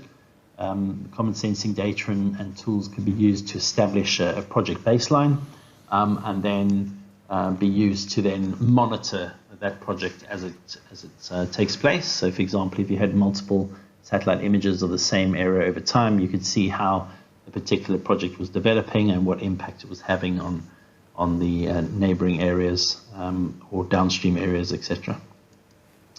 And then lastly will be the monitoring stage, where you can see the longer-term impact of a project that has been done in terms of understanding that project and its impact on the local area and the wider area as we look over the next few years, over the short, medium, and long term, can monitor the impact of the product of that project and use that to support future projects of a similar nature. Thank you for your time and attention on this presentation. I really hope I've been able to just convey the Common Sensing project as a whole to you. It has been a multi-million-pound project over a number of years, so it's quite difficult to condense all of that activity into a few minutes, as I've tried to do today. But I hope it's been useful and interesting, and I hope it's been thought-provoking as well, and maybe has made you think of sort of new applications for the data and tools that I've been talking about as I've been discussing them and showing them to you. And yeah, I really look forward to seeing how the Common Sensing data and tools could be used successfully on climate finance proposals and projects in the future. And yeah, thanks for your time and goodbye. Many thanks to Richard for that presentation. We just want to move slightly to the application, how we've worked with colleagues in Fiji, and want to introduce to you Climate Finance National Advisor for Fiji, Catherine Cook, who is embedded in the Ministry of Economy in Fiji and works with the colleagues there to actually see this work delivered and applied, particularly in generating and attracting new flows of finance for Fiji. Thanks, MX. If you could put the presentation up for the practical applications, that would be great. So hi everyone, yeah, I'm the Climate Finance Advisor based in CCID, the Climate Change and International Relations Department in Ministry of Economy in Fiji. So that was my colleague Richard, who unfortunately couldn't be here today, who I work very closely with, and he's the brains behind the data cube, but also synthesizing it into a more readable sort of data set, the analysis-ready data. So if you'd like to go to the next slide, please. I'm here with the Fiji delegation, and I work on climate finance. So I'm following the Standing Committee on Finance and Long-Term Finance. So if you could go to the next slide, please. As you'll all be aware already, I'm sure, but also emerging and further crystallizing from this COP as well, how clear it is the need for climate finance.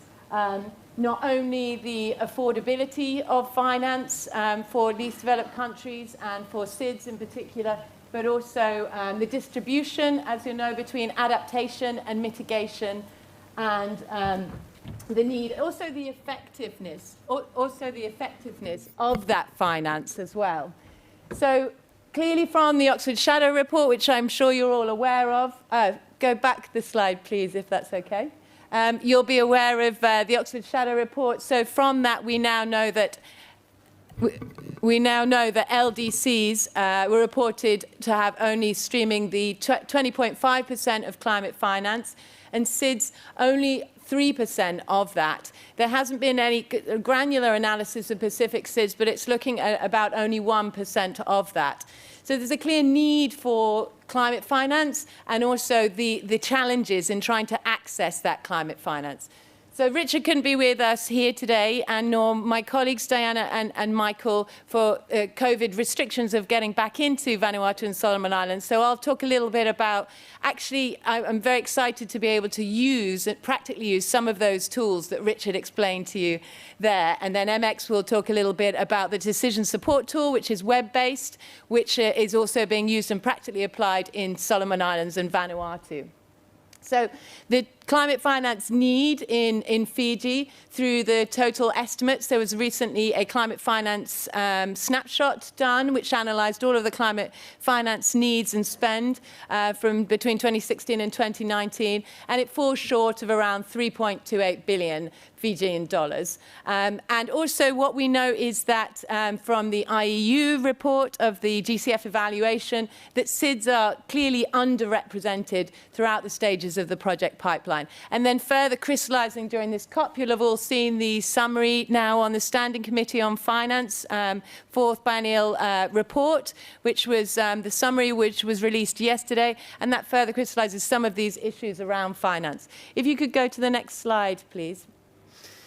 So this is where the issue lies, or the problem that we're trying to address with this common sensing problem sits. That, you know, funding from the international and regional climate funds can be difficult. It's very time-consuming.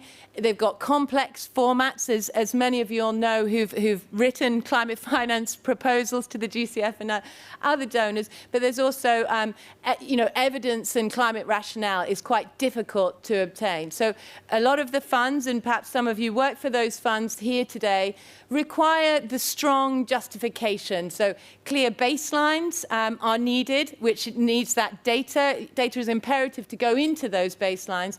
Also, climate change focused rationale, so in the project rationale for approving the project proposals. And many of these funds in reports and evaluation reports have now been explicit about how the role of Earth observation data can help with some of the evidence base within these climate finance proposals. So with the emergence of technology, enhanced forms of data, the Common Sensing Project can help with that, and is an example of that innovative use of merging the data sets that Richard talked about, but also looking at the access requirements for climate finance.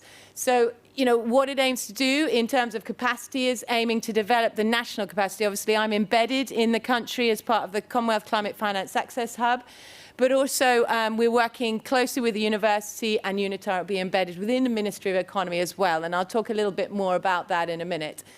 It's good, you know, for decision making, and, you know, within the university, as Richard showed in his diagram, it will be based within the University of the South Pacific, and already the students in departments of earth sciences, geography, maths are using it for undergraduates, for postgraduates, and research students are all using the data cube for their analysis. So it's fantastically potentially useful for them, and it is open source. And as Richard explained as well, the data sets that have been fed into that are from the satellite data, but also from historical climate data and relative bathymetry data. And again, I'll show you how some of those things that sound quite technical can be practically applied in a sec. If we could go to the next slide, please. So again, this is just one of the IAEA fundings, that there's limited access to data, and historical baseline data just simply is difficult to obtain. And that creates limitations in that access to climate finance, and why those flows are kind of disproportional. Next slide, please.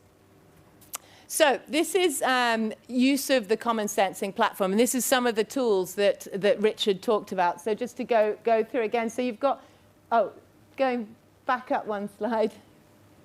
So you've got the shoreline extraction data, where on the top left there you can see where the shoreline has changed over time, because it has historical data input into there. You've got the fractional cover, the next one on the right, sea surface temperature over many years, and then also looking at wind speed and fractional cover. So if you were to want to look for putting in new road network or new health facility, you would be synthesizing data and data layers in regard to the climatic data, the road infrastructure networks, existing health facility, population Facebook data, and you can put these layers over one another to pull out your extraction and your input parameters. So it's very exciting that there's the opportunity to do that. And as Uni said, we've been doing these write shops. So again, not just training on the technical tools, but actually taking a live finance proposal and working this into it and seeing how this can be practically applied within that. If we could go to the next stage. So this is just some of the user testing that we've used on for existing proposals.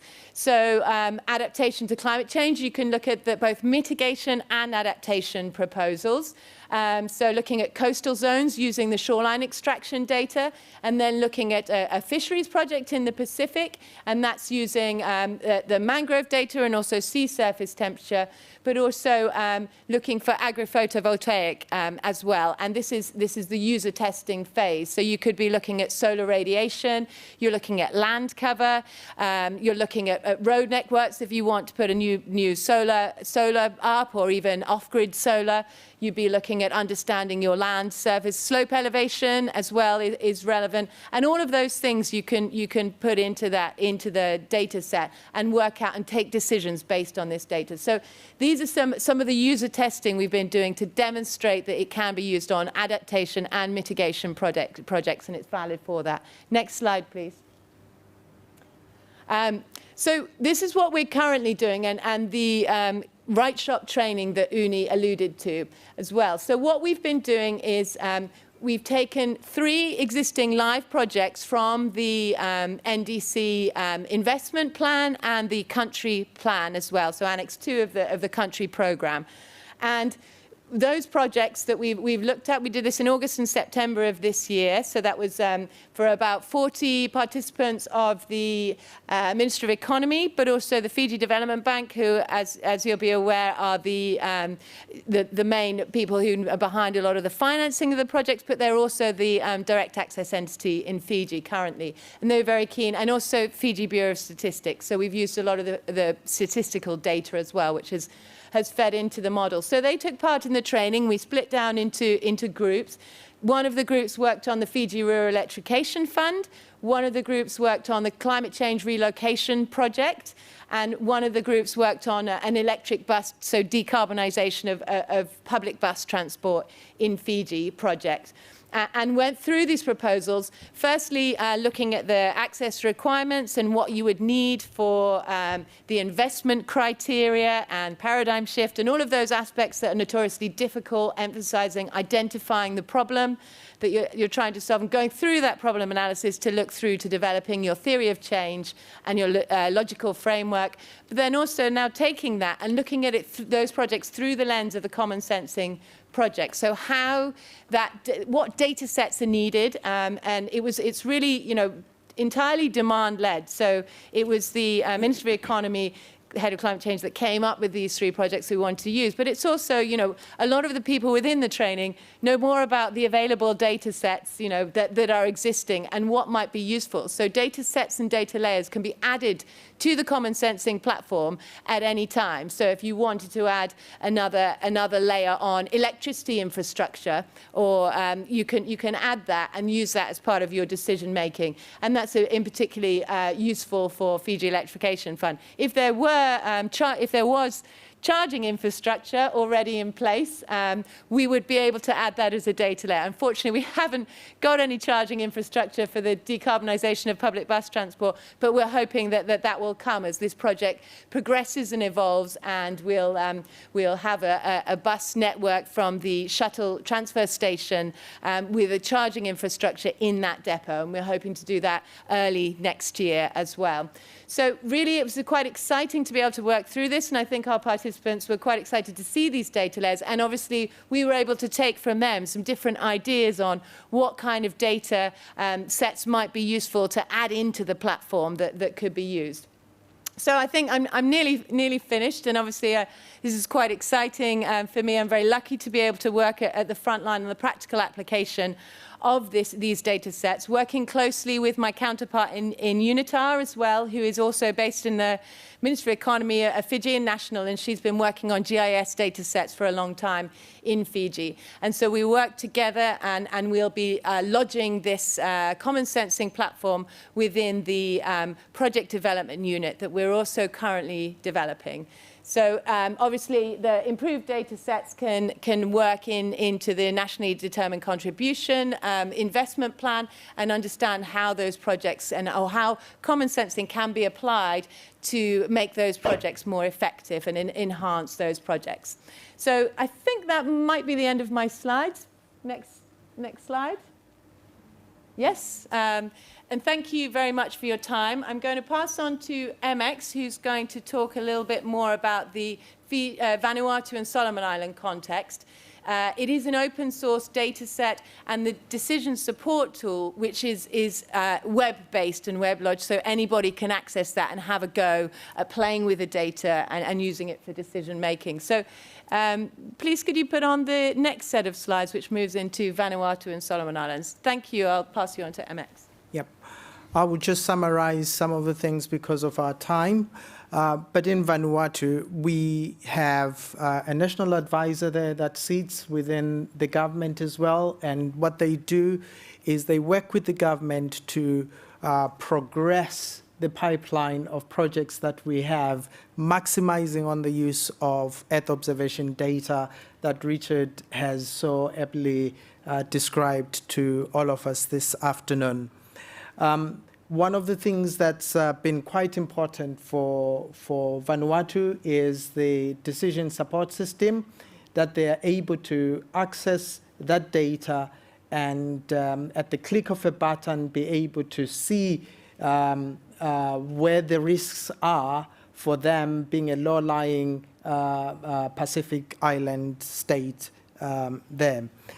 The importance, and I think this is where the climate finance aspect really comes in, and the technology, is that we have a pipeline of projects that we've identified with the government, and Diana is working with each of the government entities that are interested in putting proposals forward, and they are looking at how they can use the data that's available for those projects. And as Catherine has described, we take each project, look at the needs in the project to demonstrate how the data can be used in that project. And so at the moment, we have a pipeline of 3 to 5 projects that we're working on in Vanuatu just to do exactly that. In Solomon Islands, if you could go to the next slide. In Solomon Islands, which is in a similar situation as Fiji and Vanuatu, we have also identified a number of projects, And what's been interesting here is that with the other work we've been doing, looking at the landscape in terms of financing, has been identifying the areas where we can potentially maximize on this and where the need is actually higher within the country. So, for example, we've identified a number of projects around waste, around ecosystem and ecosystems and ecosystem services. We've also identified a priority in health as well for the application of this data. And so what Michael is doing with the colleagues in government in Vanuatu is to look at those priority areas which contribute to their revised national determined contributions, and they then look at how the data, the Earth observation data from the platform can be used to improve the applications, to strengthen the applications and the climate rationale that comes with those applications. And I think this is quite important because in that country, we know that there is, from our analysis, that whilst there was about 230 million of climate finance between 2016 and 2018, the gap within the after doing the revised national determined contributions is huge. In 2020, this year, we got the report on the data gap for the NDCs, and that's likely to increase. And the small island states are really, really at the edge of that. So those are the two countries, Vanuatu and Solomon Islands. Because of our time, we will go to the next element in our program, which is a very exciting part. So as part of our work in Vanuatu, we've done a study to look at the climate finance landscape and the potential of the application of Earth observation data for the three countries. So we have 3 country reports that we've done for each of those countries. And I have the pleasure this afternoon to call upon our Senior Director in the Commonwealth in the Department of Economic, Youth and Sustainable Development, Dr. Ruth Katumuri, to make a few remarks about the work that we've done in producing those reports for the 3 countries. Thank you, MX. I'm going to start with the question. I wonder how many of you remember the 2008 tsunami in this room, or how old you were. So, and the reason I say this is it's that which made the importance of satellite data. If we had had such advanced satellite technology, we may have been able to reduce the disaster due to that.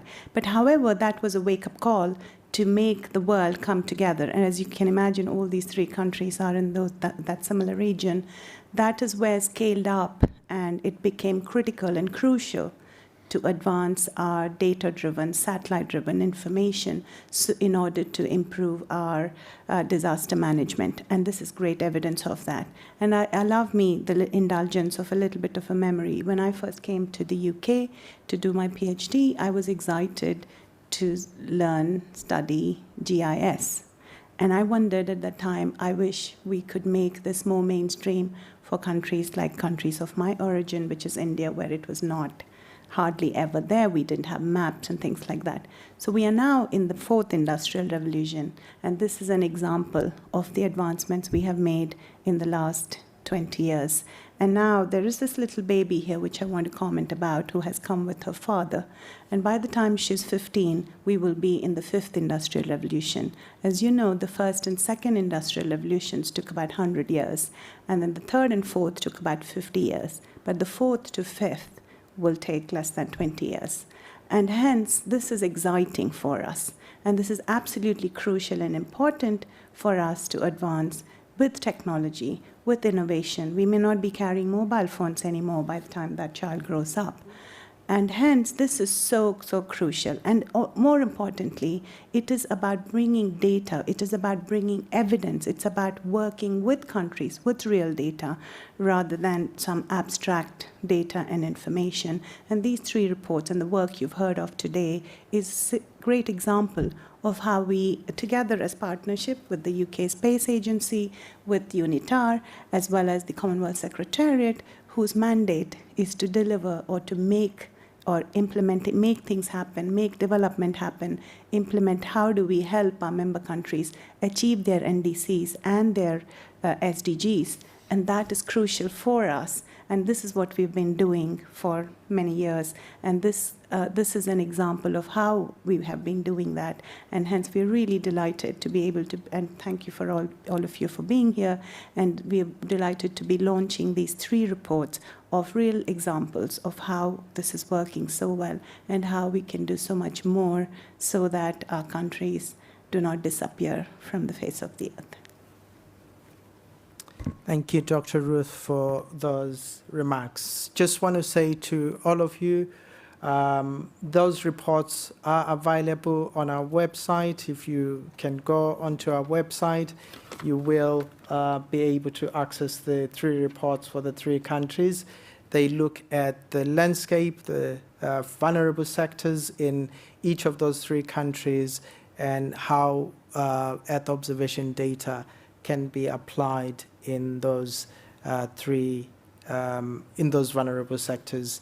And we hoping to work with the governments and different departments in Fiji, Vanuatu, and the Solomon Islands to push forward projects and proposals on those areas that we've already identified. We're coming to the end of our session, and I just want to ask Uni, head of climate change, to just say a few closing remarks before we bring this session to a close. Yeah, I think it's as you heard, it's a very clear practical application of use of data for climate finance, which is basically kind of an area where many of the institutions are literally like working, including the multilateral and other development organizations. To that extent, we also came up with a discussion paper. So if you go to the Commonwealth website, you will get a discussion paper on the use of Earth observation data on access to climate finance, which is quite a very practical narration of how these countries have used the data for access to finance, and some good examples from the Commonwealth membership is also being given there. So yeah, so I think I'll conclude, but if there are any pressing questions from the audience, we probably will be able to answer. And we have advisor from Fiji, unfortunately from Vanuatu and Solomon Islands, due to technical issues couldn't join. But if there are any specific questions in terms of how it's done, the practical nitty-gritties, etc., you could pose probably 1 or 2 questions. If the room is, if nobody's waiting for the room, we could take a couple of questions. Any burning questions? Just put your hands up.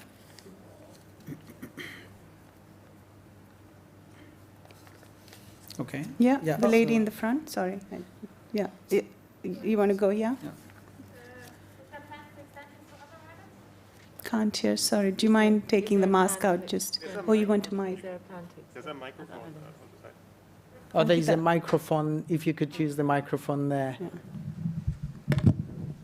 Yeah. Are there plans to extend this to other islands? Yeah, so yes, we do have. So this is currently being done on a pilot basis for these 3 member countries. So we do have a plan to do similar work, especially for agriculture sector, for example, in African region and in the other Pacific member countries. Yes, that the plan is there. Yes, gentleman over there. Okay, we should give a mic. Yeah, is your question on your behalf or your child's behalf? On my behalf. And my question is, we've now seen how all this data was generated, but has it ever been validated on the ground? But that's the importance of this work, because this is on the ground work. that you're data present. from, but it's, for example, we have a fractional cover map. It's obtained from a Landsat satellite. Yeah.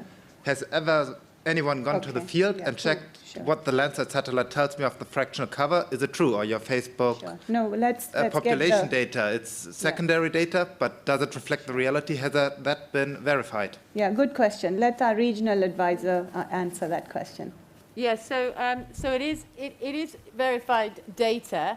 Obviously, with every fractional data set or covered data, somebody hasn't been out, like an independent verifier hasn't specifically gone out to say, is there still forest cover there? But it's taken from satellite images, and also it's been practically used as well. So particularly for the climate change relocation project, we've been using that data. So it's actually, and also for disaster risk, it's been used as well for the ground truthing side. So not only the way it's been practically applied after disaster response, some aspects of it we use this first to identify sites, and then ground truthing takes place as well. So I guess the answer is yes and no. There hasn't, somebody hasn't gone and checked every single pixel that there is still forest cover there. But because it's satellite and recent satellite data that actually gets updated from sources continuously and from verified sources as well, and a range of sources, it is, I genuinely believe it's robust. Perhaps, there is some questions around, verification for forest cover in terms of carbon credits and things, and I understand that's an issue. But yeah, I genuinely believe it is a robust data set, and certainly we're updating it all the time from consistent and robust data sets and sources, and we do check sources as well. But that's also the advantage of having authentic institutions. Now, we do trust UNITAR, we do trust UK Space Agency, so we believe the technology is among the best in these institutions, and hence the data is as robust as possible, as much as your technology can permit. But at the same time, the thing is that we are working with member countries, so they are aware of these data. All this has been in collaboration with these 3 countries, so they know what we're talking about, and they are in agreement with what we're presenting and working with them in enabling adaptation and mitigation. It's quite interesting. Just to add one thing, in the last Right Shop, when you often present the data to the ministry officials and they see the data, they quickly say, that's not right. And so there is that process where we're engaging, and I think it's an important aspect that the data is ground truthed, and we're confident about it. Yes. Just want to, we're beyond our time now. Just want to say thank you to all of you that have joined us this afternoon. We would like to connect with many of you. If you're working in this space or any other space in climate finance, please do come and talk to us. We're quite keen that capacity is built for our family of 54 member countries of the Commonwealth. Have a good afternoon. And on the 5th evening, between 4:45 and 6 p.m., there is a Blue Zone side event of the Commonwealth. UNFCCC. Yeah, so that's basically, we request you to just tune in to that time and join for that discussion, because that has also these elements being discussed there. Thank you. Thank you. Well, if you're interested in this work, you know where to find us, so do stay in touch.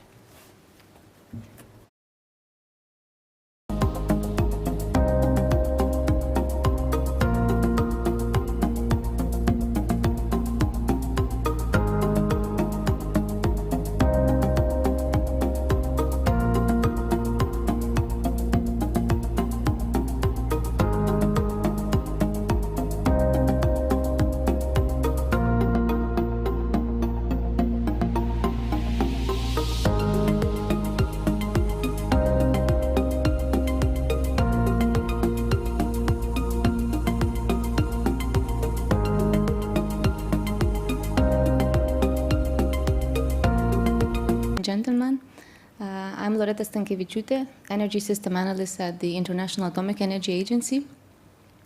I would like to thank first the Capacity Building Hub for inviting us to this event, for organizing it.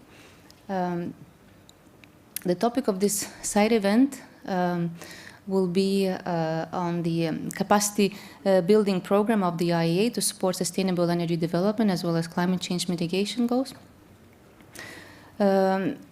As you know, energy drives societies, economies, and interacts with the environment as well. It is important to understand all these interactions, to analyze them, and to make the right choices and decisions for the future. This is the key role of energy planning. So today's side event will unfold a little bit unexpectedly because some of our speakers, due to technical reasons, could not join this event, although we will have a one presentation which is recorded, so we managed to do this on time. But very much also thanks to all the speakers for their contribution. They really tried. It's just that there are some technical issues unknown to us that why some people could not really connect. So anyways, the side event will start with my presentation, and then we will hear presentation experience of one member state, that is Nicaragua, presented by Mr. Carlos Emilio Sanchez from the Ministry of Energy and Mines in Colombia. And if we fortunate, maybe we will hear another presentation from from Colombia, excuse me, if we manage to get it on time. So this will be presented by Ms. Maria Paula Rojas from the Ministry of Mines and Energy in Colombia. And finally, also, if Mr. Andrei Gritsevsky, who is the unit head of the Planning and Capacity Building Unit at the International Atomic Energy Agency, will somehow manage also to connect. He will provide some concluding remarks of this session. And also, of course, we will have time for answering questions that you might have. So without any delay, I will start with my presentation now. Thank you.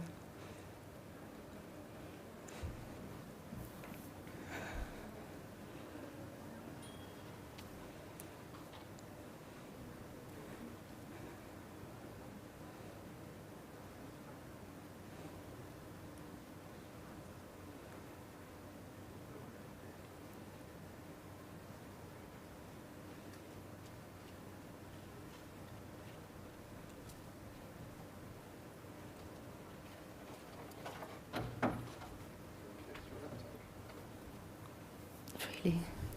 But you have it. No, you gave us the presentation for the next guy. But you had it initially. I sent it, of course. Not to me. I mean, to the person. Is it on your laptop? Yes.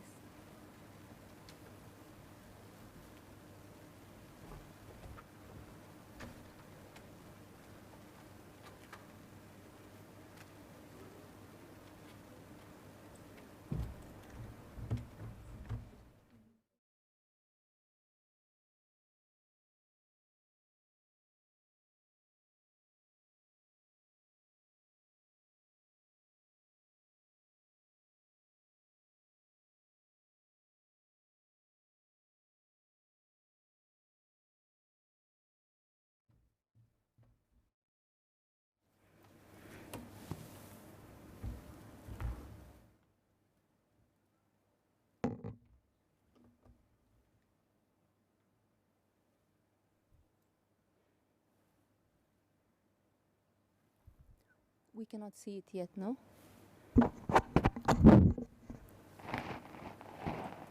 Yes, okay. Apologies. Okay, so the presentation will be on the IAEA's capacity building program to support sustainable energy development. Energy planning is integral part of policy and investment decision-making in the energy sector. It involves estimating future energy needs and shaping pathways to meet those needs. in ways that satisfy aspects such as energy access, energy security goals, also being in line with broader socioeconomic and development targets and goals. IAEA has pioneered capacity building activities in this area and has decades of experience in supporting member states in energy planning. One of our, let's say, first training could be recorded back to 1970s, so some 50 years ago. And the core of our capacity building program is that what we are trying to do is we're trying to develop, to enhance a national expertise, national skills in this area.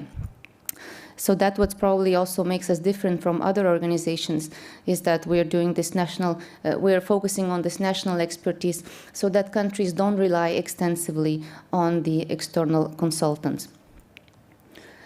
So as I mentioned, the key message that I would like to convey with this capacity building program that we have is that IAEA is there to support countries, to provide them with tools, to train them how to use those tools, so that countries themselves are capable to analyze their energy strategies and to select the ones that best suit their socio-economic development and targets.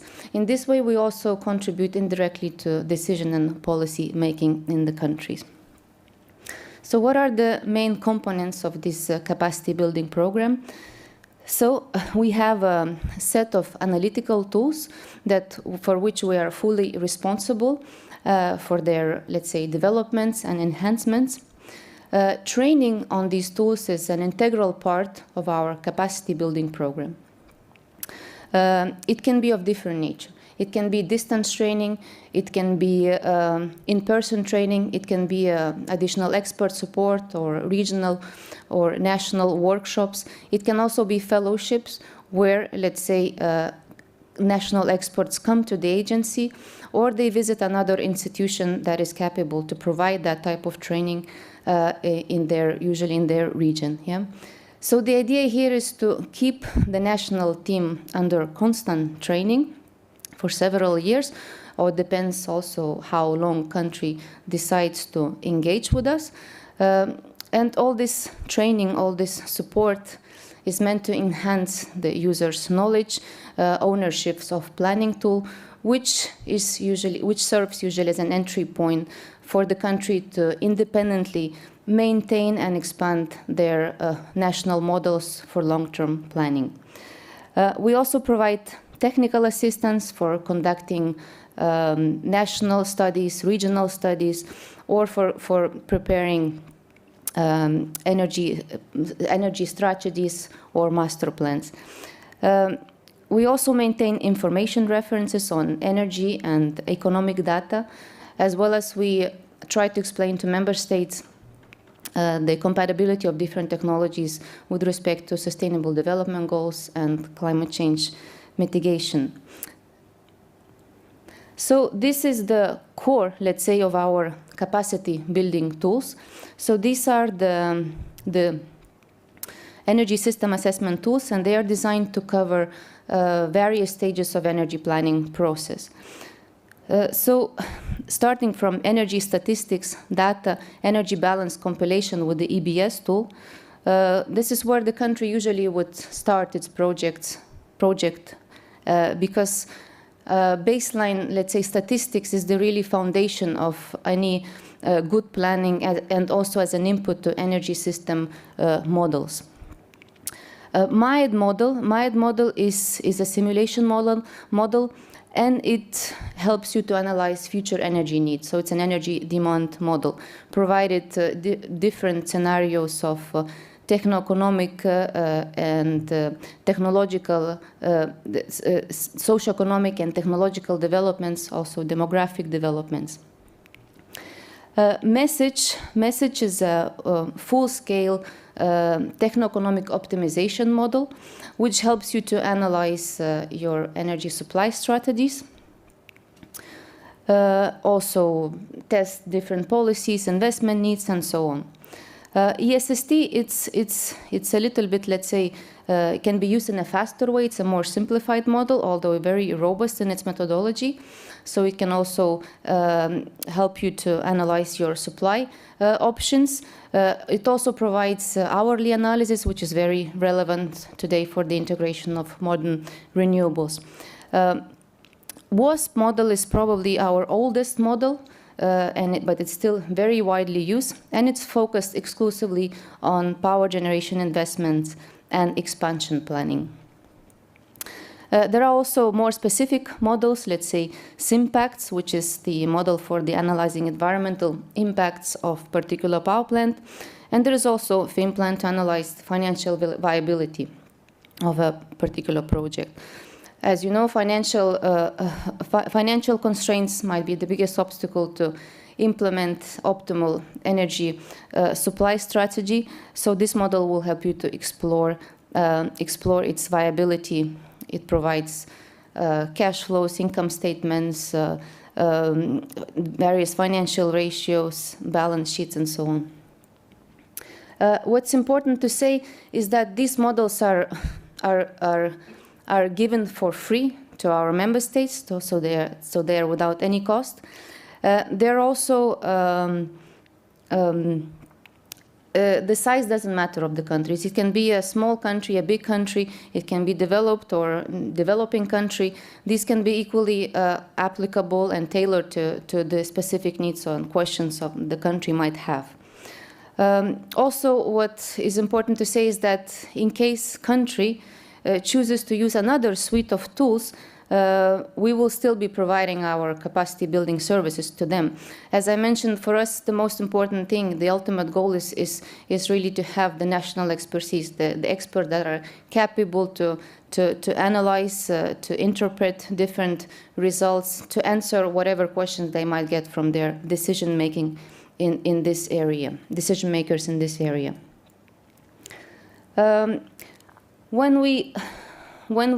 We always encourage, let's say, our national teams to form multidisciplinary teams. So let's say not people that only are experts from the planning offices, but we also encourage, for example, statistics offices, representatives, academia, and some other ministries or specialized agencies. Basically, because multidisciplinary teams provide links and cooperation that are sometimes missing in countries or are simply not known. Yeah, so this brings them together and complements the work and avoids various overlaps. Here at the bullet points, you can see various projects, recent projects that we are implementing. So, for example, regional European project for building capacity to assess role of low carbon energy technologies for climate change mitigation. This involves 26 active participant countries.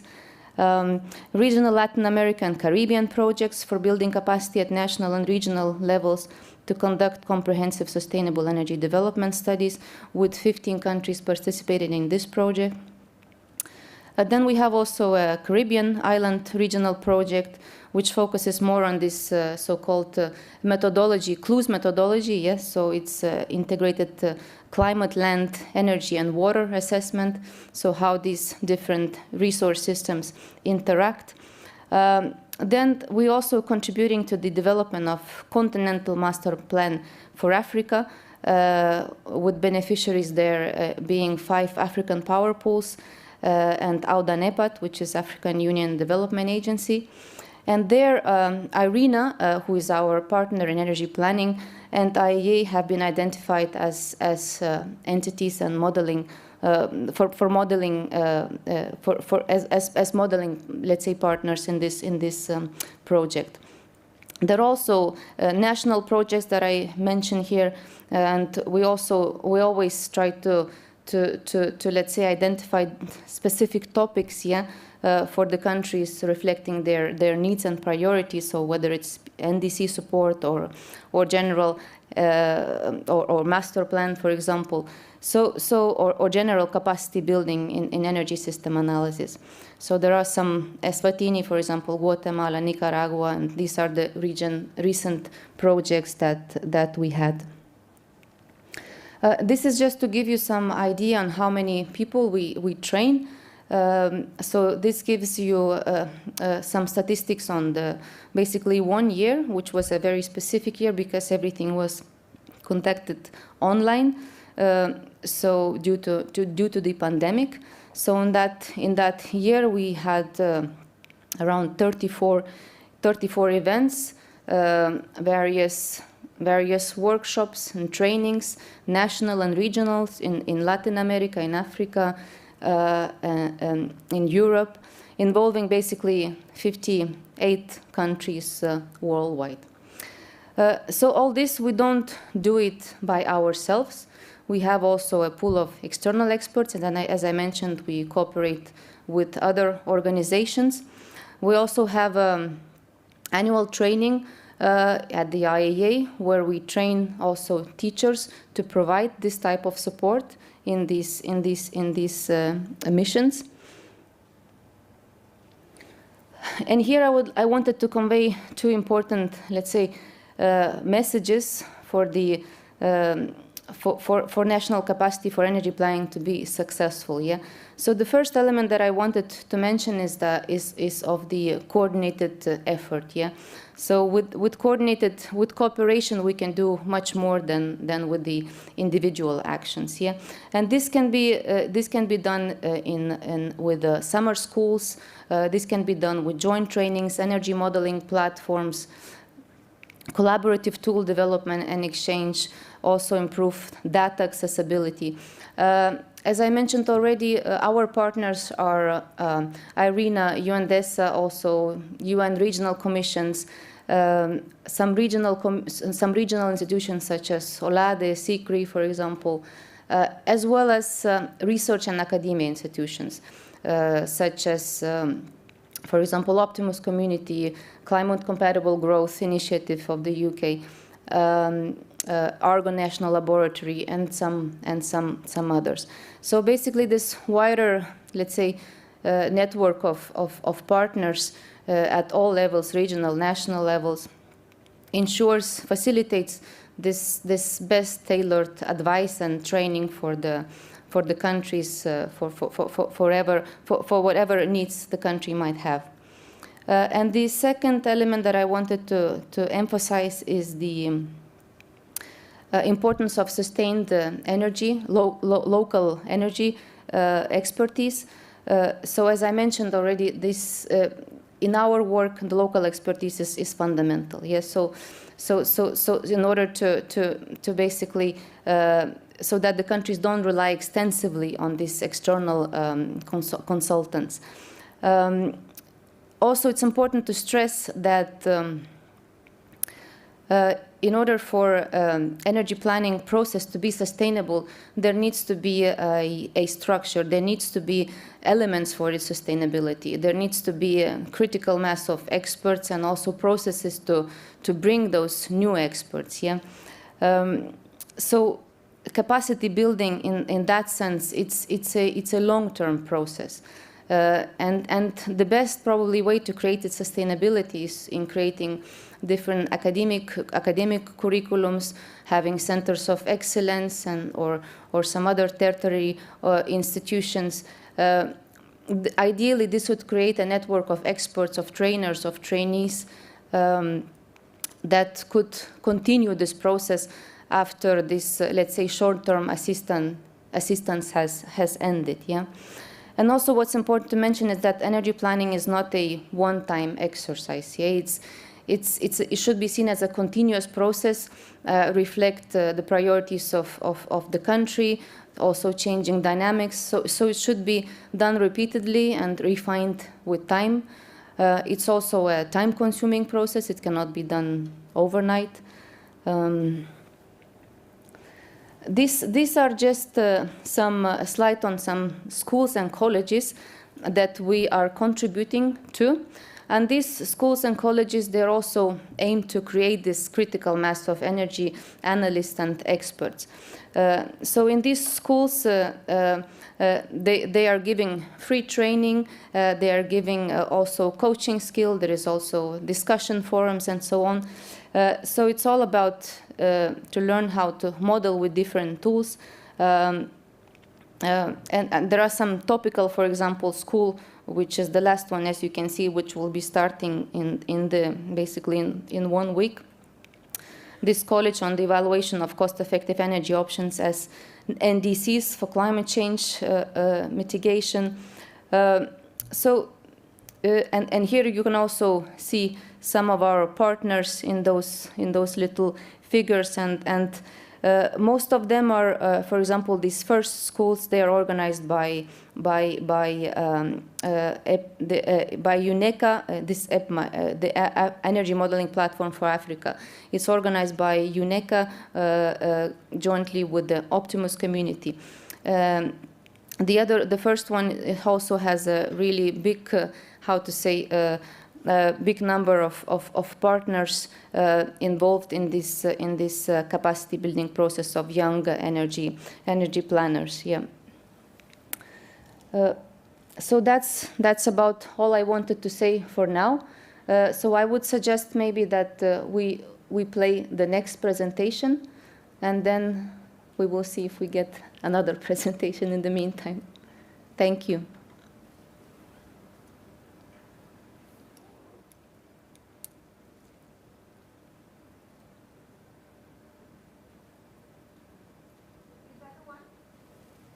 Yes. Mm-hmm.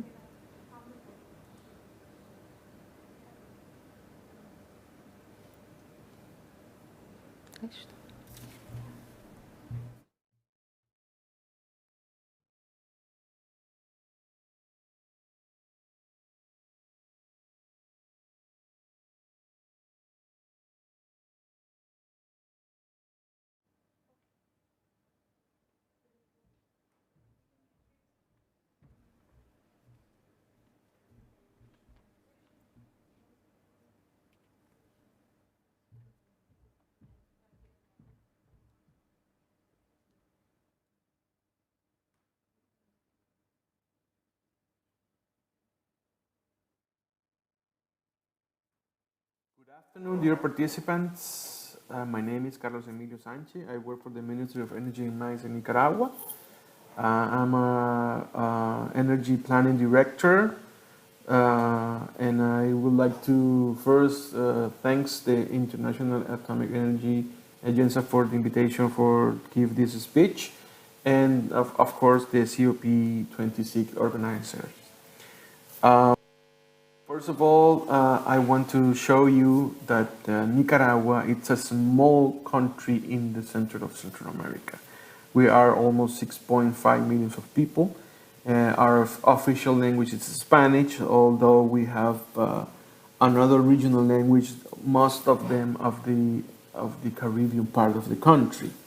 We are a country with lots of resources of energy, and we have a lot of lakes and lagoons in the country. We have a lot of volcanoes too, so we have geothermal energy, a potential of geothermal energy, of hydroelectrical energy, wind, solar, and biomass energy that we have in our resources.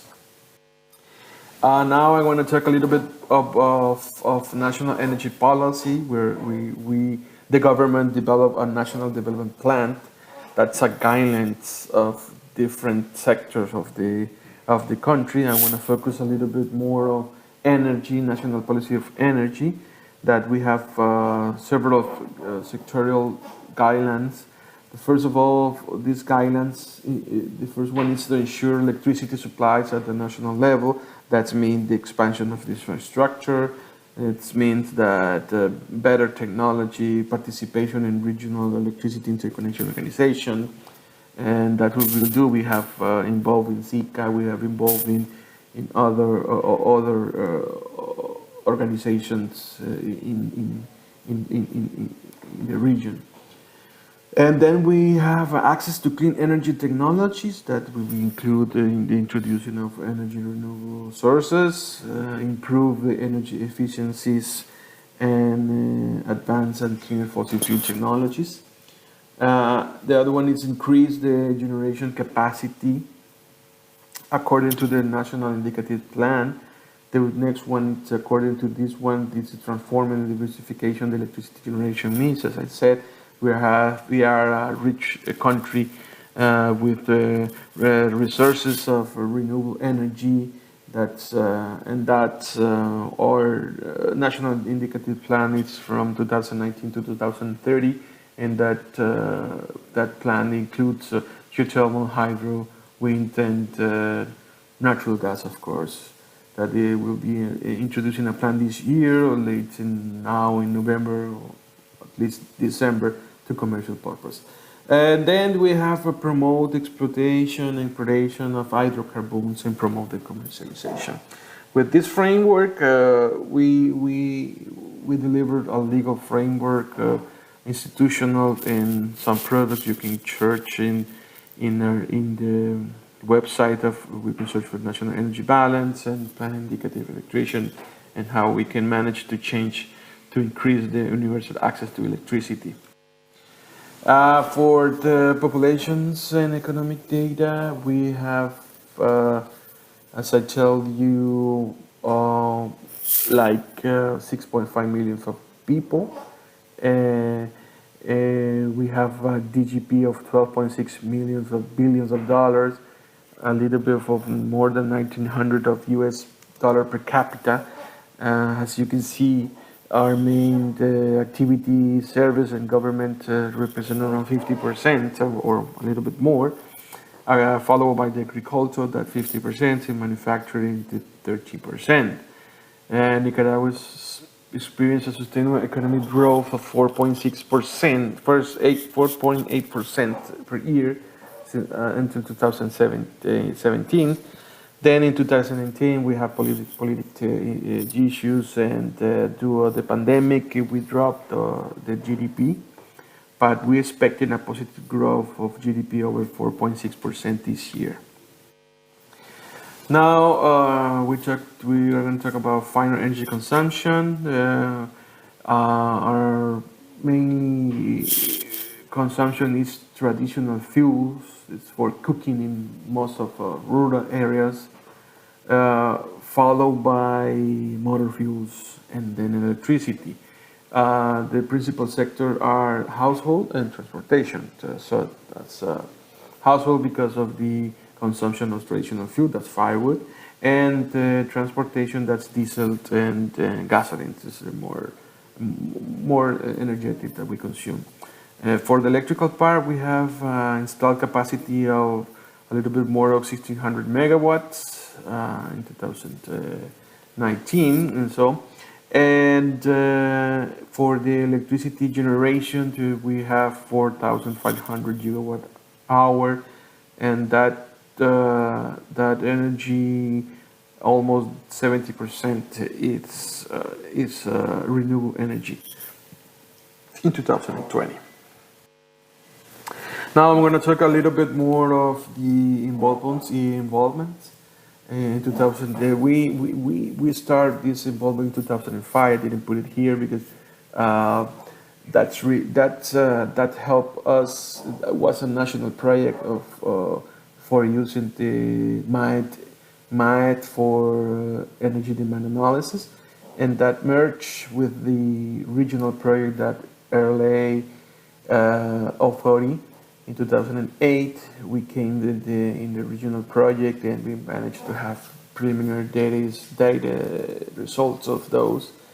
Then after that, we have managed to have a national project that will need to have 201 that should be for financial and environment study using FinPac and FinPlan. And then we came in a regional project called in 2016 to 2021. So the first part of this regional project was to create national energy plans in order to know what will be the needs of the regional project that using MAET for demand and message for the supply energy. And then we continue to phase 2, that we calculate this demand at sub-regional level. That means we are, for example, Nicaragua in the Central America and the Caribbean part, that is our sub-region that we calculate our demand in 2050 and supply too.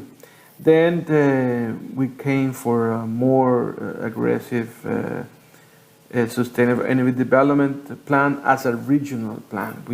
The difference between the other one and this one is completely at regional level.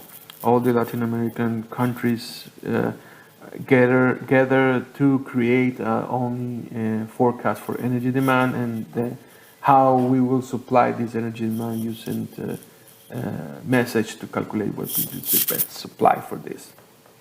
And we are to have another project incoming that it's not approved yet, but it's a project with to stretch knowledge in the laboratory of geothermal energy that we have here in the Ministry of Energy Mind.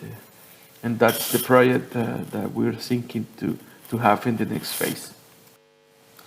This is a little bit of result products that we have so far. We have our energy demand study since 2015 to 2050. We have energy supply study in the same path. And we have a study of environmental externality using SINPACT and the financial analysis using FinPlan. And now we are in this phase, we are changing these studies. The base years will be 2018 instead of 2015. I want to show you a little bit of preliminary results that we have with these studies. As you can see, with the energy demands analysis using MAET, we have a reference case. This reference case includes the politics that the government has for this scenario, for different sectors.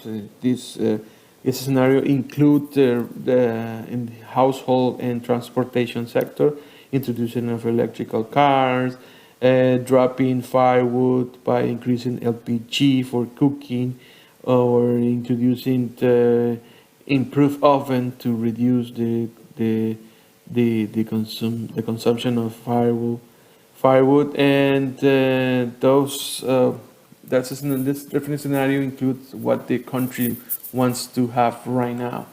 Then we create an alternative scenario that it's more aggressive, that have more electricity cars involvements, not just 5%, it's a 50% of electrical car, but dropping gasoline and diesel, for example, more LPG, introducing more LPG for cooking. And we have for human transportation also try to define taxis and buses using LNG. And the scenarios are compared here, and we see, for example, we saw for cooking that with this politic, we drop the consumption more in the alternative case than the reference. That's very important for us because that will be how we can manage this consumption and how we can drop it for our people. And as you can see, for the transportation part too, in the urban transport, we drop the energy final consumption, and that will be for the MAET analysis. Then I want to show you a little bit of what we did for the energy supply. We managed to have 3 scenarios using the demand that we have in MAET. We increased the renewable energy, the use of renewable energy, and we have another, what happened, we don't have gas, natural gas. The importance of this is that, for example, we managed to calculate the CO2 emissions in the reference scenario We calculated and we saw that this politics actually works because we drop a lot of our CO2 emission by the introduction of this renewable energy at the time that it's supposed to be. And then I'm going to talk a little bit more of capacity building. We have a national team of experts in energy planning. We are more than 15 people working in this, and not just for the ministry, also for the electrical company, and that will help us to have more clearance of where we are going to go with this these strategies by using these tools and what we want to do in the future.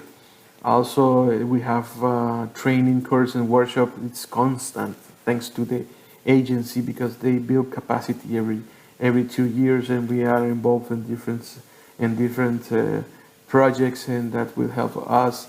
Other organizations are involved too, like COLADE and DESA, for example, EA. They help us to create this capacity. We also have best practice, construction procedure of best practice. Everybody knows what have to do.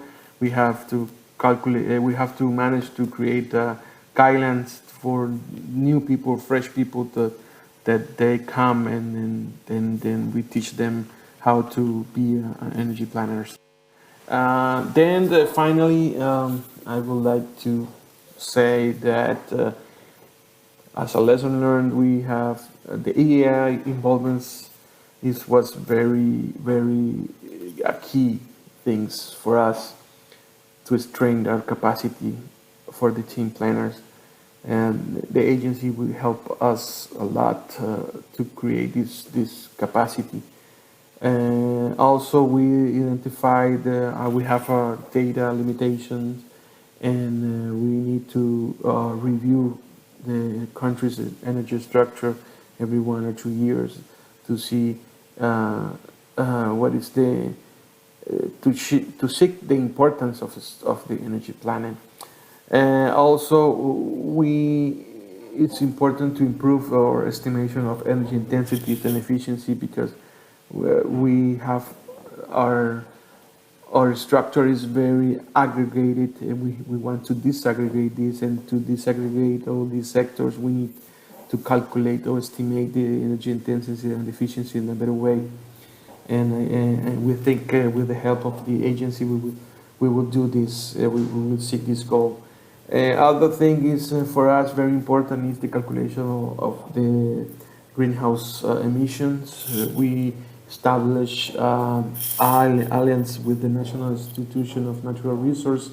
They give us a very helpful to calculate this.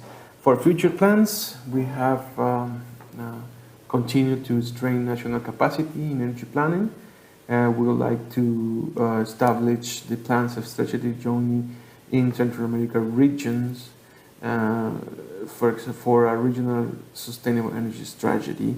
We want to manage how to finance our surveys and sector studies in order to reduce the statistic gap. We want to improve links and alliance for other institutions to calculate other things that we are maybe thinking to do it in the future, and try to strengthen the analysis of GHG emissions. And thank you. That's all for me. I hope I don't take too long. For questions, just let me know. Thank you. Thank you so much, Carlos. Unfortunately, he's not here to answer the questions, but I'm sure that if you leave those questions to me, I could maybe try to answer them, or otherwise I could just forward it to him. Now we will hear a presentation from Ms. Maria Paula Rojas, who is the economist at the Ministry of Mines and Energy in Colombia. You can play the presentation. Good afternoon, everybody. First, let me introduce myself. My name is Maria Paula Rojas. I'm from Bogotá, Colombia, and I work at Ministry of Mines and Energy of my country. I'm here today to talk about how IAEA support trainings and technical assistance has helped my team to improve energy planning. But first, let me start by giving you some general information about my country. Colombia is located in South America. It's nicknamed the Gateway to South America because it sits in the northwestern part of the continent where South America connects with Central and North America. It is the fifth largest country in Latin America and home to the world's second largest population of Spanish-speaking people. It has a privileged location because it is not only the unique country in South America that has two coasts, but it also has easy communication with all continents and it is in the middle of the American continent. In terms of hydrology, it has one of the richest in the world. In fact, it has the third place in the ranking of the countries with the highest amount of water. In addition to its mainland territory, Colombia possesses a number of small islands in the both Caribbean Sea and the Pacific Ocean. Very beautiful, by the way.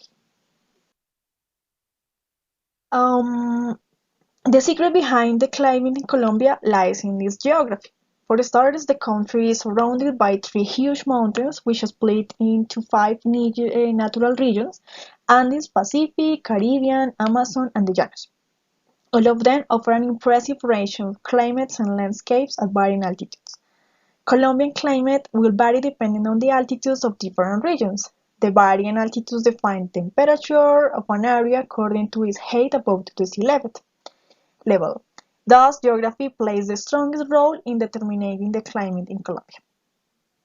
The Colombian territory is divided into hemispheres, north and south, due to the equatorial line. Thanks to this, Colombia has no seasons and doesn't suffer from the extreme changes in its climate. However, the country has the privilege of having a variety of climates due to the different haze and thermal floors. In Colombia, it's possible to go from heat to cold in just 1 hour. In Colombia, we have approximately 49 million people, of which about 76% live in urban areas.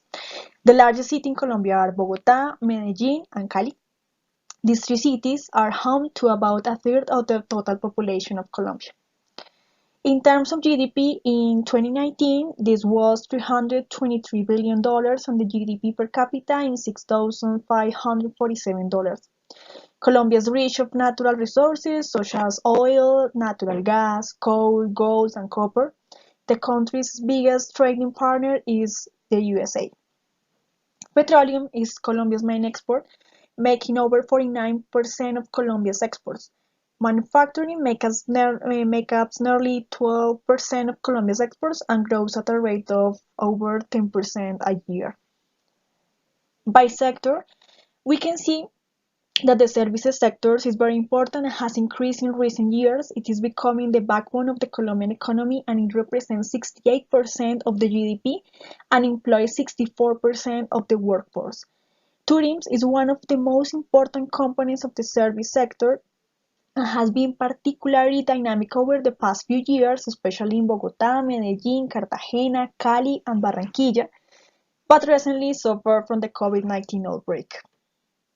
Colombia is the most industrially diverse country of the Andean community with 4 major industrial centers like Bogotá, Medellín, Cali, and Barranquilla. Most industries in the country are driven by agriculture and commodities, with the main industries being textile, chemical products, metallurgy, cement, and plastic resins. About the energy profile of Colombia, I can tell you that energy matrix has been dominated by fossil fuels, especially coal and oil, with a share of 77%. The remaining 73% comes from hydroelectricity, natural gas, and non-conventional sources of renewable energy, like biogas, biofuels, and firewood. During the past 4 decades, significant changes has been observed not only in final energy use but also in the composition of the country's energy matrix. Between 1975 and 2019, energy consumption has increased by 78%, equivalent to an annual average growth rate of 1.8%. This growth is mainly due to the increase in energy consumption in the manufacturing industry and the transport sector, with annual average growth of 2% and 5.9%. The increase in these sectors contrasts with the decrease in energy consumption in the residential sector, which has the most energy-intensive sector in 1975, with a 46% share in the total energy demand. This reduction was mainly due to the replacement of wood consumption by gas fuel, especially in the urban area. From the supply side, substantial changes in Colombia energy metrics were also witnessed in the last 4 decades, essentially driven by energy policies adopted to the national level. For example, the percentage share of diesel in the energy matrix has increased more than 5-fold as a result of the increase in its demand, and in the transport sector, and the adoption of a policy of different prices of diesel at the beginning of 2000. Also noteworthy the increase in the share of natural gas in the energy mix, which grew more than 8-fold to reach a share of 16%, mainly due to the implementation of the gas consumption massification program adopted at the beginning of the 1990s. There was also notable decrease in the share of the fuel oil in the energy matrix during the period, mainly as an offset of the gas consumption massification program. During this period, the share of electricity in the energy matrix has increased by more than 3 times, mainly due to the increase in the electric power coverage index, which has grown by more than 20% in the last 20 years. The energy mining sector in Colombia is headed by the Ministry of Mines and Energy and is the direct entity of the central government. However, there are also other entities in the sector that function as arms of the ministry to carry out a specific task. This is the case of the UPME, by its acronym in Spanish of Unidad de Planeación Minera Energética, which is in charge of the energy planning for the sector, and the CREC, by its acronym in Spanish, Comisión de Regulación de Energía y Gas, which is the commission in charge of the regulating prices. Regarding to the regulation prices, I can tell you that it comes from the Article 74 of the Law 142 of 1924 that establishes the general roles and powers of the regulatory commissions. Within these functions, in the definition of methodologies and tariff options for companies, to determine the collection of fees to the end users. Consequently, it is companies that calculate the rates for changer uses from the tariff methodology established by the Commission. For example, in this case, I show you how the Commission CREC regulates the natural gas production chain in order to correct market failures that may occur at each stage, such as the presence of monopolies or unfair competition. There is a large normative framework that leads the planning and execution of tasks in the sector. I will present some of the most important normative guidelines. For example, we have the Law 1715 of 2014 that was created to promote the use of solar, wind, geothermal, and even nuclear energy, reducing uncertainty of the penetration of these technologies and encourage their use. By the Law 44, Colombia adhered to the Paris Agreement, through which it commits itself to join in the fight against global climate change. This measure has implications for the production and the use of fossil fuels, since they are the ones with the highest emissions. And later, we have the Compass. 3918 was created where Colombia adopted SDGs as part of its public policy in 2018.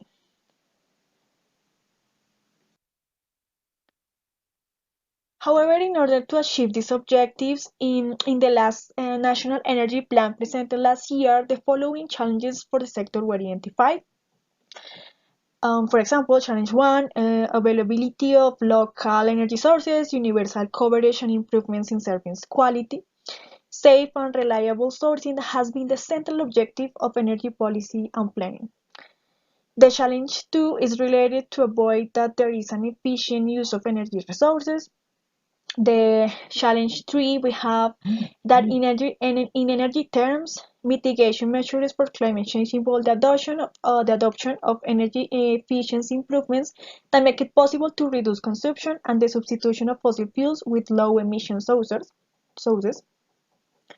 The fourth challenge is related to the structural changes that are derived of digitalization, of decentralization, and that are necessary to make better decisions.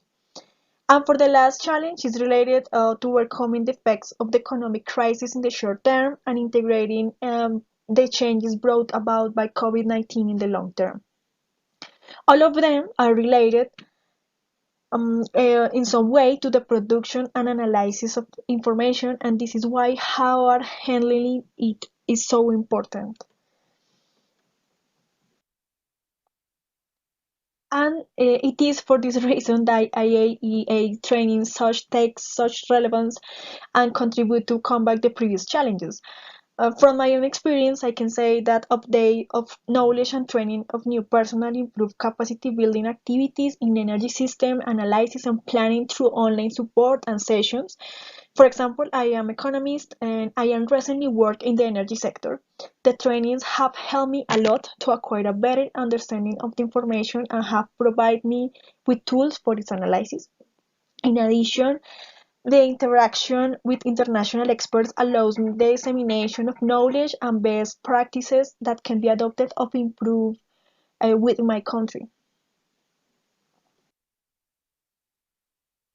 Specifically, among the recently and ongoing projects, we have RLA 2017. The overall objective there is to build capacities at a national and regional levels for conducting comprehensive energy sustainable development studies. We have successfully completed the first two cycles, which started in 2016 with building of national capacities and working on national plans. Then we were supporting with sub-regional energy studies, and this current cycle is for the whole region, so how Latin America countries can be connected, how can we develop together the energy system, how can we share the results, how can we support each other. And in this way, this is the main aim of this project, to create regional network for energy planning. This is so important aim that can include even a next cycle, the small islands in the Caribbean.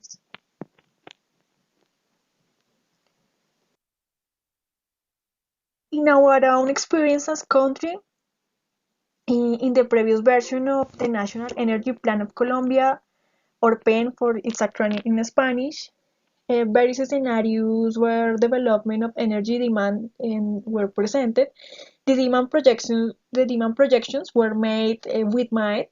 This was very useful because this model integrated energy consumption and uses in each sector with growth data, economic and population. And for the last, I would like to highlight the importance of the training.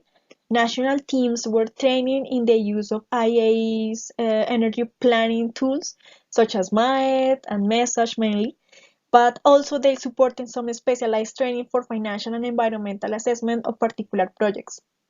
They also provide to us expert support in conducted energy demand and supply studies, national as well as regional.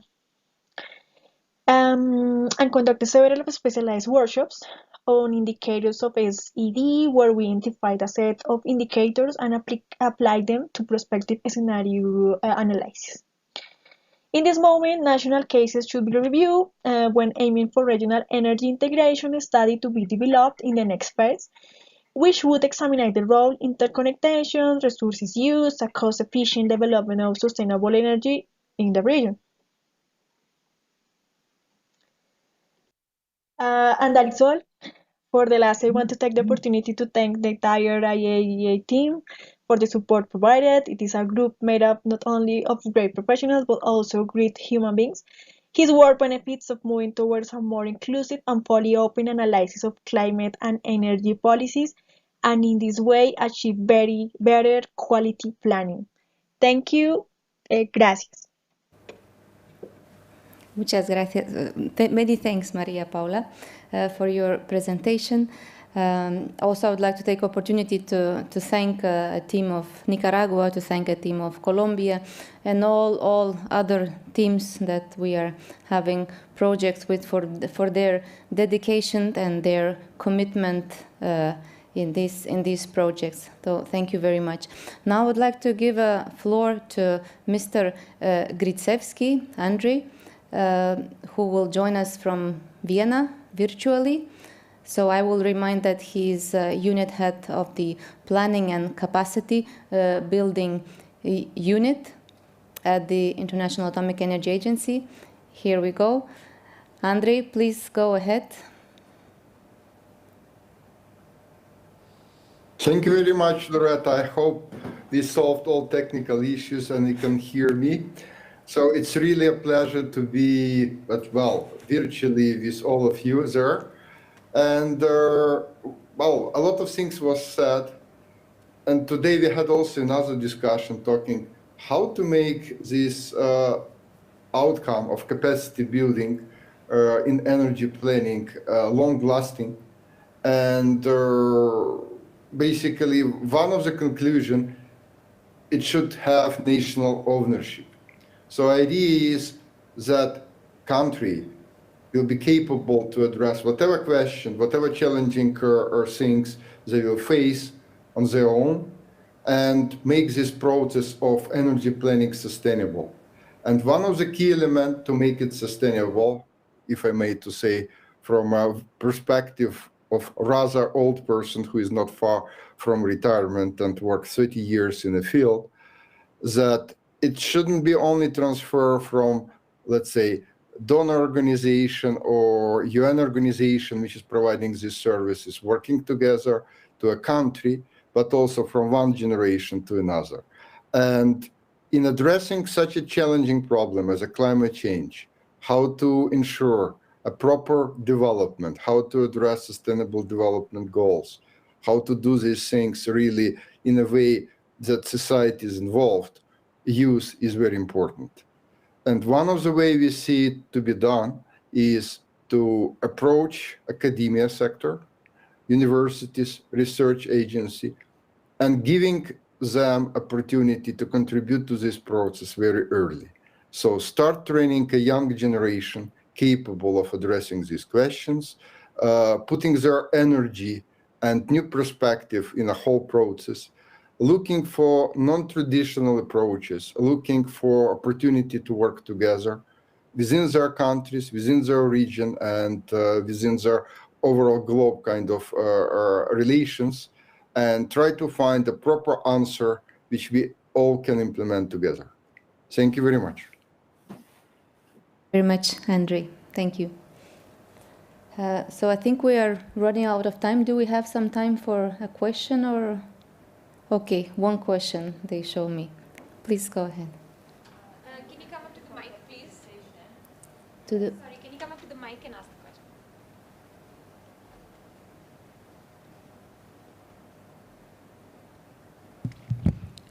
Thank you for the presentation. I want to ask how the country can benefit from your services. What is the procedure to get the capacity building for their teams for the planning for the energy system? Okay, thank you so much for the question. So basically, all these services are being delivered by the Technical Cooperation Department in the agency. And first of all, I would suggest to contact us, and then there is a procedure that every country has its own national liaison officer. If you would like to request a project, if you would like to request a service from us, this has to go through that NLO, we call it, National Liaison Officer. Yeah. But in any case, if something like that interests you, I would suggest just contact us, and all the details are in our presentation. You will find it, and then we will guide you through the process. Yeah. Usually these projects have cycles, so it's every 2 years. So you have to, for example, for a cycle of 2023-24, it's pretty much now when you have to already be done basically with this request. Yeah. But in any case, we are somehow getting a little bit more flexible with this let's say request, and we can manage to also accommodate your request with some probably already ongoing projects. If your country, for example, if I can ask, which country are you from? Jordan. Okay, so I'm sure that there are technical cooperation projects in Jordan, not in energy planning currently, but in case this is of interest to you, just please contact us and we will guide you through the process. It's not so complex. It's just that it might be, let's say, lengthy. Thank you. So thank you so much, really, once again, to everyone who joined us for this session, for this last session. And I think right now we will have a closing session, and this will be probably the most interesting part of the day. So thank you again, Capacity Building Hub, for this organization of this side event. And thank you also for the speakers, and I wish you a nice evening, nice continuation. Thank you.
To go. So welcome, and I'm happy to see a large number of people here still at this time. So I quickly want to basically conclude the day that we had. So at this Finance and Technology Day, SLYCAN Trust, which I represent, has been the lead partner, and we are very grateful to UNFCCC and the PCCB to make us a lead partner of this, because it's, I think, one of the most exciting days, and we had a number of exciting sessions. So first of all, very big thanks to the PCCB Secretariat, to all the wonderful people there, to the support team, and to everyone who helped organize and make this a success. And also to all the participants and all the speakers we had. We had, over the 6 sessions of today, we had ministers and deputy ministers, we had party delegates, we had academic people, we had civil society representatives, and we also had a large number of youth representatives in the room here, engaging with us, either in the audience or as speakers, or both. And I think we had some really good sessions. We started off in the morning with the World Federation of Engineering Organizations, then the Global Youth Development Institute. We had a session hosted by the UNEP-DTU partnership. We had one by SLYCAN Trust. And then we wrapped up with the last 2 sessions of the day, which were the IAEA and the Commonwealth Secretariat. And maybe a few quick words on SLYCAN Trust, on us. SLYCAN Trust is a non-profit think tank. We are based in Sri Lanka and working on a regional and local and national and international level, so as part of the UNFCCC process, but also in Sri Lanka, in countries in Asia and Africa. And we do a lot of capacity building activities related to climate change, climate risk management, sustainable development, and also a large number of youth-related activities. We have the Global Youth Forum on Climate Change that we host every year, and that has become quite big over the years. It started off in partnership with the Sri Lankan Ministry of Environment on a national level, but now it's the last year has been virtual due to the COVID pandemic. And we had a really large engagement of people. This is a forum where we give a space to youth organizations and youth groups and youth innovators to present projects and then work on these projects with mentors and support. And then we take up these projects, some of them, and help them develop these further and scale them up and really implement those. So enough about us. I think I will now hand over to my colleague Duncan here. if you haven't joined our session, this is Duncan Williamson. He's the director and founder of Nourishing Food Systems, and also a very he has worked with us and spoken in many events, and it's always a pleasure and a really big enrichment to have him.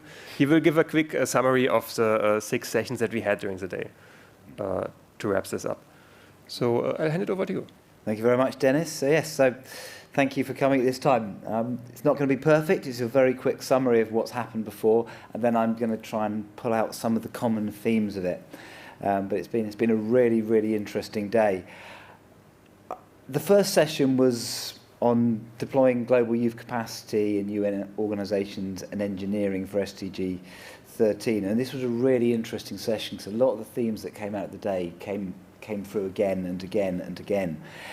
And the big one here was that young people have such a key part to play. They're going to be key in engineering and delivering the innovations that we need to transition to clean and low carbon energy. And to do this, we're going to need to make sure that people connect properly with young engineers at a national level and nurture them. People need to work together with the young engineers and to create clear roadmaps to utilise their potential. But this isn't something we can do over 5-6 years. We do it quickly, and this is where the older generation need to sort of move a lot faster than they have traditionally and start working, creating it, and create the opportunities. And it's really important to recognise that young people are really entrepreneurial. They're really going out there and doing this. They want to do it, so let's help them do it and help them get it right, because they really, really need to do it. But we can't forget over this that so far the poor and vulnerable have been left behind, and they're still being left behind. And we need to bring them into this debate. The poor and vulnerable young people need to be part of it. And there's some great things like the Global Youth Climate Network, which is starting to try and look at how they can address that. They have a Climate Ambassador program which aims at empowering young people and young communities, 160 climate ambassadors so far. And they're developing a youth action position paper as well. And one thing they're talking about when you look at this Global Youth Network is they're talking about economic risk and also allocation to financial resources. And that's really important because the allocation to financial resources keeps coming up again and again and again. How they're being allocated, how do you get them, and why they're going in certain areas. But this group, though, the thing I thought was interesting was they do keep coming back to the fact that we need to focus on least developed countries, not the middle-income countries, not other countries. It's the least developed countries who need the most help. We need to give them the access to the tools, the data, the information, and the opportunities. We need to work in non-traditional ways. New ways of working need to be taken on board, and making sure that people are not left behind, because at the moment they are. But one thing someone did say was this COP is a lot more inclusive than previous ones. And I've been coming to COP since Copenhagen. And yet, this COP has a lot more subjects being talked about. I've heard people talking about food and agriculture. They weren't in Copenhagen. Young people are here. It is brilliant. It's great. So it's really, really exciting. And so then in the second session, it was establishing a marketplace for capacity building. It was all about elevator pitches from young activists. And I can't even begin to do them justice. It is recorded. You've got to look at them. There's a lot of them here, but it's all about training programs on local solutions to local issues, capacity building for green jobs, entrepreneurship, bringing together information so civil society can use it to engage with politicians in their own country at local level, but also the international, intergovernmental processes. And then getting the information they develop down to grassroots level, because it doesn't get there. It often dissipates into the ether somewhere. And another problem that we need to overcome, this group talked about, was the access to funding because young people and youth groups find it really hard to get the funding. So we need to connect green innovation and climate smart business models to investors and have the young people there, have the entrepreneurs there, so that they can take these great ideas and build them into something, and so something can really, really be delivered. And I really couldn't agree with that anymore, more than that. Session 3 was tools and methodologies to implement sustainable energy in cities, districts and buildings. And this is basically saying that there are energy systems on many different levels, buildings, district, regions, but you need to bring different components together, policy, technology, business models, and bring different partners together. So you can start linking the different elements of sustainable energy models so that you can create something that will deliver energy into the future. And there's three parts of it. You need to link energy efficiency. It has to be, that's really important to make things more energy efficient. But you also have to look at consumption, energy consumption, reducing heating and cooling loads, but also personal consumption. We use more energy per person than we've ever used. So we have to start thinking about that as well. And in order to do that, you need a master plan. And planning is key. Again and again and again, people have talked about it. And as well as this, you need to inform policy. You need to use your evidence that comes out to inform policy, the planning part of policy, because people need to know how to do it better. And how to do it better so they've got the energy and we can utilise the energies we've got better as we transition to a clean energy society. And that includes capacity building, which is really important in a developing country. I would also argue in developed countries, the planning, the interconnectedness is very, very weak here. We're very weak, we're very bad at working together and thinking holistically. And then start building up local expertise. Train the trainers, keep that knowledge, keep it there. Standardise the process so different people come into it and know what they're doing, they understand what it is. Use data collecting, energy mapping, try and fill the data gaps that you're discovering. And then use all this to create tools that mean you can do rapid assessment, pre-feasibility studies, so that you can start delivering quickly. And again, it's another theme I've noticed from these is speed, because speed is really, really important. The fourth session is scaling up capacities to support for climate risk and disaster risk finance for livelihoods and societies. Really interesting area. And so a lot of it is about capacity building.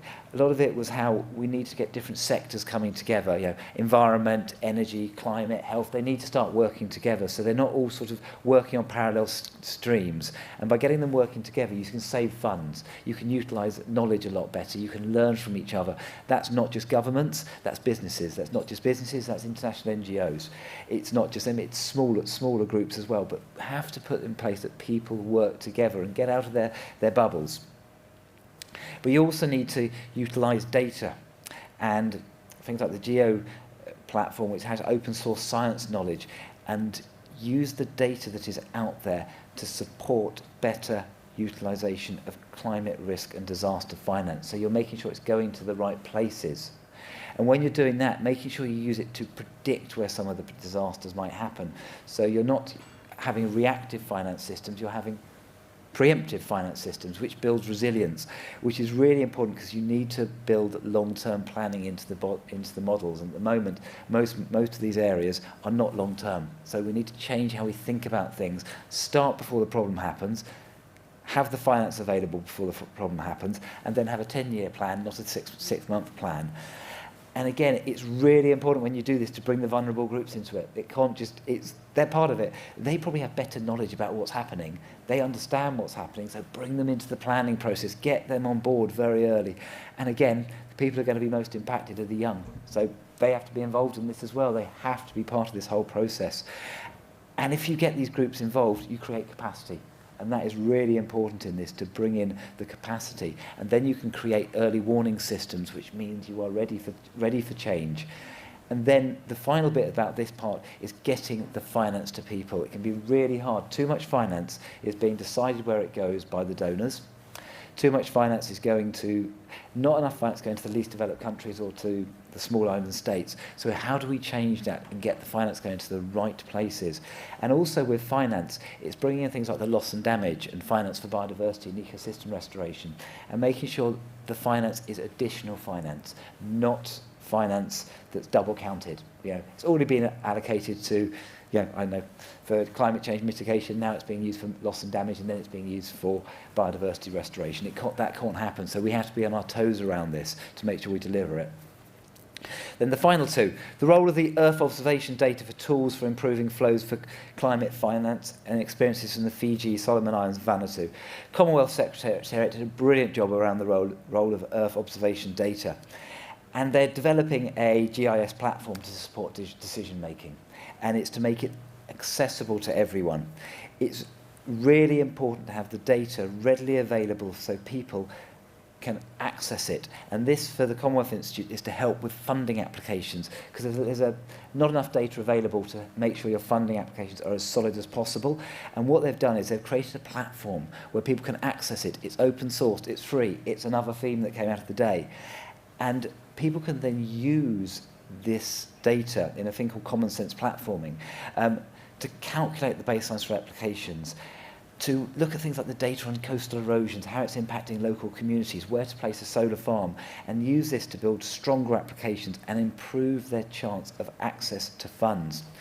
And as someone said, sometimes it's better to ask for more funds and bigger projects than smaller ones, because people are more likely to give those. So it's worth thinking about. But if you have different partners contributing to different data, you can build a really comprehensive data set. And then the data can then be used to show how change can happen. And the longer you have the data set, the more you can show how long the change is going on for and the direction of travel. So it's really important. And this is be really useful for getting climate finance and utilising climate finance. But the other thing they talked about is you can also then use it to monitor the impact of the project. And I'm a big supporter of monitoring and evaluation. So if you can use data in that way, that is great, because then you can learn from what happens. And the final session was on capacity building and energy planning and the application for addressing climate change and mitigation targets. And again, this was about estimating future energy needs, shaping the pathway, training people in the tools to analyse future energy capacity and delivering the appropriate policies. And there's things like creating a future demand model analysis, how much energy will be needed, and then making sure the right energy is available and it's accessible for everyone, and planning appropriately. And again, tools are being created which are freely available, which is great, because then people can coordinate, they can plan, they can work together. And also, once again, they talked about creating a network of trainers and experts.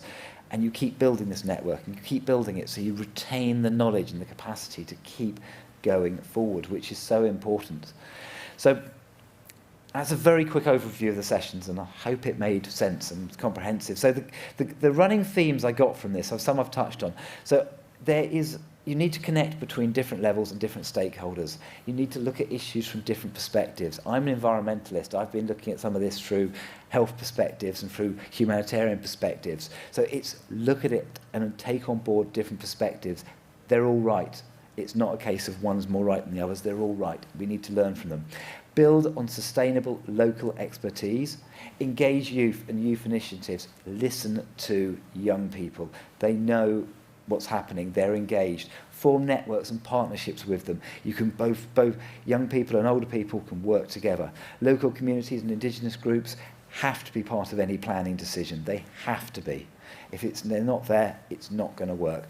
Make sure information and data is shared, freely available, and that is what people are doing. Capacity building is happening, and it needs to happen inside and outside the UN process and on the ground. Long-term planning is key.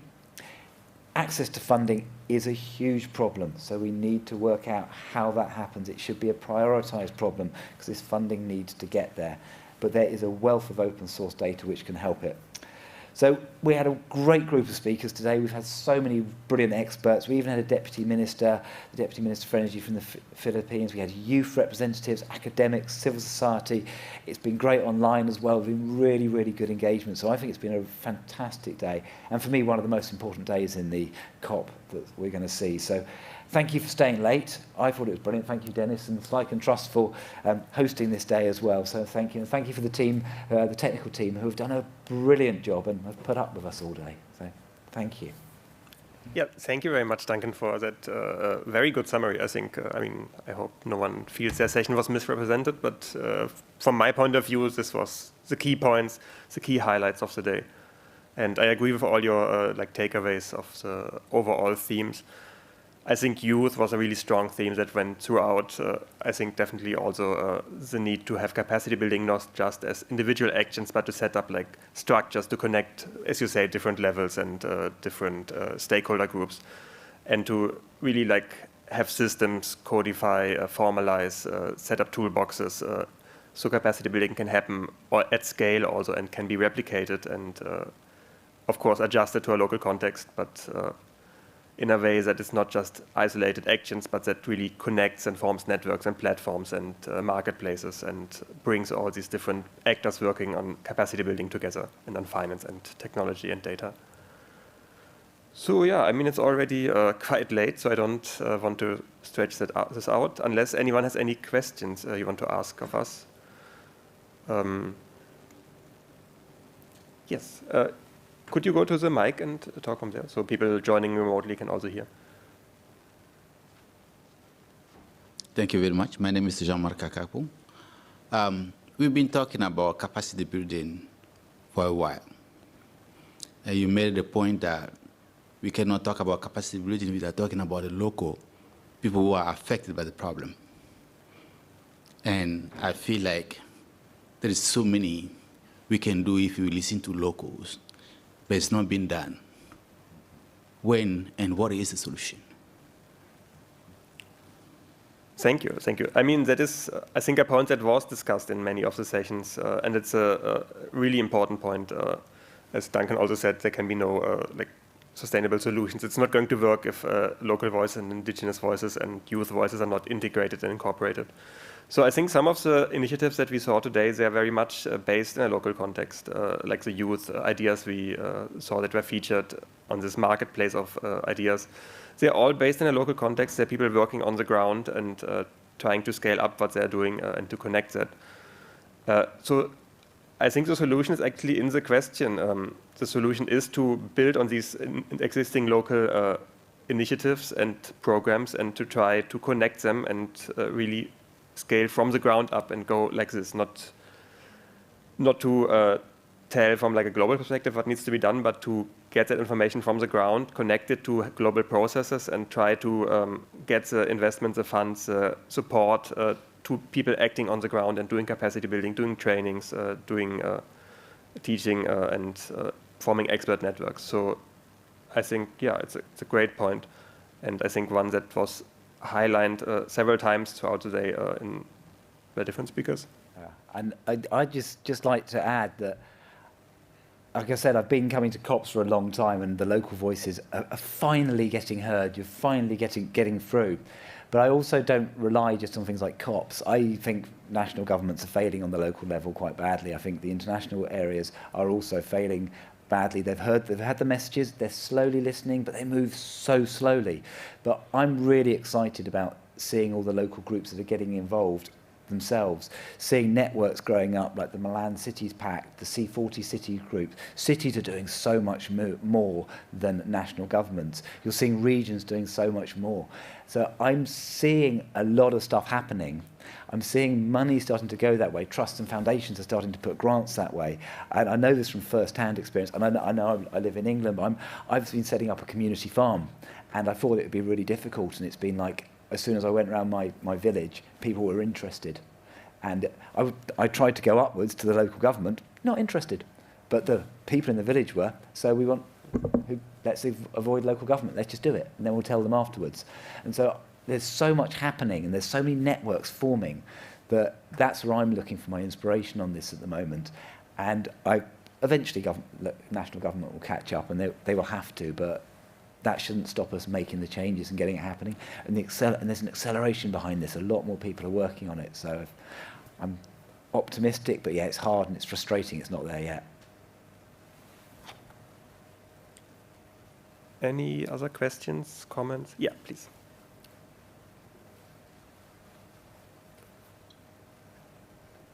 Hello, my name is Evangelos. I'm from Greece. I was part of the first session of the day, so thank you very much for organizing and for the great hosting. You mentioned about freedom of information, essentially sharing data, sharing knowledge, sharing skills and technology. However, we've seen in the past that there's a lot of barriers to that. A prime example is the COVID vaccine. We talked about, lifting the patents on the vaccine so that they can be rolled out globally. We talked about reducing the profits to be made by such healthcare, technologies in order for the greater good to be, promoted and achieved. what do you think is, firstly, the primary barrier to doing something similar for environmentally related and sustainability related technologies? And secondly, what can the youth do to accelerate that? Because like you said earlier, we noticed this slow proceeding movement, if you like, of big organizations, of governments, of any representative, any group, any institution that we've come to know and trust this year. So a twofold question for you there. Thank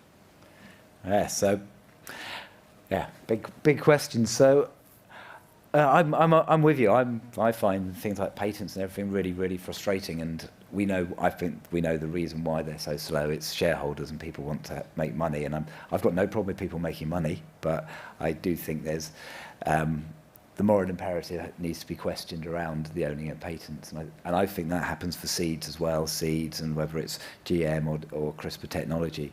It needs to be challenged. It needs to be challenged quite strongly, and again, people are challenging it, and we saw with the vaccines, I think vaccine hoarding was terrible by a lot of countries, particularly my own, and it's taken others to start pushing these countries to actually share. And I think, unfortunately, all we can do is keep pushing and keep pushing and keep raising this as an issue. Again, one thing I'm quietly optimistic about is your generation, young people, you're going to be in power. And if my generation, we made lots of mistakes and we didn't act fast enough, and we fell in love with consumption, and we fell in love with mobile phones, and we just fell in love with fast fashion, and we're still in love with it, and we're not doing enough. But the generation coming up, we're seeing younger and younger people engaged in politics, younger and younger people getting into the boardroom, people recognising the power of attending things like annual general meetings and putting a vote on the table. It works. And so I'm really passionate about that, and seeing it's the time for procrastination is finished. We need to start doing so. That's what, unfortunately, it's the only way it's going to work, but it happens and it does change.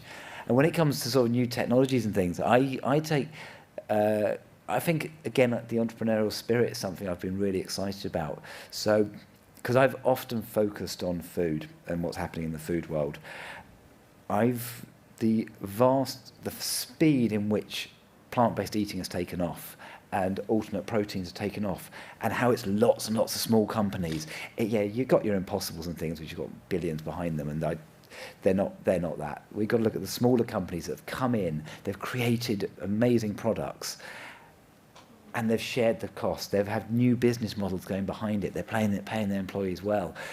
And that's made all the other people wake up to what's going on and start to change. So sometimes you do something, you do it well, you make money. A change happens that you might not have expected, and that inspires me, because when it does happen, it's happening quickly. And that's just one example. There's loads of others out there. So sectors are responding. So I'm cautiously optimistic.